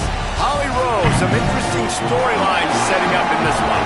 Guys, LSU was able to bring in one of the most highly sought-after coaching candidates last season. Lane Kiffin now has an opportunity to marry his system with some of the best talent available. LSU always has great players. Can they put it all together, get back in the college football playoff picture, and contend for a national title? Back to you. Thanks, Holly. Looking forward to see how this one goes.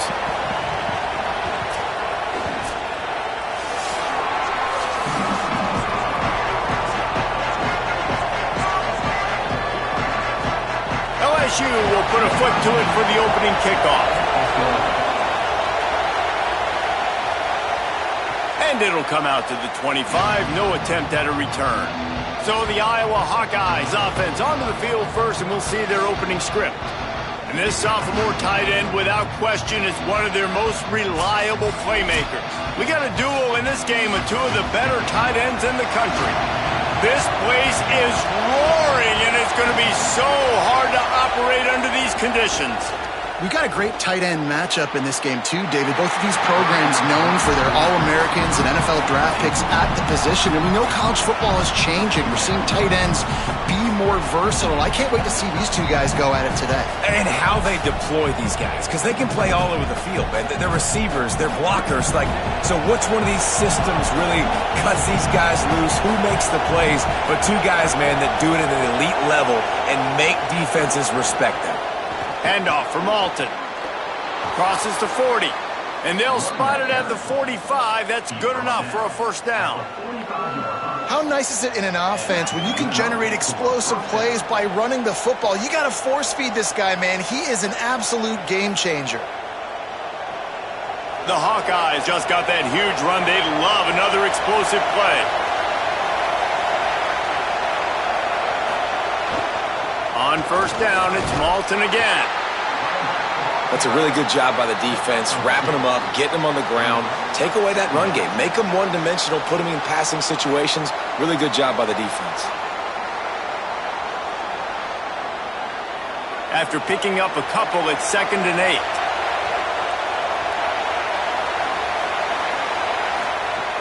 Looking to fire. Turns it loose deep. Catch inside the 25. A likely touchdown-saving tackle, but the catch and run takes it down to the 7. This quarterback was licking his chops coming into this game. He told us this week he felt like there were some matchups that he could take advantage of against this defense, and he wasted no time. Opening drive of the game, he finds the matchup he likes, and that was an absolute dime.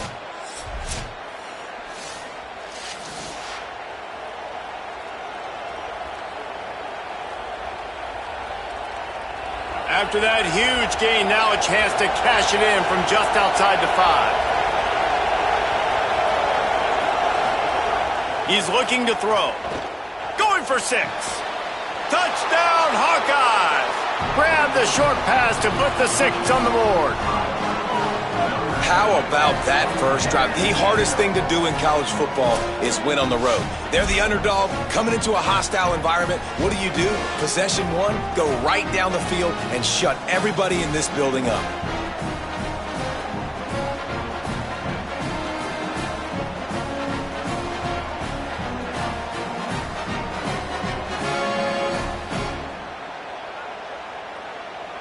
Setting up for the extra point after the first score of the game. And the extra point makes it 7-0. They put together a 5-play, 75-yard drive.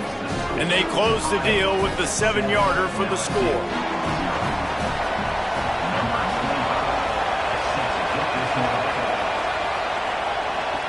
From inside the 10-yard line, he'll bring it back. Tackled and brought down at the 23-yard line, so not a whole lot of room on that return. So LSU's offense coming onto the field, and we'll get our first look at them in this one. And this guy is a big, and I mean big, target. Trey'Dez Green. And what a luxury it is to have a weapon like this at tight end. He is a big play that can happen at any moment. Looking for a man. It's Levitt. And guys, we just know, and we kind of laugh about it. When we talk about this team, you know you're going to get a tight end. Like, you just know you're going to get a big, strong, athletic guy in matchups. It was no different watching tape this week. In this offense, they found a great one, not surprisingly, Palmer, because it seems like they do it every single year. And on offense, they're smart, right? I mean, it goes through the tight end. In the passing attack, that's oftentimes where the quarterback's going to be looking first, and we see that all the time. And so it's no surprise they've been able to reload this position and stock it up. You're going to see multiple tight ends in formations today, and they are going to attack this defense vertically down the field, throwing to what has always been their best position. Behind the chains now on 2nd and long.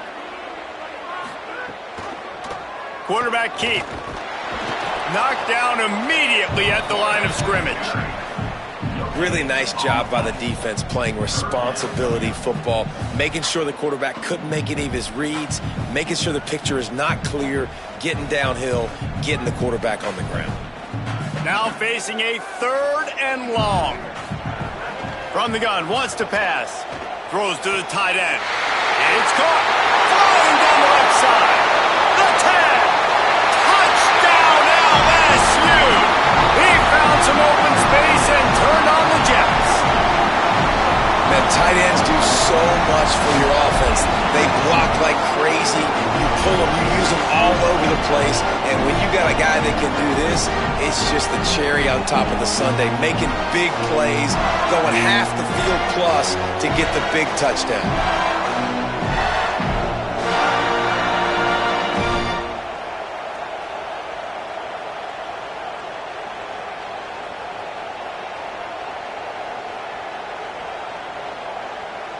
Looking for the tie with the extra point.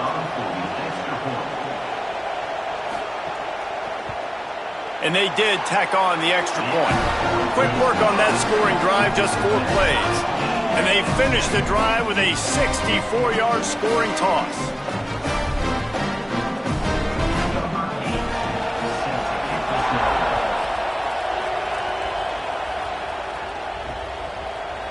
And it'll be a touchback. The ball will come out to the 25-yard line. The Hawkeyes offense heads out to start this drive. Took the last drive in for a touchdown. They'll try to do it again on this one. Oh, he's got some space. Out across the 30 mark, down at the 35 after the 10-yard gain. Well, I'll tell you, when you start a game as well as this guy did on the opening drive, you're going to earn more touches later. And finally, they hand it off to him here on the second drive. But he's really shot out of a cannon in this game. Really like the way he's running right now. He's running hard. He's running with authority. They need to keep giving him the football. And that incomplete pass caused by the big hit on 1st down, 2nd down coming. Well, this defense knew coming in they were going to see some RPO and they were going to see some quick game. A nice job there taking the throw away from the quarterback. Working well behind the sticks on 2nd down.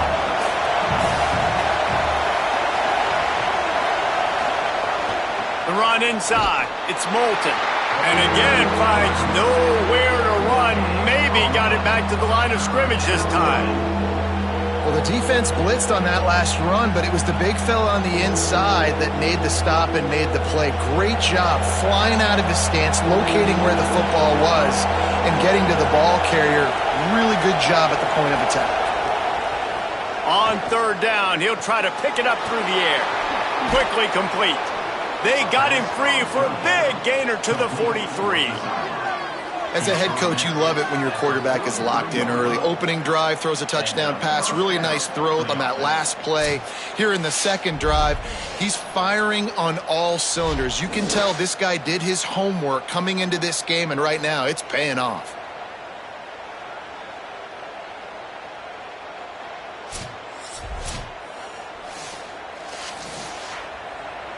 And the Hawkeyes are marching down the field. Give running right, it's Kamari. Makes it past the marker. Maybe a crease. He almost punched it in for 6. They'll get him down at the 1-yard line. Well, there's a big run on offense, and guys, I don't think a defender even touched him anywhere near the line of scrimmage. That's how big that hole was.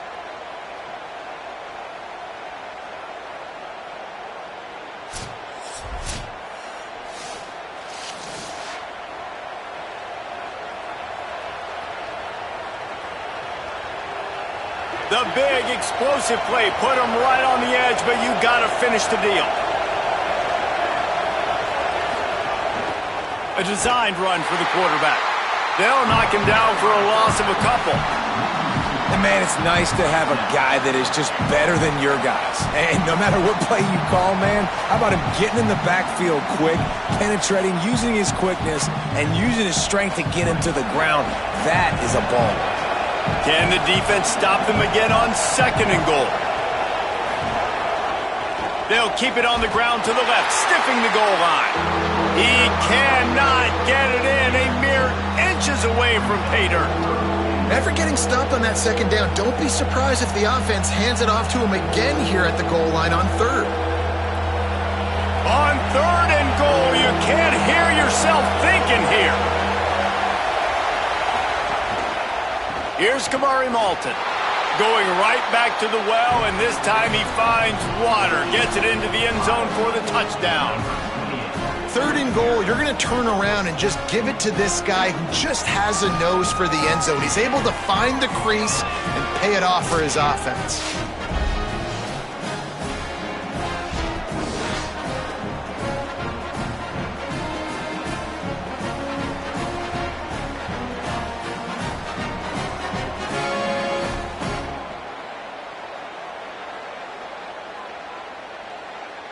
Lining up to add another.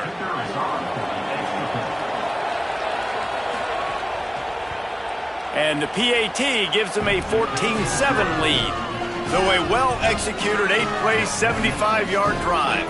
And it was closed out by the short yardage touchdown.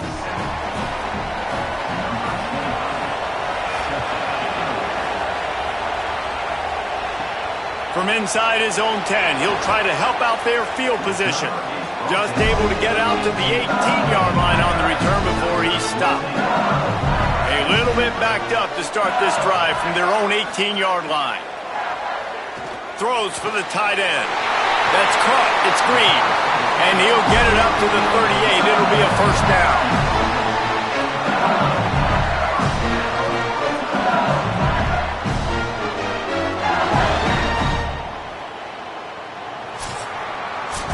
We have the early makings of a quarterback duel, as these stats will show you.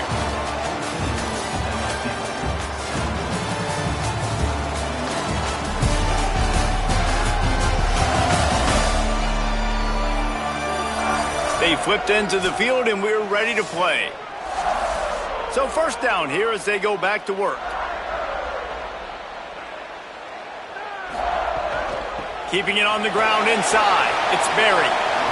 And those body blows really, really matter. Like, I want to be able to hand the ball off to my running back 10, 15 times a game. Make the defense tackle him, wear him out. Sometimes these 3 to 4 yard runs, later in football games, they turn into 5 to 15 to 20 yard gains just because of the body blow effect. Back to pass, it's Levitt. Fires to the big fella. No chance to run, but still a good gain.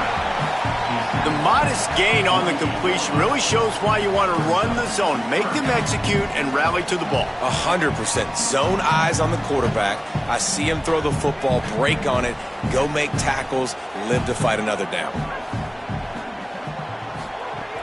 To the ground to try to pick up the first. All down, but he has enough to move the chains. 3rd and inches, everybody knows what's coming, but it's so dang hard to stop it. You better get penetration with that defensive line. They didn't do a good enough job. Running back falls forward and does his job. LSU with the 1st and 10 here. This time he wants to throw. Grabbed over the middle. It's Brown. Oh, the speed, the acceleration, the elusiveness, and he's down to the 43. Hey, man, this offense is going to be so much fun to watch. How fast can they get it to click, right? Because every single player that we're going to highlight, whether we do talk about the receivers right now, they're all new. The offensive line's all new. The quarterback's new. Everyone in this program is new, Palmer, and it's on Kiffin to make it work and make it work quick. Well, the one thing you know is with this Lane Kiffin offense, these receivers are going to get theirs. They're going to get catches, and you got a really good quarterback in Sam Levitt coming over from Arizona State to give you that opportunity. So while Thomas and Anderson from a year ago, those guys declare, there's a big opportunity. There's a lot of spots up for grabs here for these receivers to go down the field, make a ton of plays, stat it up, and score points for this offense. And winning first downs is a priority for a defense, and you can't get bludgeoned. You can't get physically beat at the point of attack. You know the percentages. It's usually pretty good on first down that they're going to run the football. So then getting that big chunk, getting in second and short, not a good job by this defense. Looking to pass. It's Levitt. Missed his receiver there. It's incomplete.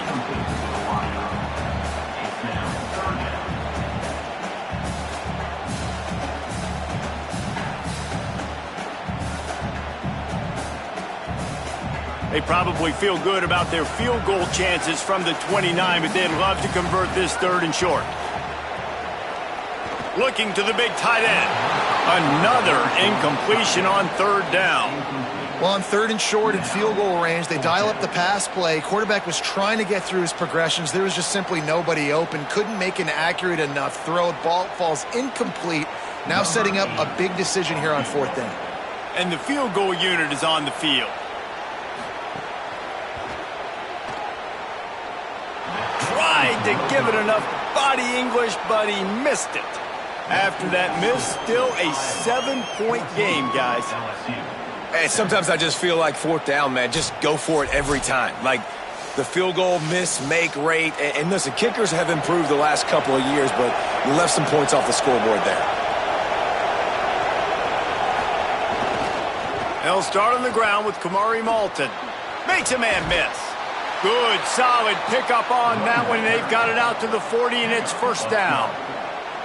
Another good run. Man, he has been picking up yards in bunches today. Jesse showing off all the skills. And he's showing no signs of slowing down, David. This guy just gets better as the game goes on. He is a beast. The offense lines up at the 40. They've got a first down. Right back to the well. Picks up the first down. All down, but he has enough to move the chains. An explosive play in the running game moves the sticks for the first down, but there is an injured player on the field. That is the senior offensive lineman who's shaken up. Holly Rowe will check on his condition. Now they've got it at the 44 on first and 10. Running inside. It's Moulton. Defense right there to stop him in his tracks, and they get nothing on that play. That's how you come up and make plays as a defense, man. Playing physical, playing downhill. They've given up some plays today, man. He's got over 100 yards on the day. He's really had some success. But on that play, really downhill, really physical, and a nice job getting him to the ground.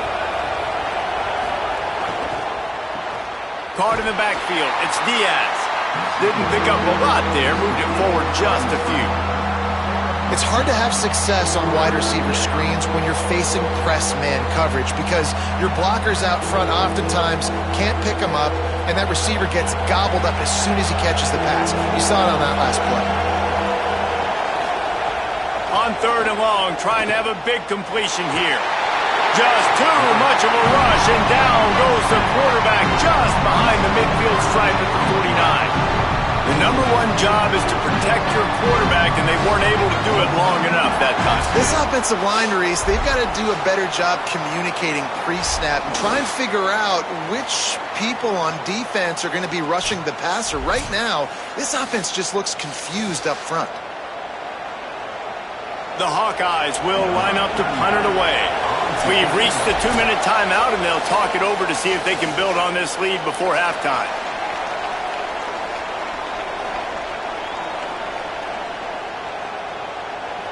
And the Hawkeyes will punt this one away. They'll have to boot it away for the first time tonight.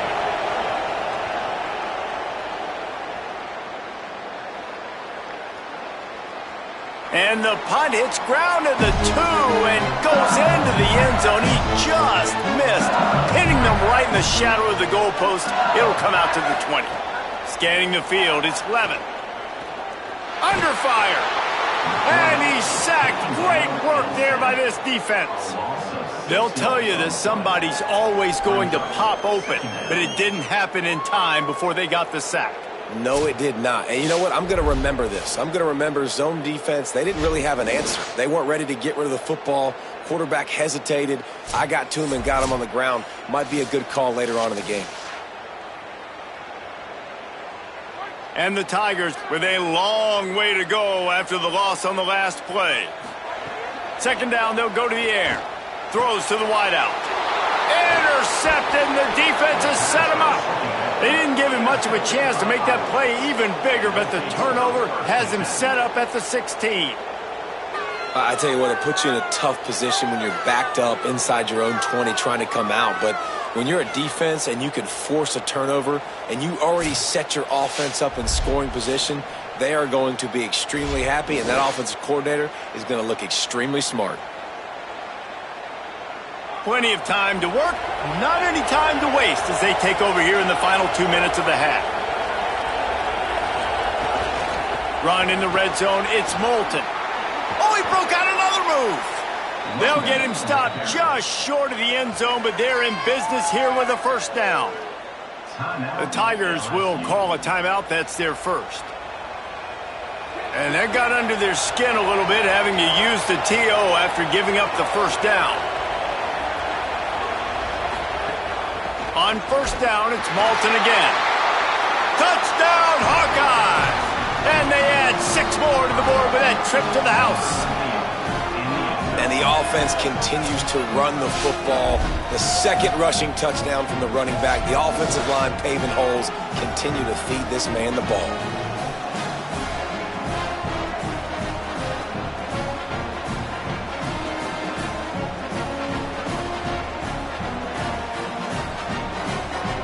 Lining up for the PAT.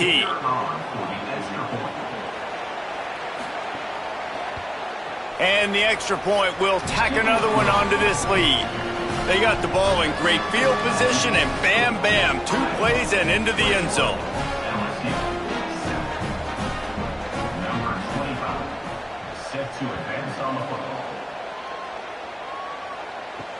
On the run from inside his own 5. Nice job by the kickoff team. Everybody stayed in their lanes, and they'll stop him at the 16. Plenty of time left in the half here as they take over, but they will want to be efficient here in the final 2 minutes. Snagged in the middle, it's Harris. And I love when my quarterback sees zone and knows exactly where to go with the football. Sees the wide receiver running the drag route, knows when to throw it, pulls the trigger for the easy completion. That last connection left him a little short of the first down, but in perfect spot to attack on second and short. Finds his man. It's Green. They pick up the first down. They'll mark him at the 34. Got to be expeditious here. Timeout called by LSU. That's their second. And they'll still have one in their pocket for what's left in this first half. Throwing right. Got his man. He stopped right at the 50-yard line, but they'll move the chains. It's first down. Now the Tigers will take their final timeout of the half. And they won't be able to stop the clock again for the remainder of this half. Throws to the tight end. Working that left side. He gets across the 20 and finally out of bounds at the 19. They're in the red zone. And this offense is going to need more of those, man. You've dug yourself a little bit of a hole. Defense still giving up points on the last possession, man. You got to put it in overdrive. You need more big plays, more shots down the field. You got to continue to be aggressive. The Tigers have it with a 1st and 10. Wide receiver going in motion. Now from inside the red zone. He wants it all. Touchdown, Tigers. He got it, beat down in bounds. Man, is exactly what this offense needed to do. You talk about answering at the right time, right before the half, close this gap, create some momentum, go into the half, put something together, try to come out with your hair on fire and win this second half.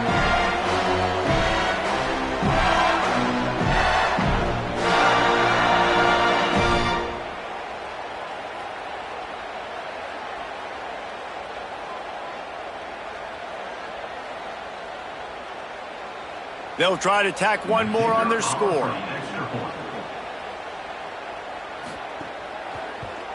And with the extra point, they're down a touchdown, 21-14. A very efficient 5-play scoring drive. And the capper, a 19-yard toss for the touchdown.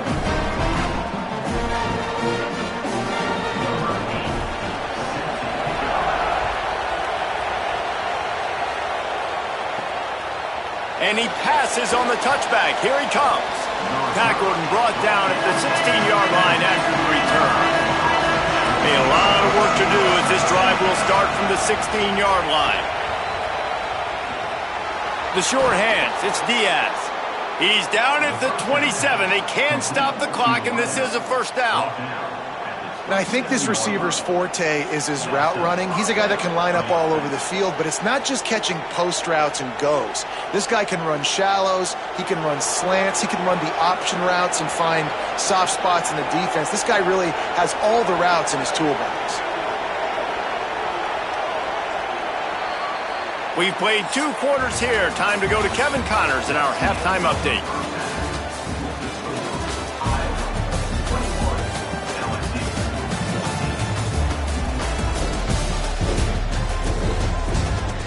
Fellas, by the looks of things, we've had one enjoyable first half in Baton Rouge. What a first half for that superstar back. He's already over 100 yards today, and he's done it with tough physical running, but also elusive speed. And that combination has his team 2 quarters away from a nice win. With that said, let's send it back to the guys in Baton Rouge.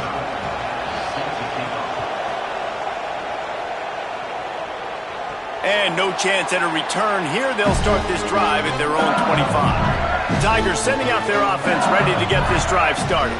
I imagine we'll see them go right back to work up top after how productive that pass.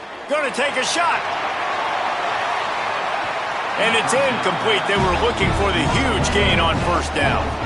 I love the defensive mentality coming out here early in the third quarter. They've got the lead. They know the offense is going to be aggressive and start taking shots. A really nice play call that time. And an even better job in the back end in the secondary being ready for it. It just feels, guys, in this game like the defense is staying one step ahead. Fighting off the defender. Looking for room at the 40. They'll get him on the ground at the 46, and it'll be a first down. Yeah, I tell you what, I'm always keeping track as a defensive coordinator of where they're running the football. You can see they ran it to the right. Do they like this matchup? Is the right side of their offensive line really good? I'm going to be paying attention to that because that's a big gain. I got to make sure I shut this down the next time they run it. On first down, it's Durham again. And the defense snows him under after a very short gain. And the defense doing a great job committing to the run. When you commit to the run like this, obviously you can give up some plays in the passing game, but you got to stop the run first. So now it's 2nd and long. They'll run play action. Complete. Gets it all the way down to the 39-yard line. It'll be a first down. Death Valley has a well-earned rep of being intimidating. It is nice to be the quarterback, to have everything on your side. And have everything quiet. It's the loudest place by far that I ever played. I mean, for an entire game, they are on their feet, yelling, screaming. Now, listen, we can't play all the words they're yelling, Reese, but they are an intimidating crowd. He's all the way down to the 27-yard line, and they are threatening. And, man, that's just something you don't want to see a lot of as a defense, man. You don't want that running back getting to the second level where your defensive backs now have to make plays. Those guys are paid to cover. And, yes, they are paid to cover wide receivers, to make sure that they don't get open, not to make tackles consistently. So the defensive line, the linebackers, got to do a better job stopping this run. At the end of that play, whistle's blowing as they check on an injured Tiger. That is their freshman offensive lineman, and boy, they hope this isn't too serious. Howie Rowe will keep an eye on that. The Tigers can play this second down a lot of ways with just a few yards to go. Running the red zone, it's Durham. He's brought down, but it'll be enough for a first down. Yeah, and it's so nice. Don't overthink it, right? Just hand it off, get the first down, new set of downs, let's go.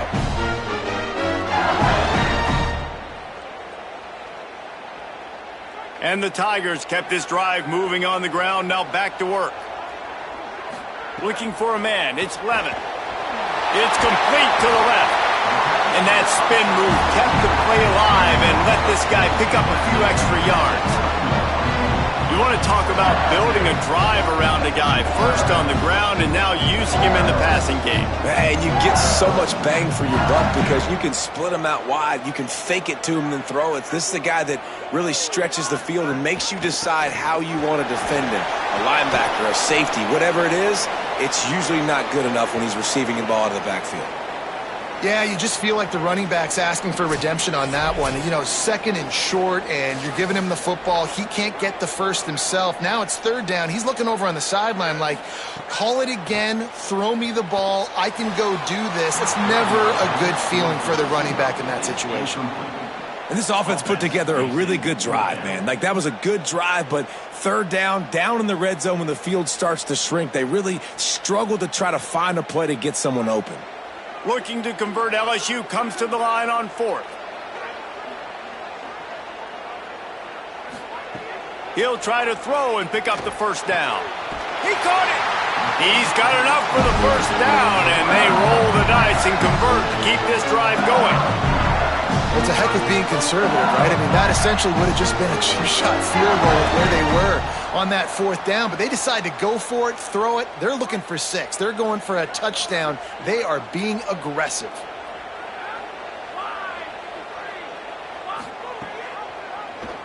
He'll do it himself. They'll knock him down for a loss of a couple. I just love the way the defense prepares. Each and every week we see this defense come out, and it's like 11 guys, they've got their head in the game, and they're playing as one unit. They knew it was going to be tough facing this option game with the quarterback in the running attack, but they've just done such a good job so far staying home, playing their assignments. You saw it on that last play right there. Rallying to the football, nowhere for him to go and creating a big loss. Unsuccessful second down, and now I'm immediately thinking, I got a little bit more than I want, so what are my pass plays? What am I going to get into here offensively to try to have success on third down? The last 2 plays have gone backwards. Can they salvage the drive by converting on 3rd and goal? Big fella moving. And they've got him down after the short completion, but they inch closer and closer to pay dirt. What a snag. How about that catch, man? When he threw the football, you're like, no, don't throw it. But the big fella says, it's my ball. I don't care if anybody's near me. He'll make the catch. That tight end just earned some money. Back to throw, it's Levin. Big tight end makes the grab. First down, still on his feet. Touchdown, Tigers. Quick strike through the air for the score. And we're not surprised, right? Finding the big fella down in the red area. Like the power forwards, those guys that basically set up shop, rebound, go get it. You know if somebody's on, they can still make the catch. A lot of times they say quarterback's best friend, tight end, especially in the red zone. Setting up for the extra point and the tie. And after that extra point, we have a tie ball game in the 3rd quarter. They held the ball for 15 plays on that touchdown drive. And they finish it up with a 3-yard scoring toss.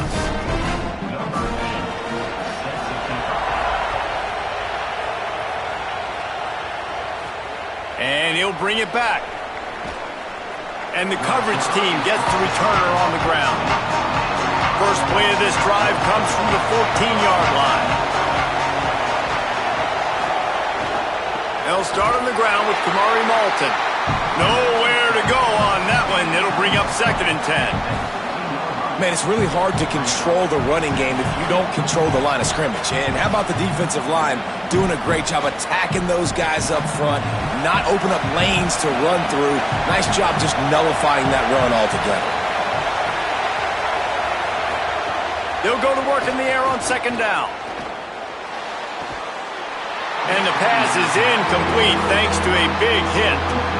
My job is to make sure that ball comes loose, and I got to go through that guy, use my shoulder pad, drive my feet, really, really be physical, because if he bobbles it at all, or as soon as his hand gets to the ball, you can tell the difference when that body jerks forward and that ball starts to come loose and pop out.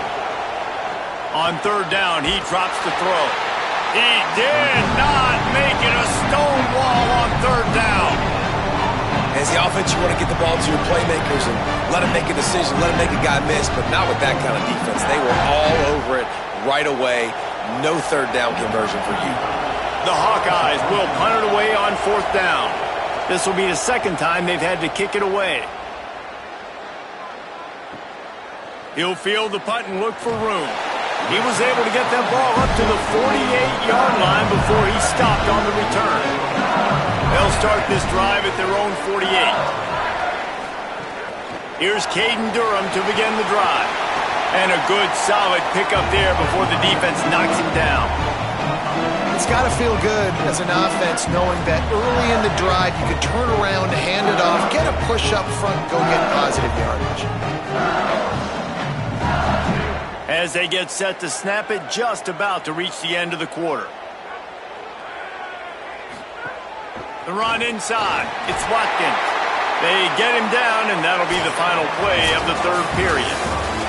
What a ride. It's been through the first 3 quarters of this game. We are all tied up. Let's check out some stats.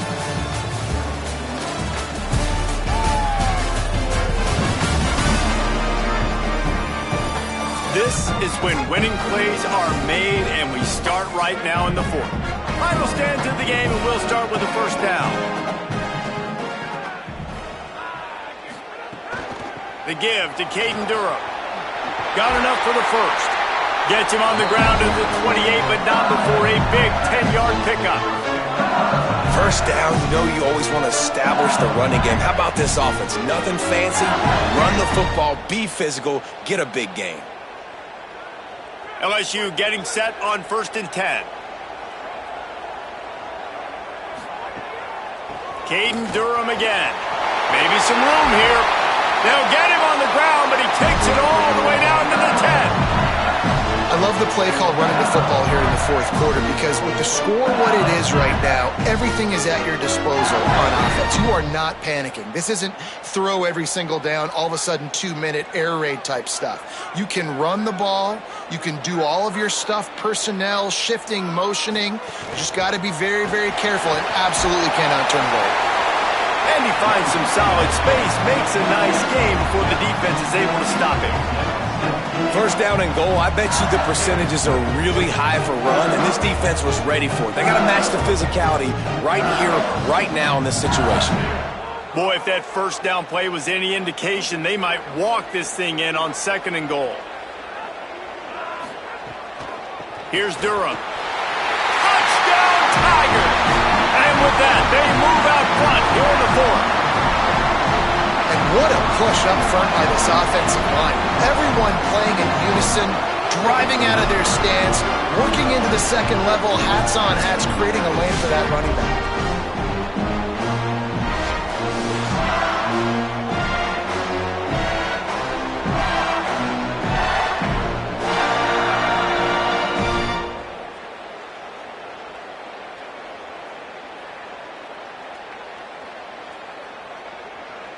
Lining up to tack one more onto that lead.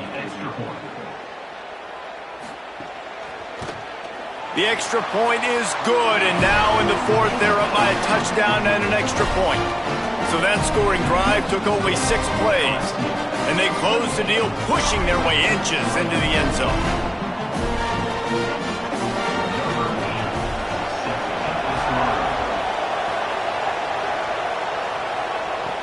And he takes this from inside the 5. Didn't find any crease in that kickoff coverage, and he'll be stopped at the 17. And here comes the Iowa offense ready to go to work. Wants to throw on first down off the play fake. And the defense makes a play, sacking him back at the 10. We've seen this defensive end make a lot of plays. In the run game, he's setting the edge. He's forcing the football to go back inside, but he's not a one-trick pony. He can also get out of his stance, use his hands, and use his speed to beat offensive tackles and get to the QB.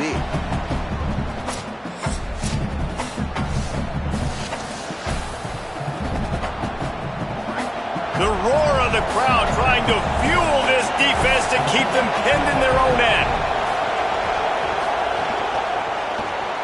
Grabbed behind the line, it's James. And a good job in coverage there as they stop it after just a few. Man, what a really nice job by being disciplined by this defense. Like, understanding I'm trying to rush the passer, probably a passing situation type of a deal, but doing it with some discipline. They try to sneak the screen in. They were ready for it.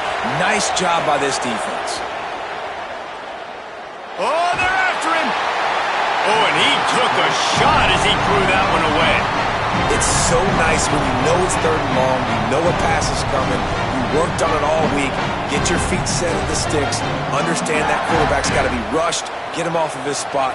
Nice execution by this defense. And the Hawkeyes line up to punt it away.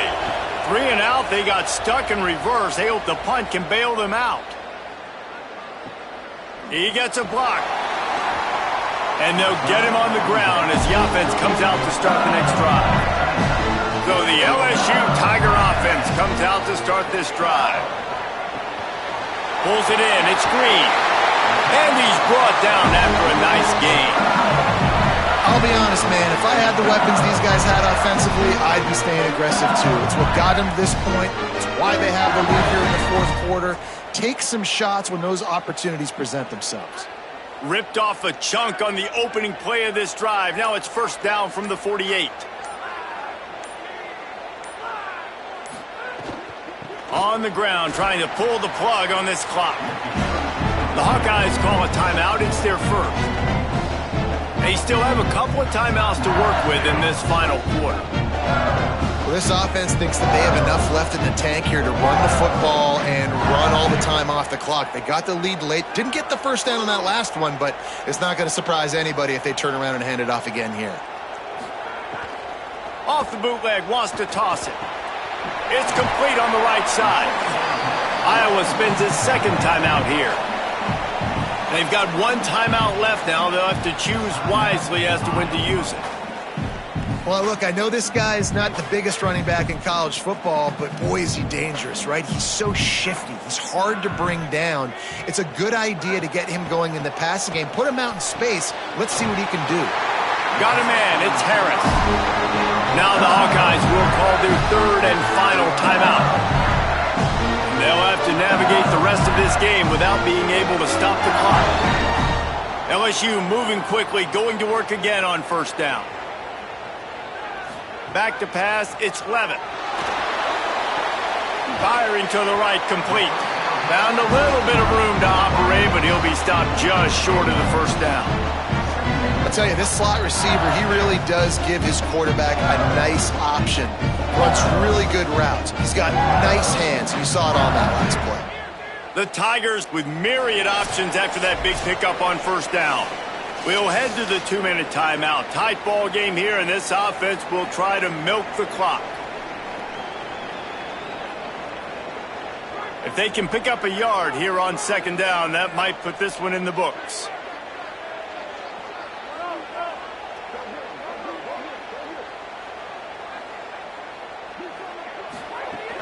The give to Caden Durham.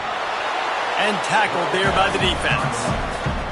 And, man, the big fellas up front, they don't get a lot of credit. They don't get talked about a lot unless it's negative, but they're the big component, man. They've got to get some push, to get some running lanes, get this running game going. They're the ones that make it go. Ball at the 31, 3rd and short coming. Defense trying to rise up. Here's Durham one more time. He's got enough to move the chains, and that clock will keep moving, and they'll be able to run it out. And that's not a surprise to anybody, including the defense, that they turn and they give it to their running back, who they've been giving it to all game long. Up front, the offensive line, they deserve a ton of credit. Blocked and paved the way. This rushing attack has been lethal, and I'm not surprised that's how they end this football game. And that's the kind of guy, too, David, you want at the end of the game, because he wants the ball into his hands to ice this thing.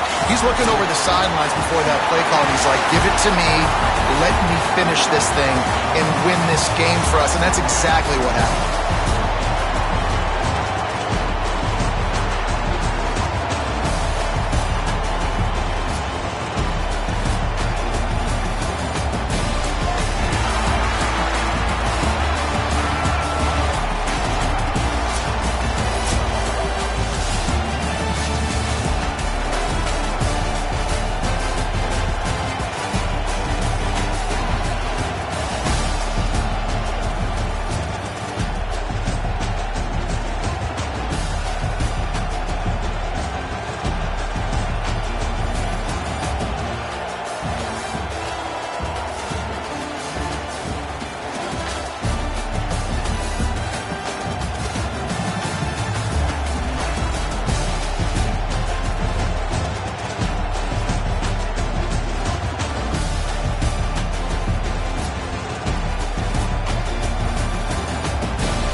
It is great to have you with us from Jones Stadium in Lubbock, Texas. Today we have a top college football's premier team preparing to slug it out. It's the USC Trojans and the Texas Tech Red Raiders. Reese Davis, David Pollard, Jesse Palmer with you. Holly Rose down on the sidelines. We check in with her now. Lubbock has one of the best fan bases in college football. When you step on the field, they are welcoming, they are loud, and they are passionate about their Red Raiders. This has become a must-visit venue. If you're talking about college football, do not sleep on Lubbock, Texas. The Red Raiders are ready to roar. Back to you. We'll keep an eye on that, Holly. And the Red Raiders ready to kick it away first.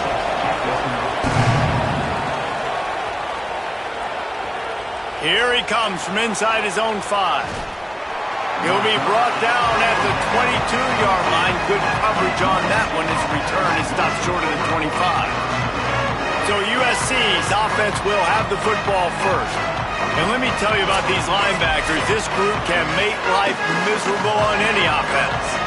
And that matchup with this running back versus these linebackers is a lot of fun. David, one thing talking to the defense this week is that they take pride in stopping the run. And these linebackers told us in meetings, this guy has not seen a defense like us, and they definitely have not played a linebacking unit as athletic as we are. We are looking to make a statement in this one by shutting this guy down. And I love the confidence of the young guys, and I love the confidence of this defense, and they got some swag. But make no mistake, this running back is good, and this might be the best guy that... There's a crease. All the way out to the 37-yard line. It's a gain of 15. This is an offense that can move the sticks in a whole lot of different ways. Now you're seeing it on the option here. Great job by the quarterback. Reading the defense, there's nobody there taking him, so he puts his foot in the ground, he gets upfield, and he's got really nice elusiveness once he's out in the open field. He shows you that on that explosive play, picking up the first. Grabbed in the middle. It's Bowman. They make the stop, trying to pick up just a little bit at a time to get to that first down marker. I'll tell you, I love the play call on first down here. You're just trying to find an easy completion, and the shortest throw on the field for the quarterback is finding your biggest target, and that's the tight end. Nice job. The Trojans with a second and short to keep this drive moving.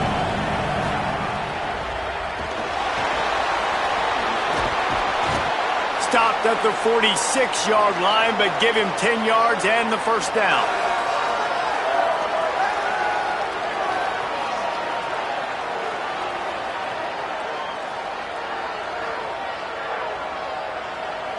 And the Trojans have this offense rolling.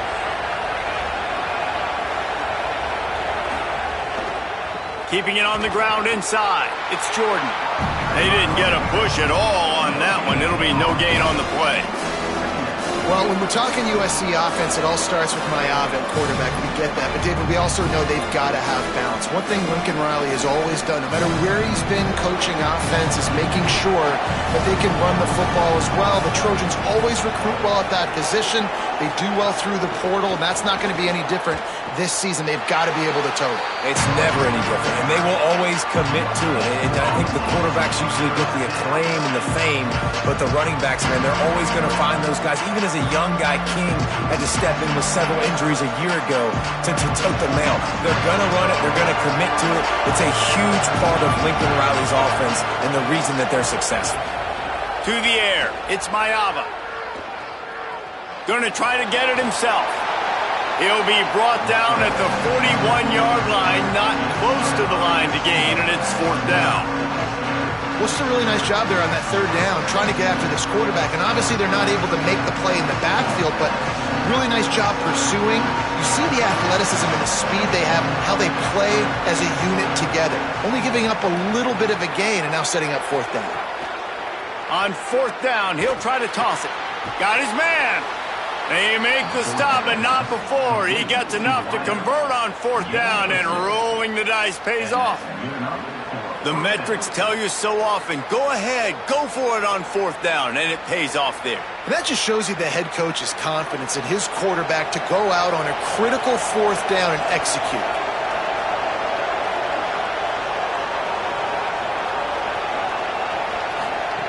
Looking to throw on 1st down. It's complete to the right. Hit and brought down right at the line of scrimmage. Really good defense. You know, you're trying to stay as close as you can to all these targets, and most importantly, those open field tackles and getting them on the ground as soon as they catch it. That's a major deal for defenses, and that was a good example there of it. Backed up now, here's 2nd and long. Back to pass. Caught behind the line. It's Jordan. And good coverage by the defense, just a short gain. That's a really nice job by the cornerback, playing with his eyes. He sees the running back release out of the backfield, sees him get the ball. And this guy's tough. You know, there are a lot of corners out there that would try to submarine these running backs, and then they get hurdled. Not this guy. Good job getting the tackle, getting him on the ground. They just keep firing. On the run, fires downfield. It's caught downfield. And he cruises his way to the house. Touchdown, Trojans! And that's a great job finishing the drive. But, man, I got to go back. I love the 4th down call. Being aggressive. First drive of the football game for this offense. They set a tone. They cap it off. They create momentum to start.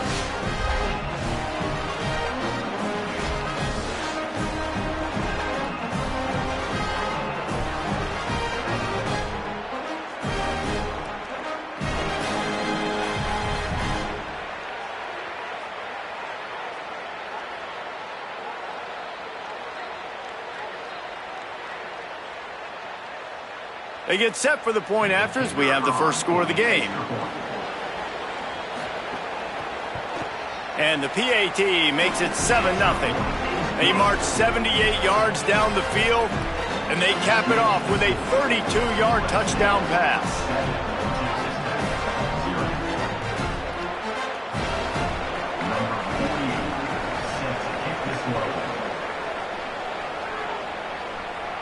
And it'll come out to the 25, no attempt at a return. So the Texas Tech Red Raiders offense gets to come out for its first possession of the game. And here are the guys who make it go. Just an outstanding offensive line. I think in college football, games are still won and lost in the trenches, David, and we are looking at one of the great offensive lines today in college football. They know every single week one thing. They are going to try to line up, and they're going to try and run the football. When you've got a tailback like they've got, and you've got this offensive line, man, they're hard to stop. They are hard to stop, man. And what I love about offensive linemen, I like when they don't like people. And they enjoy moving people against their will. And this unit, man, they're going to pave holes, and this running back's going to get the credit. But make no mistake about it, that line up front paves the way and makes his job so much easier. Pulls it in. Great pickup as they'll keep this drive moving, and they've got it at the 45. If you're going to complete these in-breaking routes over the middle of the field, it's really important as a quarterback you don't stare the guy down and tip off where you're throwing the football. He's trying to freeze the safeties in this defense and then throws it on time. Accurate throw, nice pitch and catch.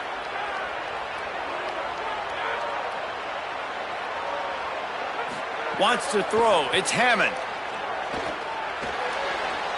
Incomplete. And man, is he lucky to get that one back. Defense that close to an interception. What a play by the defender that time, because he's matched up one-on-one man coverage against an outstanding wide receiver, and it's the defender who makes the play. Really, really good position. He was up to the challenge. It'll be interesting to see if this quarterback goes his way again. They'll throw again after the incompletion. Makes the grab. It's Carter. Offenses don't like being in these situations. They don't like having little success on first and second down because now you know I got to pass the football. I got to air it out. It makes me really predictable. So let's make sure you take care of the football and find those plays you really like. It'll be 3rd and long.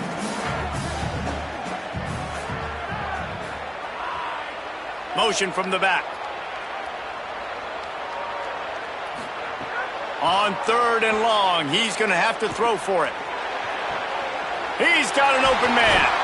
They are on the move as they pick up the first down. They'll spot it at the 28.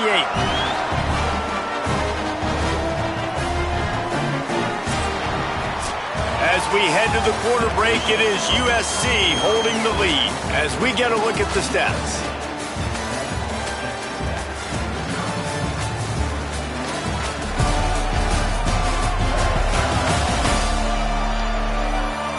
They've switched ends of the field, and we're ready to get things started here in the second. First play of the period, first down here.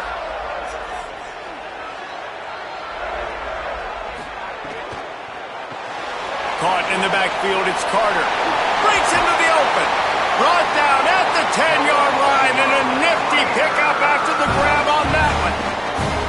And you've really seen the evolutions of tight ends, man. These guys are no longer just big bodies that block like the extension of the offensive line. They're more like receivers, and I love when the quarterback gets it out of his hands, and then you just watch. Like, they can make plays. They can run people over. They can now run around people. Like, so nice to have these tight ends. He'll do it himself. Driving his way all the way down to the 3-yard line.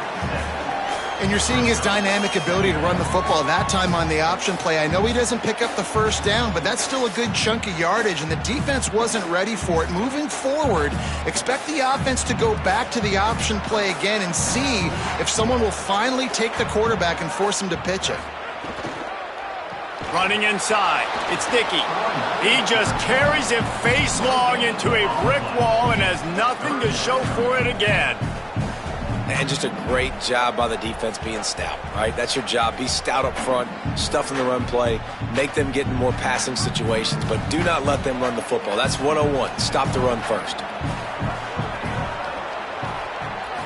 To throw, it's Hammond. And the quarterback goes down at the 11-yard line. And that inside linebacker showing you the speed and the recognition. He saw a gap and saw a crease and a free path to the quarterback, and woo, he took it.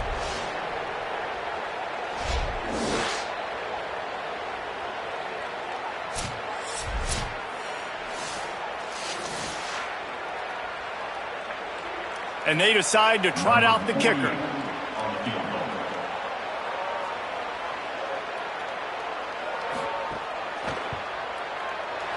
It's good. Easy call for the ref.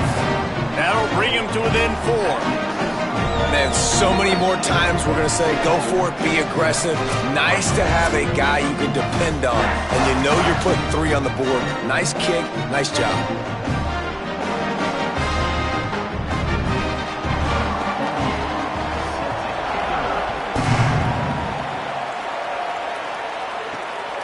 He'll bring it out. It's Barber. He was looking for some running room, but not much to be found as he stopped at the 18. This Trojan offense is ready to go back to work. They got off to a flying start, a touchdown on that opening drive, and now an opportunity to build on this lead. And they pick up just a few on that completion. I like the slot receiver because he gives his quarterback a good option of working the middle of the field. He's a nice weapon in this offense. Just barely picked up a yard with that last completion. It's 2nd and 9. Takes the handoff. It's Jordan. Tried to fight his way through that tackle, but he's brought down. If you're going to stop the run game, you better be physical up front on the defensive line. They've got some maulers. They've got some dudes with bad intentions. Nice play there. Guns up, and so is the noise. The crowd electric, trying to help Tech on this 3rd down. Looking to throw, it's Mayaba. Bringing the heat. Right on the money. He'll be stopped short of the line to gain. Needed about 3 more on that one.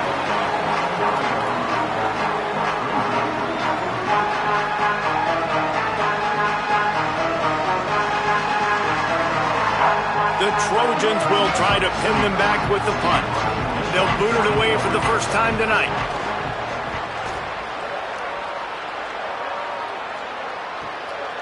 Just needs a crack to get a return. And he's going to get it up to about the 29-yard line before he's brought down. They've got a little time here to put together a productive drive late in the half. Somehow fits it into a host of defenders. And the screen goes nowhere. They stop him for no gain on the play.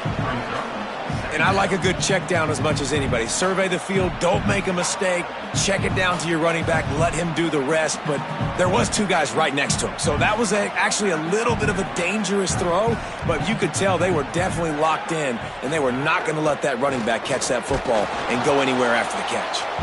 He stopped for no gain again. Back-to-back runs, and they have nothing to show for it except facing a 3rd and long. Great job by the defense. Everybody firing off the ball, hitting their guys, holding their gaps, running to the football, nowhere to go. Ball's at the 29. Defense can taste getting off the field. It's 3rd and long. Whistle blows, and this is the 2-minute timeout, and these guys have a chance to take the lead before halftime. Ball's at the 29. Defense can taste getting off the field. It's 3rd and long. From the gun, wants to pass. And the pass rush is effective, and they tackle him at the 19. The Trojans use their first timeout. They'll have 2 left to work with before the half. The Red Raiders will bring the punt team onto the field. 3 and out, and not much choice but to get rid of the ball. Makes a nice grab at the 25. Excellent coverage that time. Didn't give him any room to set up a big return. The run inside. It's Jordan. A nice job being gap sound by this defense. And here you go. Watch what this offense does. They'll get right back on the ball, and they'll go really quick, so you got to be prepared.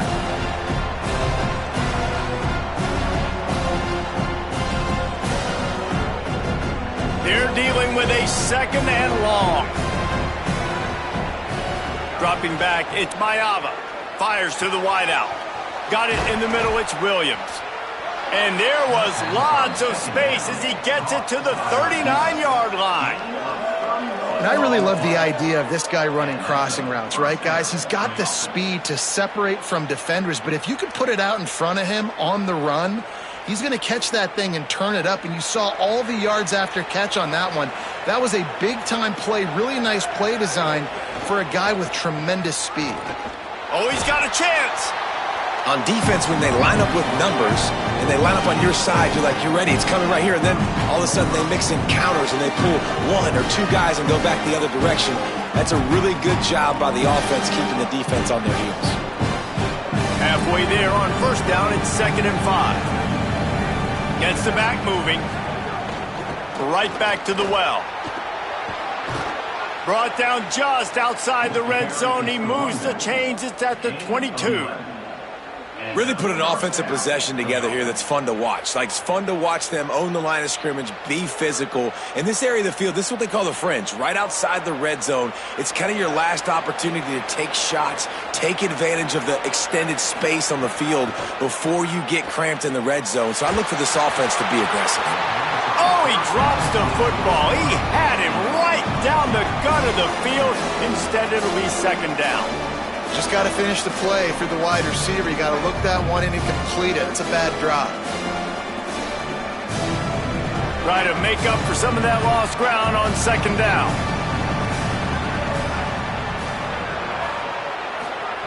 After the incompletion, back to the passing game. Got it behind the line. It's Jordan. Now we're going to have a timeout taken by USC. It's their 2nd. They'll still have 1 in their pocket for what's left in this first half. You know, this linebacker is a special player because not only is he good making tackles in the open field, this guy can cover. And you saw a great example of it with that running back. Finds his man in the middle. They'll make the stop about 3 yards short of the first down.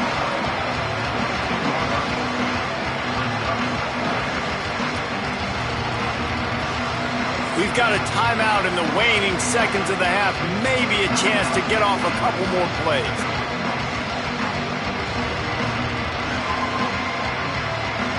So they are denied a touchdown on this drive, but they'll try to put up the 3 spot before the break.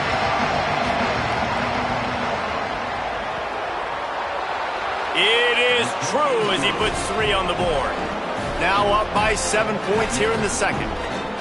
Hey, listen, y'all know in the booth and everywhere how I feel about kickers. Don't always love leaving it on their foot, so to speak, but nice job executing. He keeps doing stuff like that. I'll keep trotting him out there.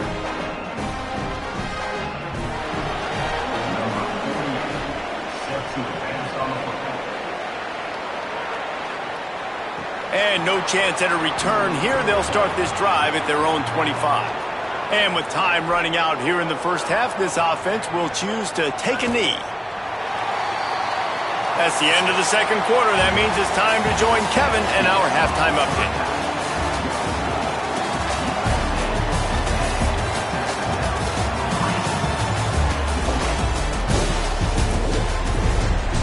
Gentlemen, you've had yourselves a superb broadcast so far today in Lubbock.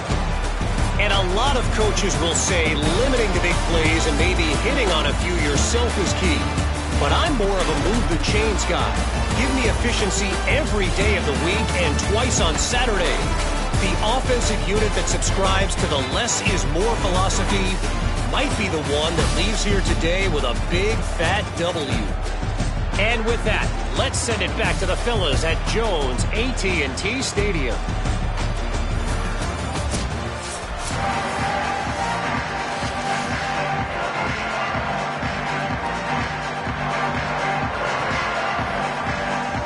And the Trojans will line up to kick off and start the second half.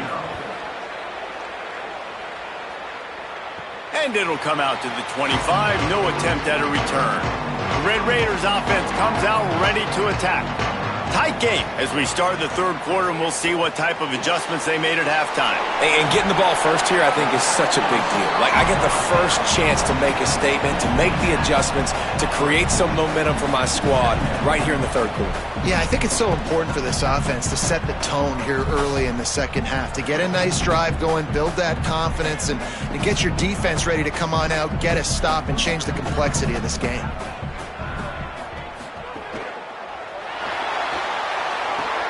Hauls it in. Nice move to keep running. They knock him down, but he's got enough to get it across the line and pick up the first down. Man, this guy is so dynamic, and that's why you want to try to get him the ball as many ways as you can. That time, it's a screen throw, and he had some nice blocks downfield, but with his speed and elusive running ability, this dude is dangerous. Keeping it on the ground inside. It's sticky. Not a whole lot of progress made there on the short run.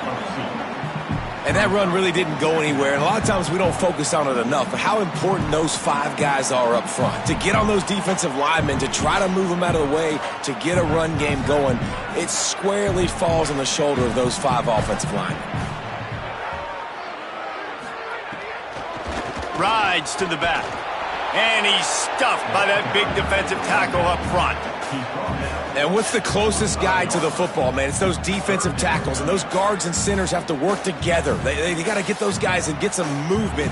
They don't on this play, and the big fella eats. Nowhere to go. When you run into him, you usually meet the ground. To the air, it's Hammond. Unloads to the wideout. Oh, it's picked off. Not the second half start they'd hoped for. He's knocked down, but what a play to come up with the interception. QB's got to pick and choose their spots when they want to be really aggressive and try to fit balls in tight windows. Great job by the DB making a big play, getting the ball back to its offense.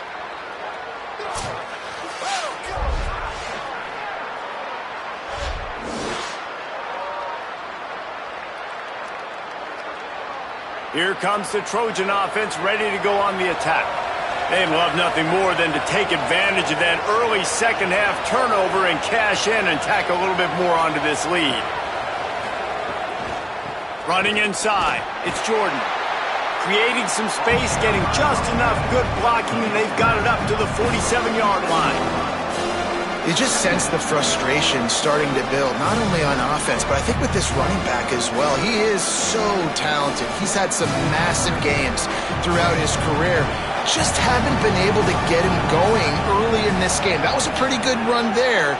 Let's see if he can turn it on here in the second half. Complete. And just a short, safe pass play. They pick up a few.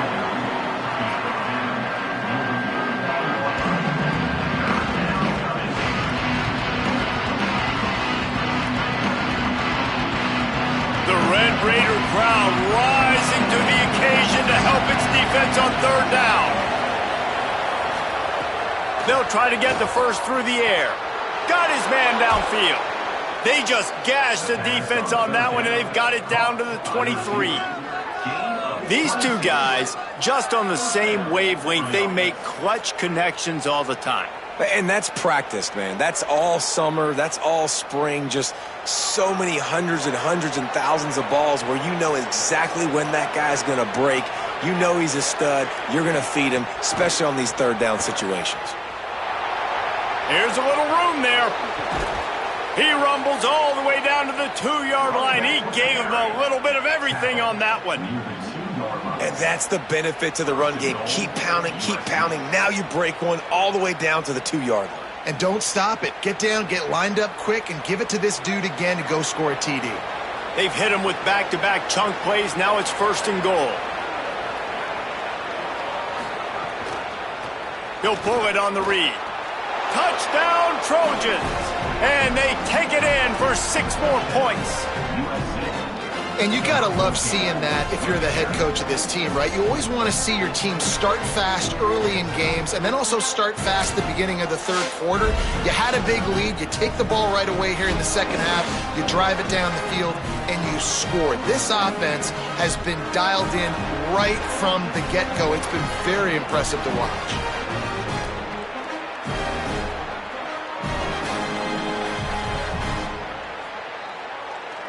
He'll try to tack on one more.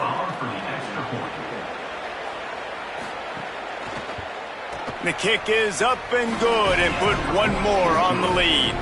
A very efficient 5-play scoring drive. And finish the deal with the short touchdown run from the 2. Number 48, safety kickoff. He'll bring it back from inside his 5. Tackled and brought down right at the 20-yard line. Good coverage there. Texas Tech ready to send the offense back onto the field. Back to throw, it's Hammond. Looking to the big tight end. That's reeled in, it's Carter. Good call, good execution as they move the chains, and they have a first down at the 38.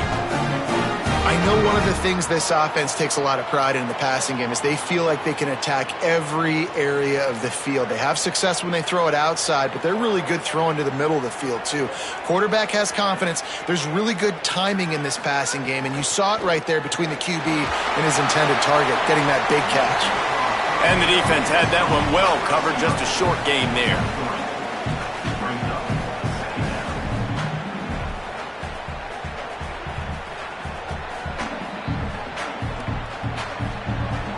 Plenty of distance between them and the sticks here on 2nd down. They'll go to the counter. And they'll bring him down after a short pickup. And those plays from a defensive perspective, man, they're just super annoying because now I'm in the worst spot ever. 3rd and manageable. Like, I don't know if you're passing, don't know if you're running. So nice job by this offense keeping this defense off balance and creating a 3rd down opportunity that's in their favor. On 3rd and short, they'll try to pick it up with the pass. Now they're starting to feel it. They've got a first down at the 44. 3rd down, a lot of times it comes down to not necessarily who's the most open, who do you trust the most? Yeah, it's not about the X's and the O's. It's about the Jimmys and the Joes. And when my guy's better than you and I get you matched up out wide and I know I trust you, I'm finding you. Looking to throw on 1st down. Chucked it away just as he was hit. That's another example of just really good football. This is why they built the lead here in the second half. Nice job pressuring the quarterback, making him feel uncomfortable, coming into somebody else's building and keeping it really, really quiet. Plenty of work to do here on 2nd and long.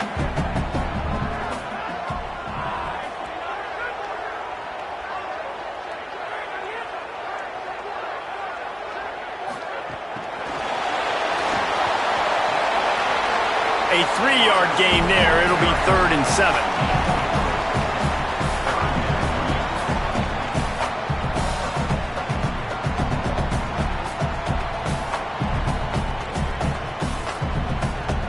Time winding down in the quarter as they come to the line.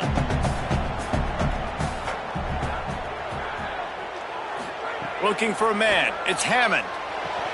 Quick strike complete. He was just a breath from taking that one all the way, and he'll run that momentum right into the 4th quarter.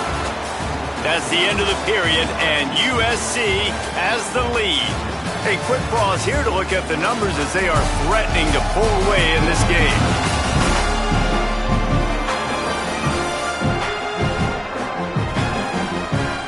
One more quarter to play. It might be unlikely, but hey, it's college football. Comebacks happen. They go back to work in the final period of this one. Back in motion, try to clear the picture. From the red zone, looking for a receiver. Makes the catch. Touchdown, Red Raiders! Made the grab and took it on in for the score. The Red Raiders surge back on top. Quarterback's abilities to read the field is huge, and also the anticipation, the timing. To be able to throw the football, Jesse, and hit a guy in stride so he can get run after the catch and get in the end zone, that was a nice job by the quarterback. Yeah, it's critical, David. Listen, a lot of times, touchdown passes aren't thrown into the end zone. You've got to read the coverage, hit the open guy, and let him do the rest.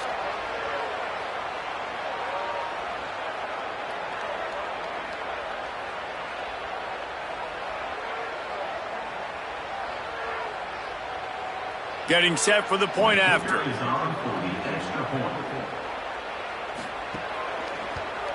And with the extra point, every little bit counts as they get closer. So it's an 80-yard drive, and they close the deal with a 16-yard throw for the touchdown.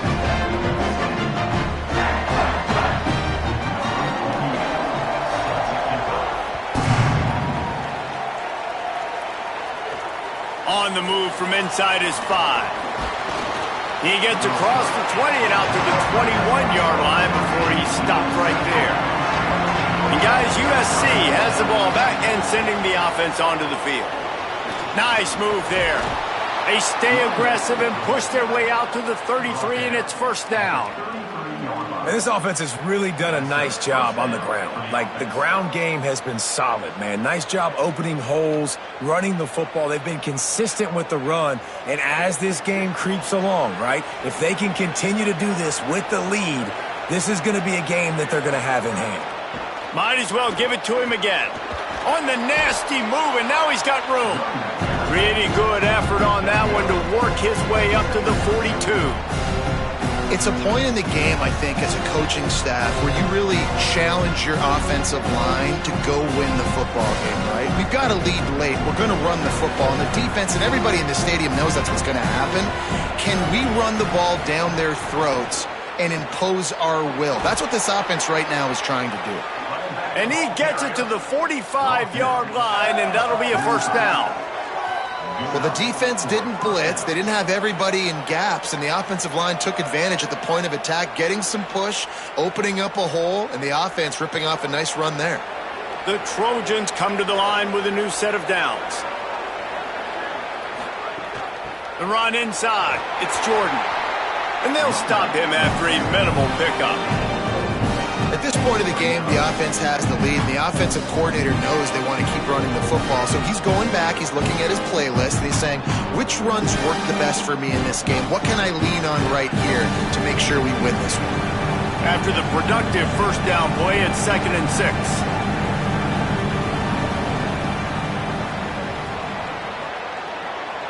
Back to pass, it's Mayava. And this is going to be caught, but they'll say it's out of bounds, an incomplete pass. I'll tell you, when this guy's in a rhythm, he never misses. And you've seen that in this game. Very, very accurate up to this point. That time, though, a little bit out of rhythm, and I think that's why he missed that throw. Couldn't find his man last time. That leaves him with a 3rd and 6.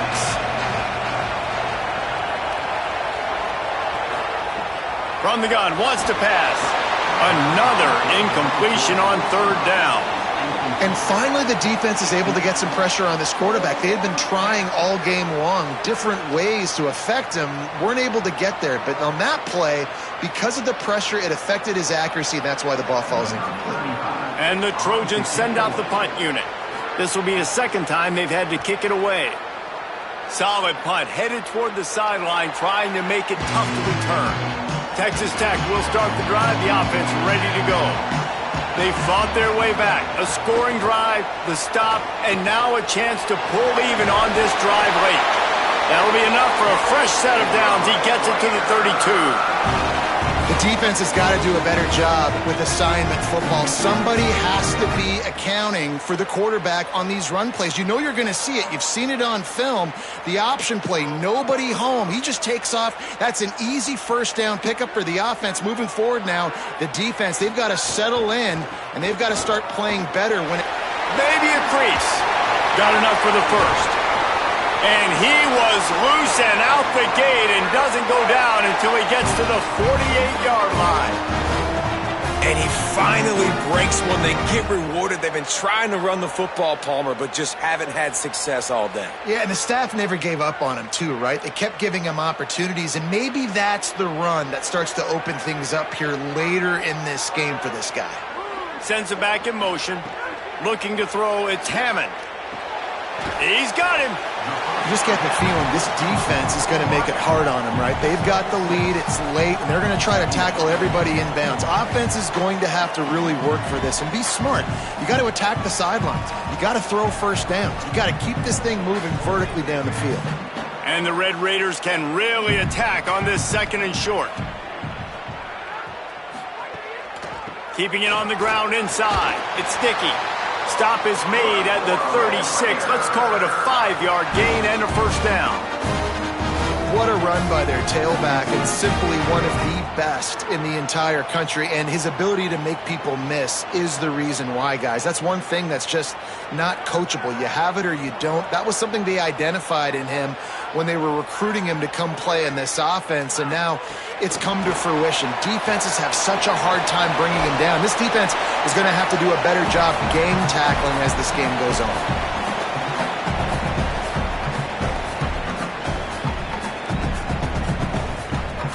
The last completion got him 6. Now it's 2nd and 4. On the ground, it's Dickey. Oh, he's got some space. Nice pickup on the ground there, and they'll move the sticks for the 1st down. And this defense, man, they've got to find some answers. They've been less physical than the offense. They've owned the line of scrimmage. They're running the football, putting a drive together. All right, now in the red zone, field shrinking. How do they handle this situation? Bring more bodies, be more physical, be more aggressive.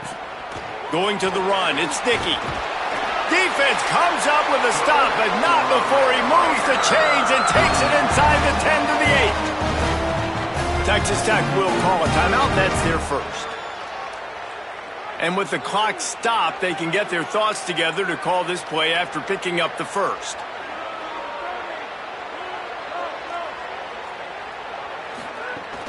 They'll try to get it in with the run. He bullies his way all the way down to the 5-yard line. If at first you don't succeed, try again. I wouldn't be surprised if they just turn around and hand it off to him again here on 2nd. Picked up some of what they needed on 1st down. Now it's 2nd and goal from the 5. The play action fake.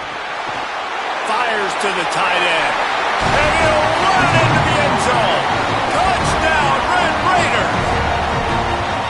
Great job with the score. And listen, right here at this point in the game, there's still going to be time left. My defense is going to have to make a stand regardless. I'm going to kick the extra point because the field goal still beats me if I go for a 2-point conversion.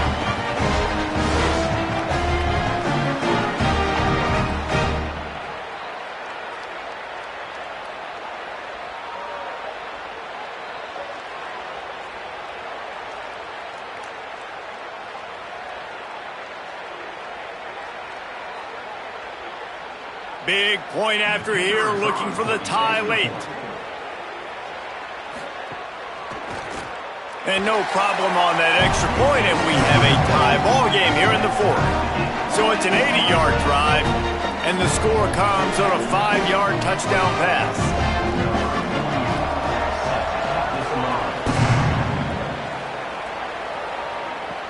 He'll start the return inside his 5. Really disciplined job by the coverage unit to get down there and make the stop at the 19. This drive will start from the 19-yard line. Scanning the field, it's Mayava. Swings it out to the flat. They'll give him 4 on the pickup at 2nd and 6. And I think the defense doing a really good job of understanding this is late in the game. It matters. Taking away the sidelines, taking away the middle of the field, making him kind of check the football down, go through his progressions, and make that clock tick. After the 4-yard completion on first down, now it's 2nd and 6. Unloads it left. Complete downfield. The Trojans decide to use their first timeout. And they'll still have 2 timeouts left for the rest of this game. They'll put it in play from the 41 on first down. Wants to throw it again, and why not? Wide open downfield. Turning it on. They've got the defense reeling right now with that big play to the 29. And, man, you see it so many times, man. These crossing routes, like, it doesn't matter if it's zone or if it's man. Like, zone, you find the hole. Man, you run away from guys. And if you put the ball on the money, just like the QB did right there, that's what happens. The yards after the catch, man. You can keep going. Guys are so spread out, and you can make big plays on this offense. 7-yard pickup on that one is now 2nd and 3.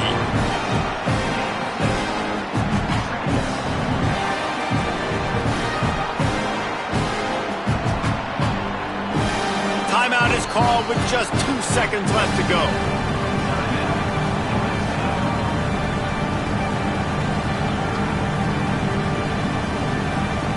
And here comes the field goal unit for the 2nd time tonight. And this will be for the win. And it's good! A huge field goal, and they've taken the lead in the waning seconds. Personal foul. Roughing the kicker. Defense. They'll decline the penalty here. The result of the play stands.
Welcome to Kyle Field in College Station, Texas.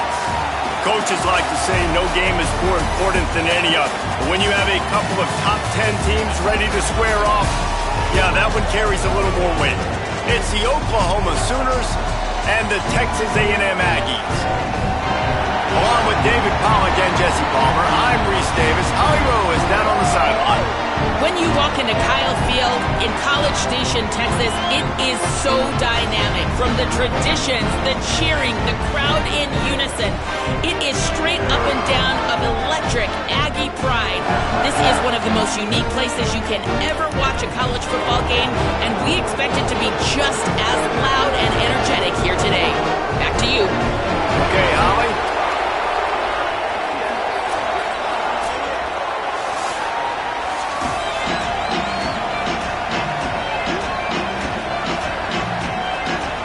Texas A&M about to boot it away to start this game.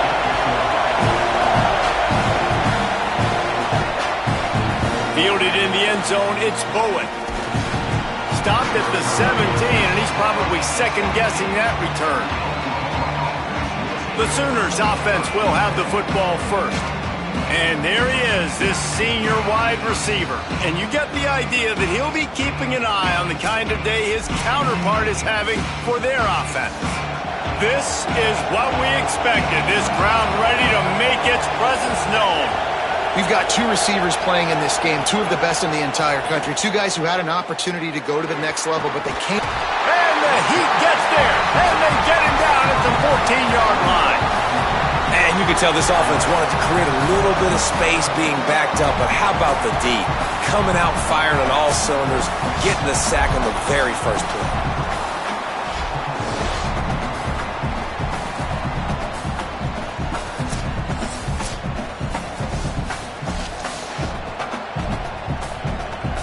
The Sooners now with a long way to go to pick up the first down.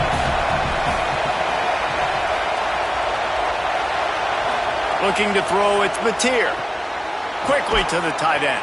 They stop him almost immediately. Short gain there, and still a little ground to cover to pick up the first. Well, you hear all the time that the tight end's the QB's best friend. You saw a perfect example of it on that last play, right? Second down, you need to pick up some positive yards to keep this third down manageable. Really nice job of executing that.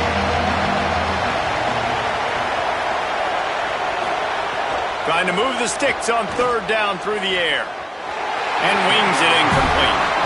That is exactly how you set a tone when you're on defense, and especially when you're at home. If you can get them and force them into a punt early, keep that crowd going and involved, man, is it fun to play defense. And the Sooners will punt this one away. They'll boot it into the night sky for the first time. Plays that one perfectly. Exceptional accuracy on the punt. No return possible on this one. It goes out of bounds, and they'll mark it right around the 30-yard line. The Aggies offense coming onto the field, and we'll get our first look at them in this one. And they'll be met by this defensive front, which can wreak havoc. Well, this is one of the best quarterbacks in the country, but David, he better have a clock going off in his head in this one, because this is one of the elite pass rushes in the entire nation as well. Their D-line is absolutely stocked and loaded with athleticism, with guys with bad intentions, and they built this D-line specifically for games like this. Yeah, so he better be on time, right? Like, that ball needs to be able to come out. You just got to be careful. You don't get away with some of those liberties of holding on to the football, extending plays, because those dudes are in relentless pass rush mode chasing after you. This will be a great... Pressure all over the quarterback, and down he goes at the 24. And this is going to be the matchup for this defense all game long, containing the QB speed, because he can get out and he can roll.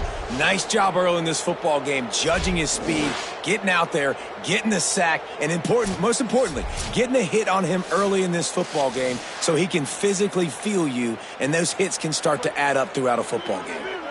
The offensive line's got to get it together, giving up a sack on the last play, and now it's third down. Reed. Just a short pass to the tight end. He is not going to get there. Stopped short of the line to gain, and it'll be fourth down.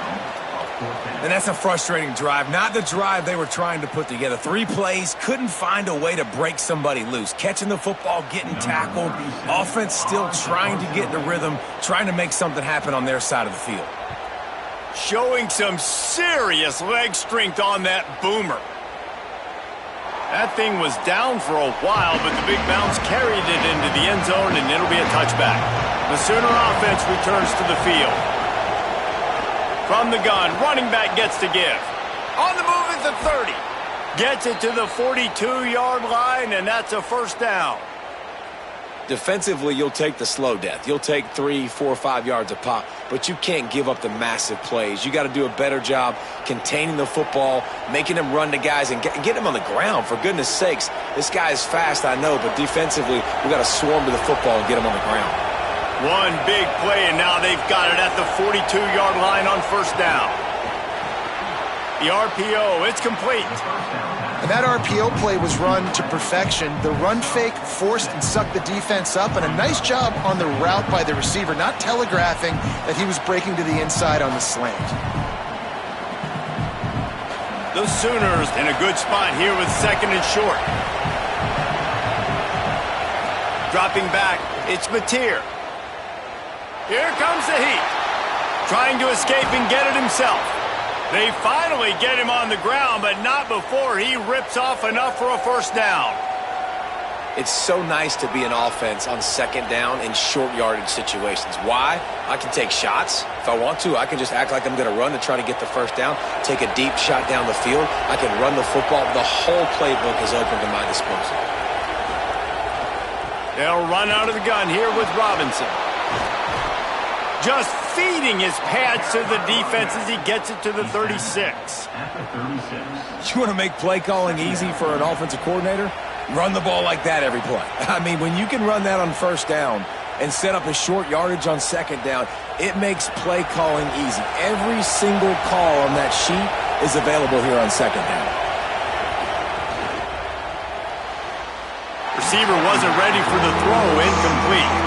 In football, you hear the term quick but don't hurt. And you can tell when you run these RPOs, the QBs want to make that decision quick. And I think he hurried it a little bit too much, got the ball out quick, but obviously was inaccurate with his pass. The 12th man putting a stamp on this game right now and bringing it on third down. Unloads quickly. Now well within striking distance as that third down play gets him a first at the 29. We asked earlier this week, who's your favorite receiver? And, of course, he said the open one. But we know who he really wants to go to on third down. The best one. I mean, I think the open one, obviously the politically correct answer. But you want to find the guy that you got that great chemistry with. You know exactly where he's going to be. You got that bond and that trust. Intercepted. They were back in their own end, and they stopped the drive. Finding some room.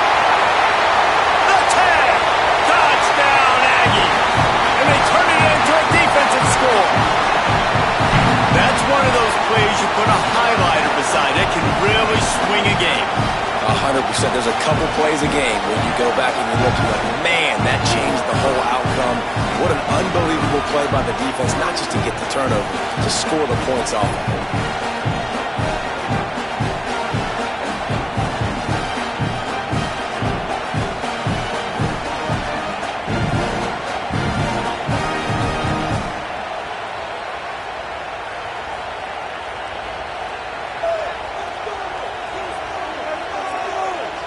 Setting up for the extra point after the first score of the game. And the extra point makes it 7-0.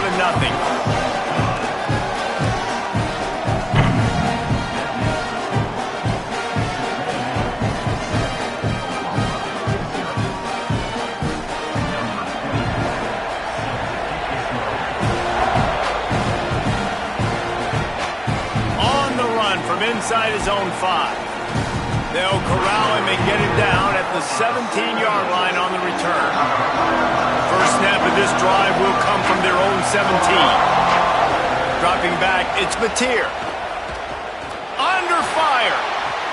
Got a man in the middle. That one could really put this drive into high gear as they have a first down at the 37. Another big play for this Sooner receiver, dare I say, Hollywood-esque. Hollywood is right, and that's one guy that comes to mind, by the way. But this offense, it just does what it does. No matter the name, no matter the coach, whoever it is, it's going to be high-flying. It's going to be fast. Looking to take a shot. It's broken up. They took a shot, and he was equal to the challenge to knock it away. Well, you knew you were going to see it in this game, throwing the go route to one of the fastest players in all of college football. This receiver strikes fear in the heart of every defense because he's got elite track speed. He's going to blow the combine up in the 40-yard dash because of his wheels. Not able to connect with the quarterback on that one, but you know he has the defense's attention. No more time to throw. Quarterback is sacked at the 35. And the defense did a good job stringing that play along, and you could tell he didn't make a decision quickly and kept going towards the sideline and pushing towards his right, and then the defense caught up, played great D, and got him on the ground.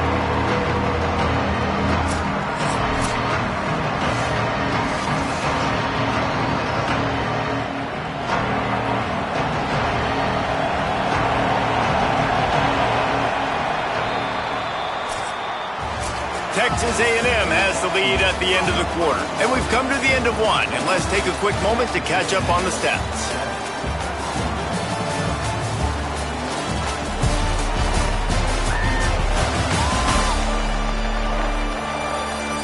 They are lined up and ready to go and get things started here in the second.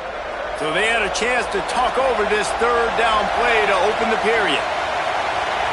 To the air, it's Mateer. Lets it fly. Makes a connection. Across the 50 and down and out of bounds at the 44. A good pickup on that one.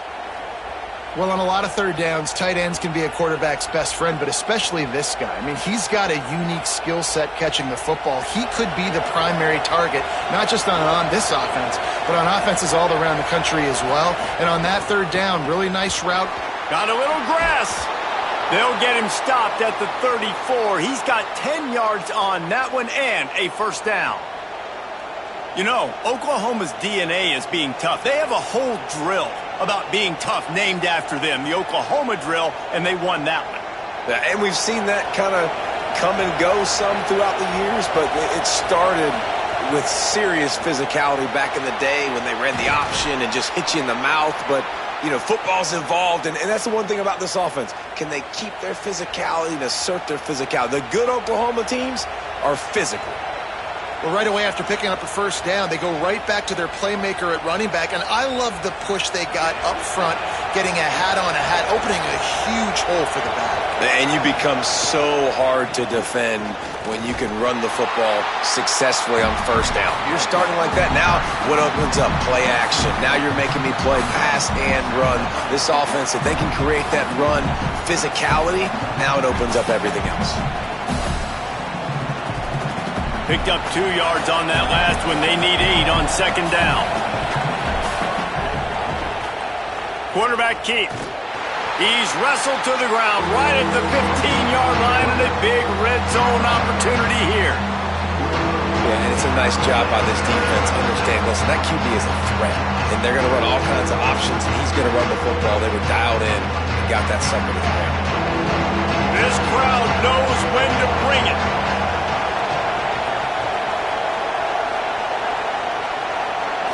Looking downfield, it's Mateer. Out of the backfield, he's open. He's there to make the stop, but not before. He sets up this offense first and goal from the 7. Perfect timing to call that pass play. It's third and short down here in the red zone. Everybody in the stadium expecting you to run the football, and if you don't get it, maybe you kick a field goal, maybe you go for it on fourth. You don't have to worry about that now. Because of the pass completion, it's first and goal. Here's Xavier Robinson. Nothing doing, and he was lucky to get back to the line of scrimmage at second and goal. And I'm good with it. I like what the offense is doing. Be physical. I don't need to get pass happy down here on first and goal. Nice job believing in my running game, and maybe I stick to it for another play or two. Defense rolls up deep in its own end on that last play. Now a second and long coming. Puts it out of the air. And they knock him down in the backfield. Outstanding play by the defense. Well, give the defense getting a hit on him and forcing the incompletion and now forcing the fourth down. Now on fourth down, they'll settle for a field goal try. Absolutely perfect. That'll bring him to within 4. And you want a touchdown and you want to be aggressive, but man, right down the middle, that obviously gives me some confidence down the road that I can trust this guy.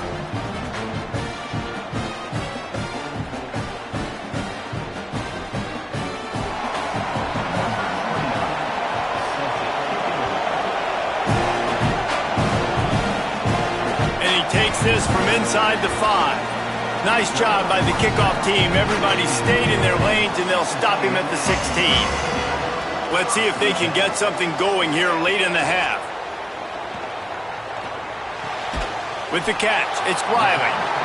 Well, it's a nice job, too, of the quarterback after the play fake there, getting his eyes down the field. He had to get that to his tight end quickly, knowing he wasn't going to have a lot of space to run with after the catch. Picked up 5 on that last pass play. Now it's 2nd and 5.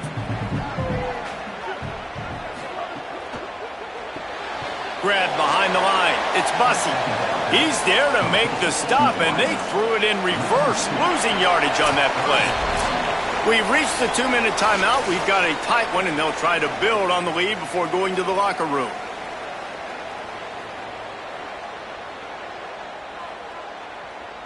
They've got to come up with a big play on this 3rd and long.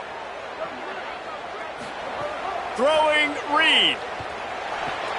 Quickly out to the tight end. He'll make a play on 3rd down. He's got enough for the first as they mark it at the 32. I know he's got the height and weight of a tight end, but, man, the way he runs routes and how good he is with the ball in his hands, it just reminds you of a wide receiver. He's so athletic. This is a guy that has a basketball background in high school, and you see it pan out. Every time he has the football, he just looks like the best athlete on the field. For a big guy, very, very unique. Nice gain on that play, but a little bit short of the first down.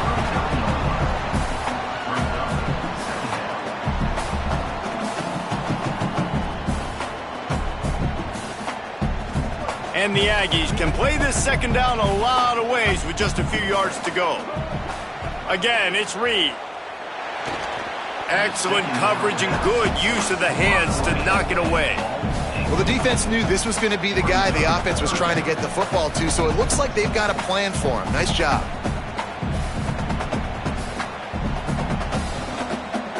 That last incomplete pass has him staring at a 3rd and 3. From the gun on 3rd down, it's Marcel Reed. He hits the slide, and he's got enough to convert that 3rd down. You have got to have pass rushing lane integrity when you face this quarterback. On 3rd down, someone gets out of his gap right up the middle. It's easy for the quarterback to see. He just tucks it and takes off and picks up the 1st down. The Aggies have it with a 1st and 10. They're working that left side. Timeout taken here by the Aggies. That'll be their first. They'll have 2 left to work with before the half. After the 7-yard completion, it's now 2nd and 3.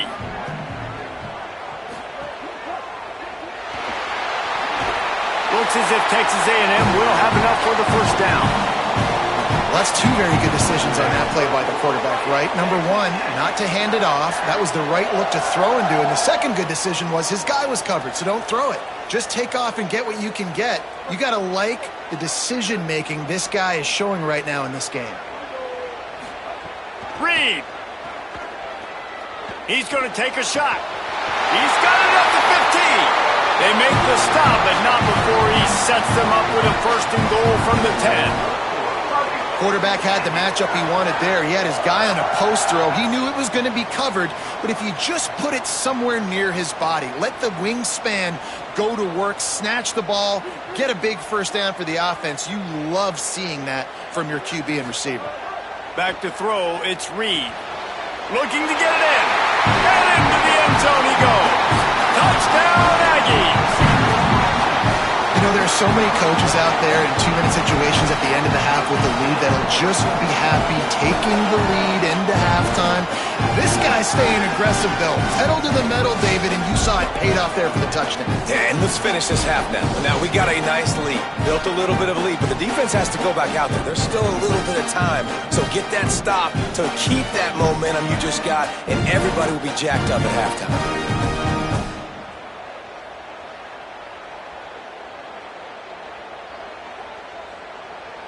Now they'll line up for what they hope is automatic. And with the extra point, they push the lead out a little further. An 84-yard drive there, and they finish it off by connecting from 10 yards out.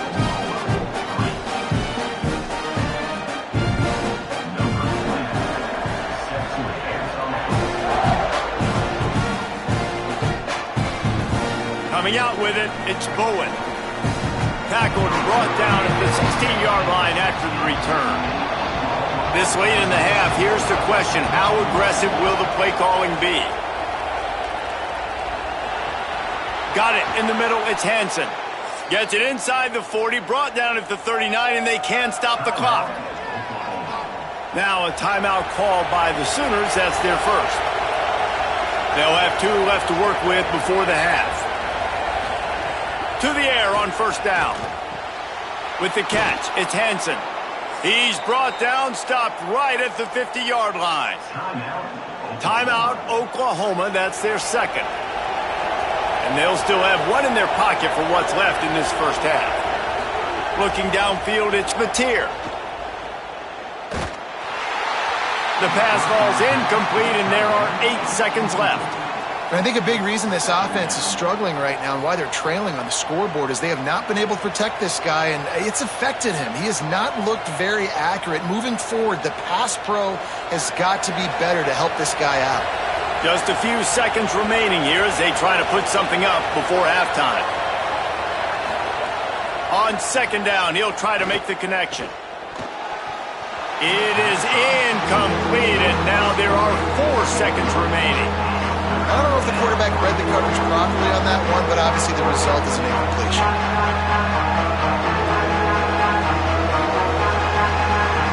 And it's third down, but they're taking no chances. They'll send the field goal unit out before halftime.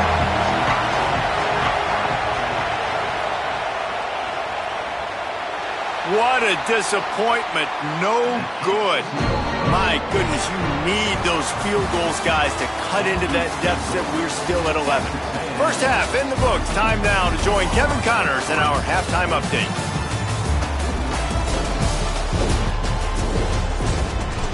And if nothing else, a notable first half so far in College Station. Back and forth we've gone so far, and these numbers, it's funny, third down conversions don't always tell the story. Maybe staying out of those situations in the second half is the safest pathway to victory. And with that, let's send it back to the guys at Kyle Field.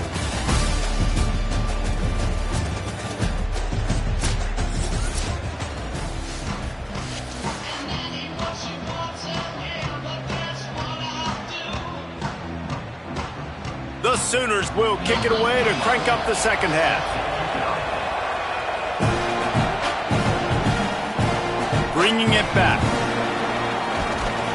He was hoping for something a little more dynamic, but they get him on the ground at the 20. The Aggies offense will have another go at it.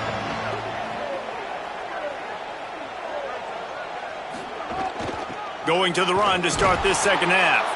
Defense right there to stop him in his tracks, and they get nothing on that play.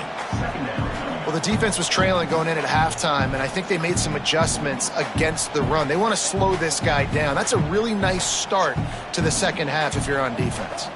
Didn't get much done on that first play of the drive. It's 2nd and 11. Here's Reed to throw. Sets up the screen. Didn't have much room to run and not a whole lot of help. Short game there and still plenty of ground to cover for the first down.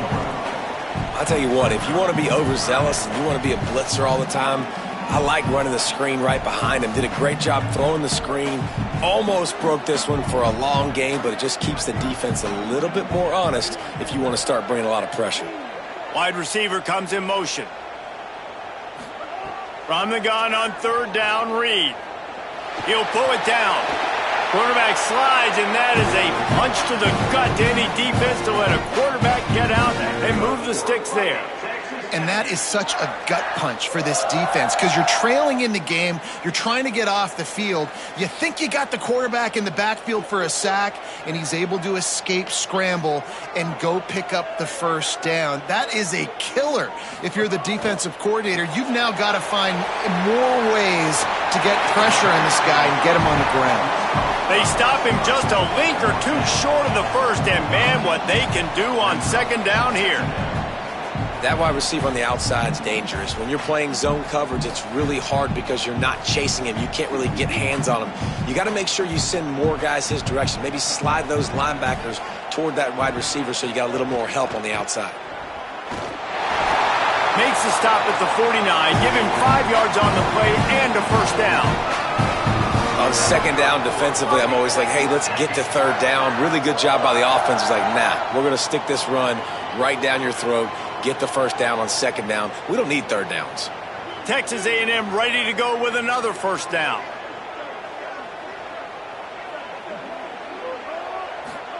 Reed. Missed his receiver there. It's incomplete. I don't know about the decision that time by the quarterback. He may have been expecting man coverage, but that time the defense was in zone, and they did a really nice job closing the window. The intended target was not open, and that's why that one fell incomplete. Well, will they dial up on second and a long way to go? They'll send the back in motion. Plows through the defense. And he fights his way forward, gets away from one, but not much doing on that one. Well, I love the aggressive nature of the defense on that play. Everybody playing with eye discipline. They saw the pre-snap motion. They knew who had the football. And you saw guys play with excellent instinct, running downhill and making a tackle. Now facing a third and long. To the air, it's Reed. Using the back as a receiver on the screen. They don't fall for the screen. Great job retracing and stopping him at the line of scrimmage. Great job by the defense there tackling the catch. If that receiver breaks a tackle, he's getting the first down. So nice job by the defense surrounding the ball carrier and getting him to the ground. Texas A&M will have to boot it away. Second time today they've been forced to punt. Oh, look at this thing. They may need a flight attendant on that one. Boy, they had a chance to track that thing down, but it bounces into the end zone for a touchback. Looking downfield on first down. Quickly complete. Getting behind those pads and behind a stiff arm to get it out to the 27. It's definitely the wide receiver's job to create space, right? So whether you're running a go or you're running a hitch like this right here, I got to find a way to push off legally or just create a little bit of space to get some positive yards. Handoff for Robinson. And he'll be smacked to the ground.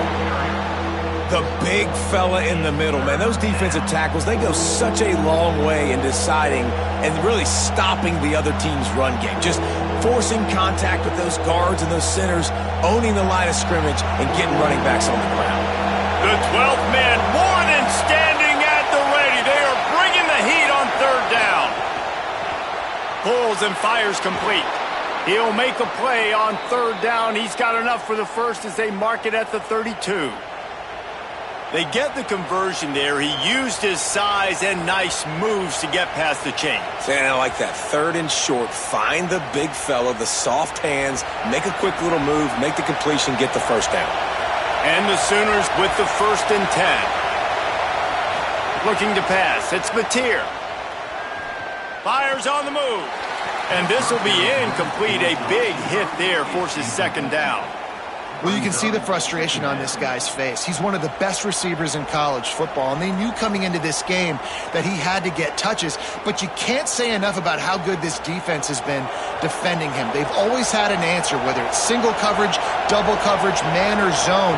They have not let him go off, and that's a big reason why they're winning this game. Here's the pressure.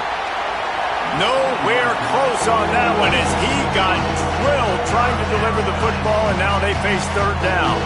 Man, I thought the game plan has been so good by this defense, man. They know exactly who his go-to guy is out wide, and they're doing a great job of mixing up coverage, taking that away. Listen, this QB doesn't have to go to, and that's why I think you look next. Who's your next best playmaker that can make something happen for you? Maybe go find him because they're locked in on that star out wide. He's going to come up a couple of yards short of the first down. Deep to shallow. That's why I have to understand that as a defensive guy. I take away those passes beyond the sticks, and then I react to those quick throws they have to the running back. It's my athlete versus yours. The defense won that battle. The Sooners decide to punt it away. This will be the second time they've had to kick it away. And it looks as if this one's going to carry into the end zone for a touchback.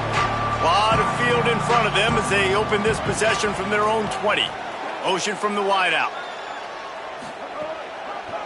Running inside. It's Owens. They knock him down after a gain of 3 to the 23. Well, we're not quite in the fourth quarter yet. We're almost there, but you're seeing the attitude shift now for this offense. They've got the lead, so they've got to be able to run the football. You're going to see a lot more of that, I think, as this game keeps going on. They're trying to wear this defense down when the game is almost over. Throwing Reed. Grabbed over the middle. It's Bussey. He's close to the first down, but they're going to mark him just a little short.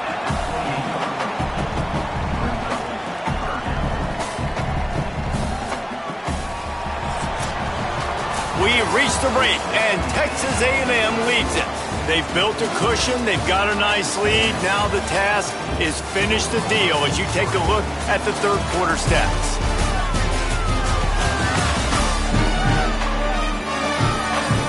One more period to go to see who can make the winning plays and come home with the victory. So we open the final period with a third down play. On third and short, they'll go to the power running game. He gets those chains moving, gets it out to the 42-yard line. I think one of the biggest reasons why the scoreboard looks the way it does is this offense has been dominant on third down. They have found a way to stay on the field. They do it again here late, running the ball on third. This offense will snap it from the 42 on 1st and 10.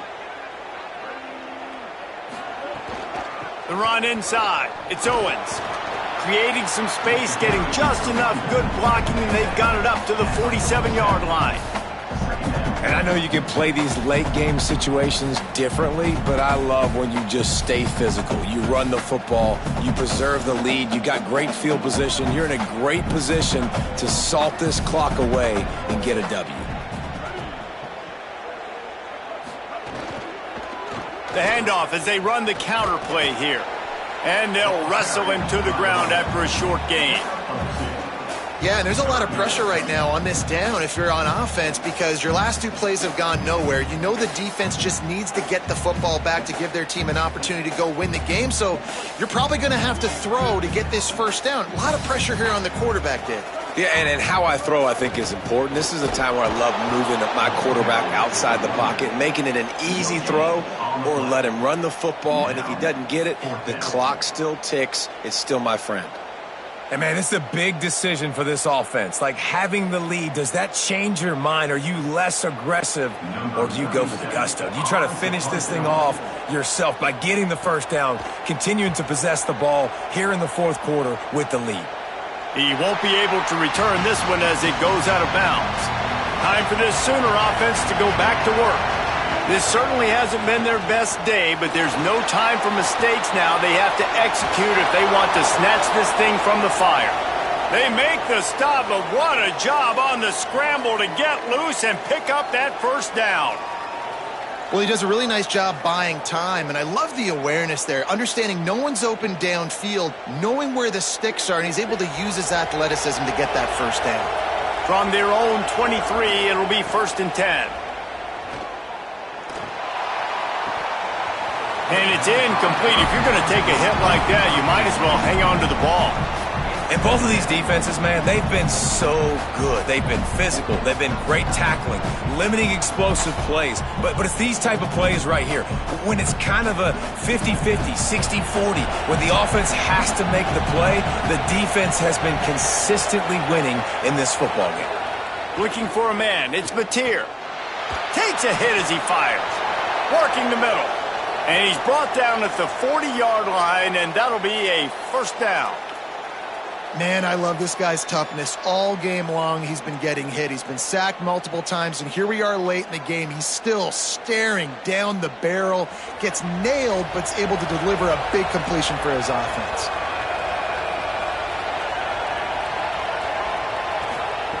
Wants to throw on 1st down. He's moving out of the pocket. Jukes his way for more. They'll get him down, but not before he crosses the 50. He's down to the 49.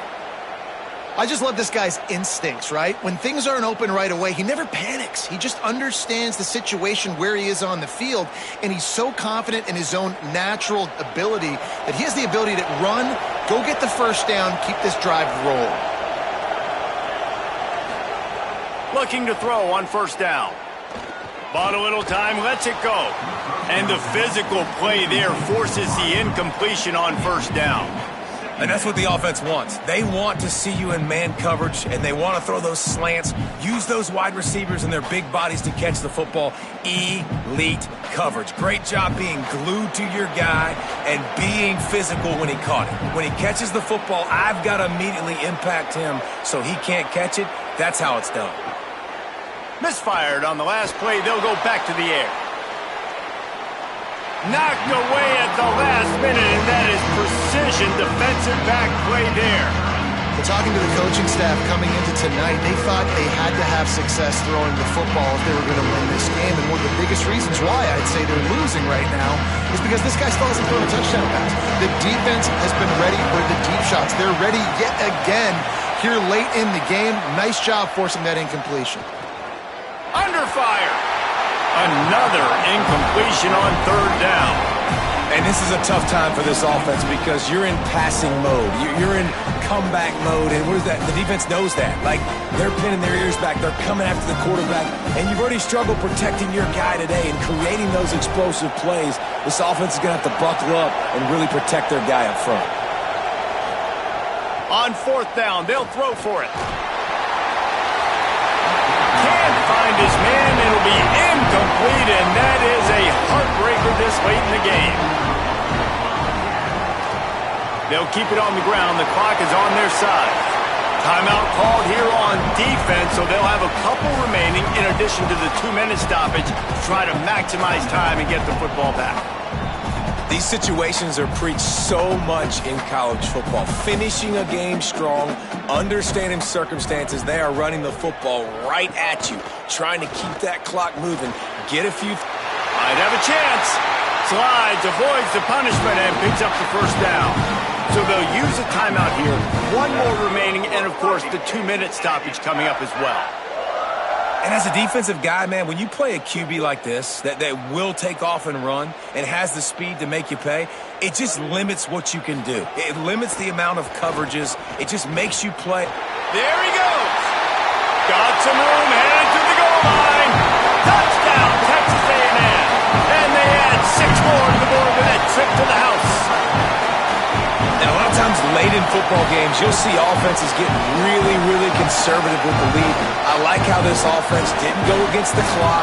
They stayed within themselves. They stayed true to who they were. And now, big-time advantage, big-time lead, up by 17 in the 4th quarter.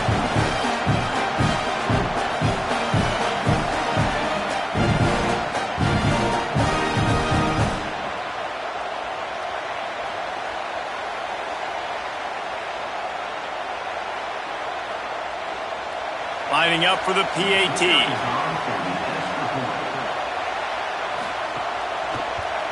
And now with the extra point, they're up by 18 here in the 4th. Quick strike offense on that three-play scoring drive. And the house call coming on the run from the 23.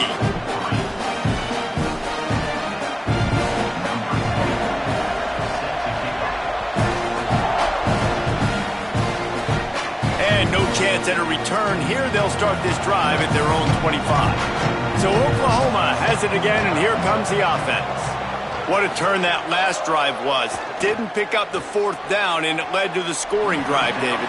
And those are frustrating because you think you might get points, and then your defense gives up points. This has got to be a complementary football type deal. The offense now needs to provide a little spark and give this defense some hope. No doubt, David. They got to turn the page, and they've got to play with a little bit more urgency here, knowing they've got to get that one back and put a good drive together. Pulls and fires it complete to the right. He'll step out of bounds right at the 35-yard line, and maybe they've got something cooking. Well, we see another catch by this guy. This defense is going to need to do a better job of tackling the catch. In coverage, I know they want to slap the ball away, but if you can't do it and force the incompletion, you've got to at least make sure you're able to drag him down to the ground as soon as he catches the ball. Keeping it on the ground inside. It's Robinson. He's going to lose a yard on that one.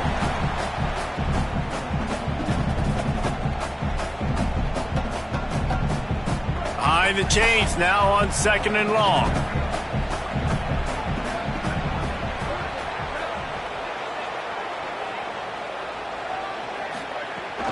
They'll keep it on the ground. Good pickup on the ground, and they'll mark him down at the 39.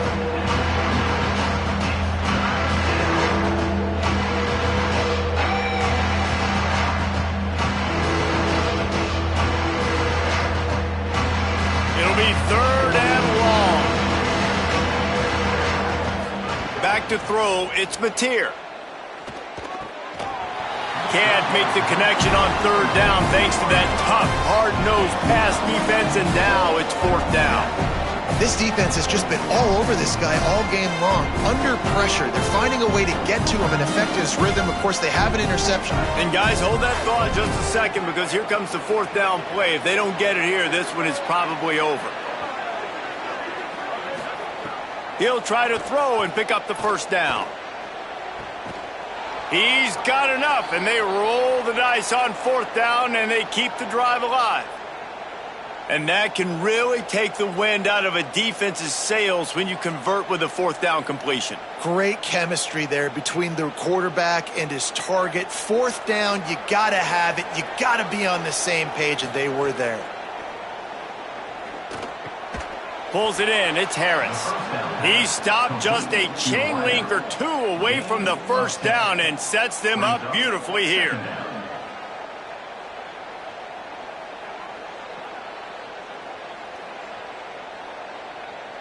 The Sooners come to the line. This situation, you might see a shot play. 2nd down, they'll go to the air. He'll take the deep shot. A sensational grab down the field there as they try to at least put a positive spin on the end of this game. Touchdown, Sooners! And a nice touchdown, continuing to fight, continuing to play. This one, it's pretty much over.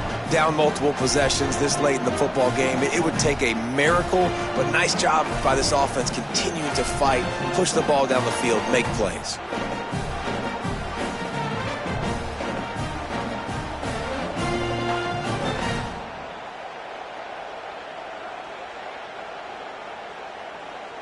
They'll try to tack one more on their score. And with the extra point, they draw closer. It's 21-10. So a well-executed 8-play, 75-yard drive. And the finisher coming on that 42-yard touchdown toss. They were ready for the onside kick and executed perfectly, and they secure the football. Running out the clock, a mere formality between them and a victory as we have victory formation coming. And they'll take a knee and watch this clock keep on winding its way toward a victory.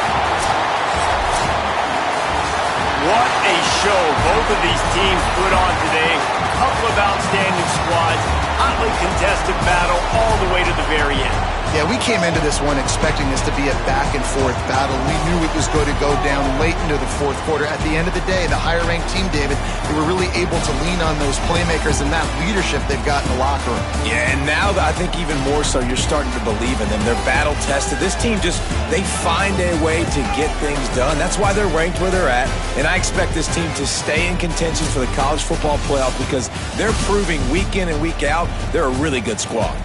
This has been a presentation of EA Sports College Football. For David Pollack, Jesse Palmer, and Holly Rowe, I'm Reese Davis saying goodbye, everybody.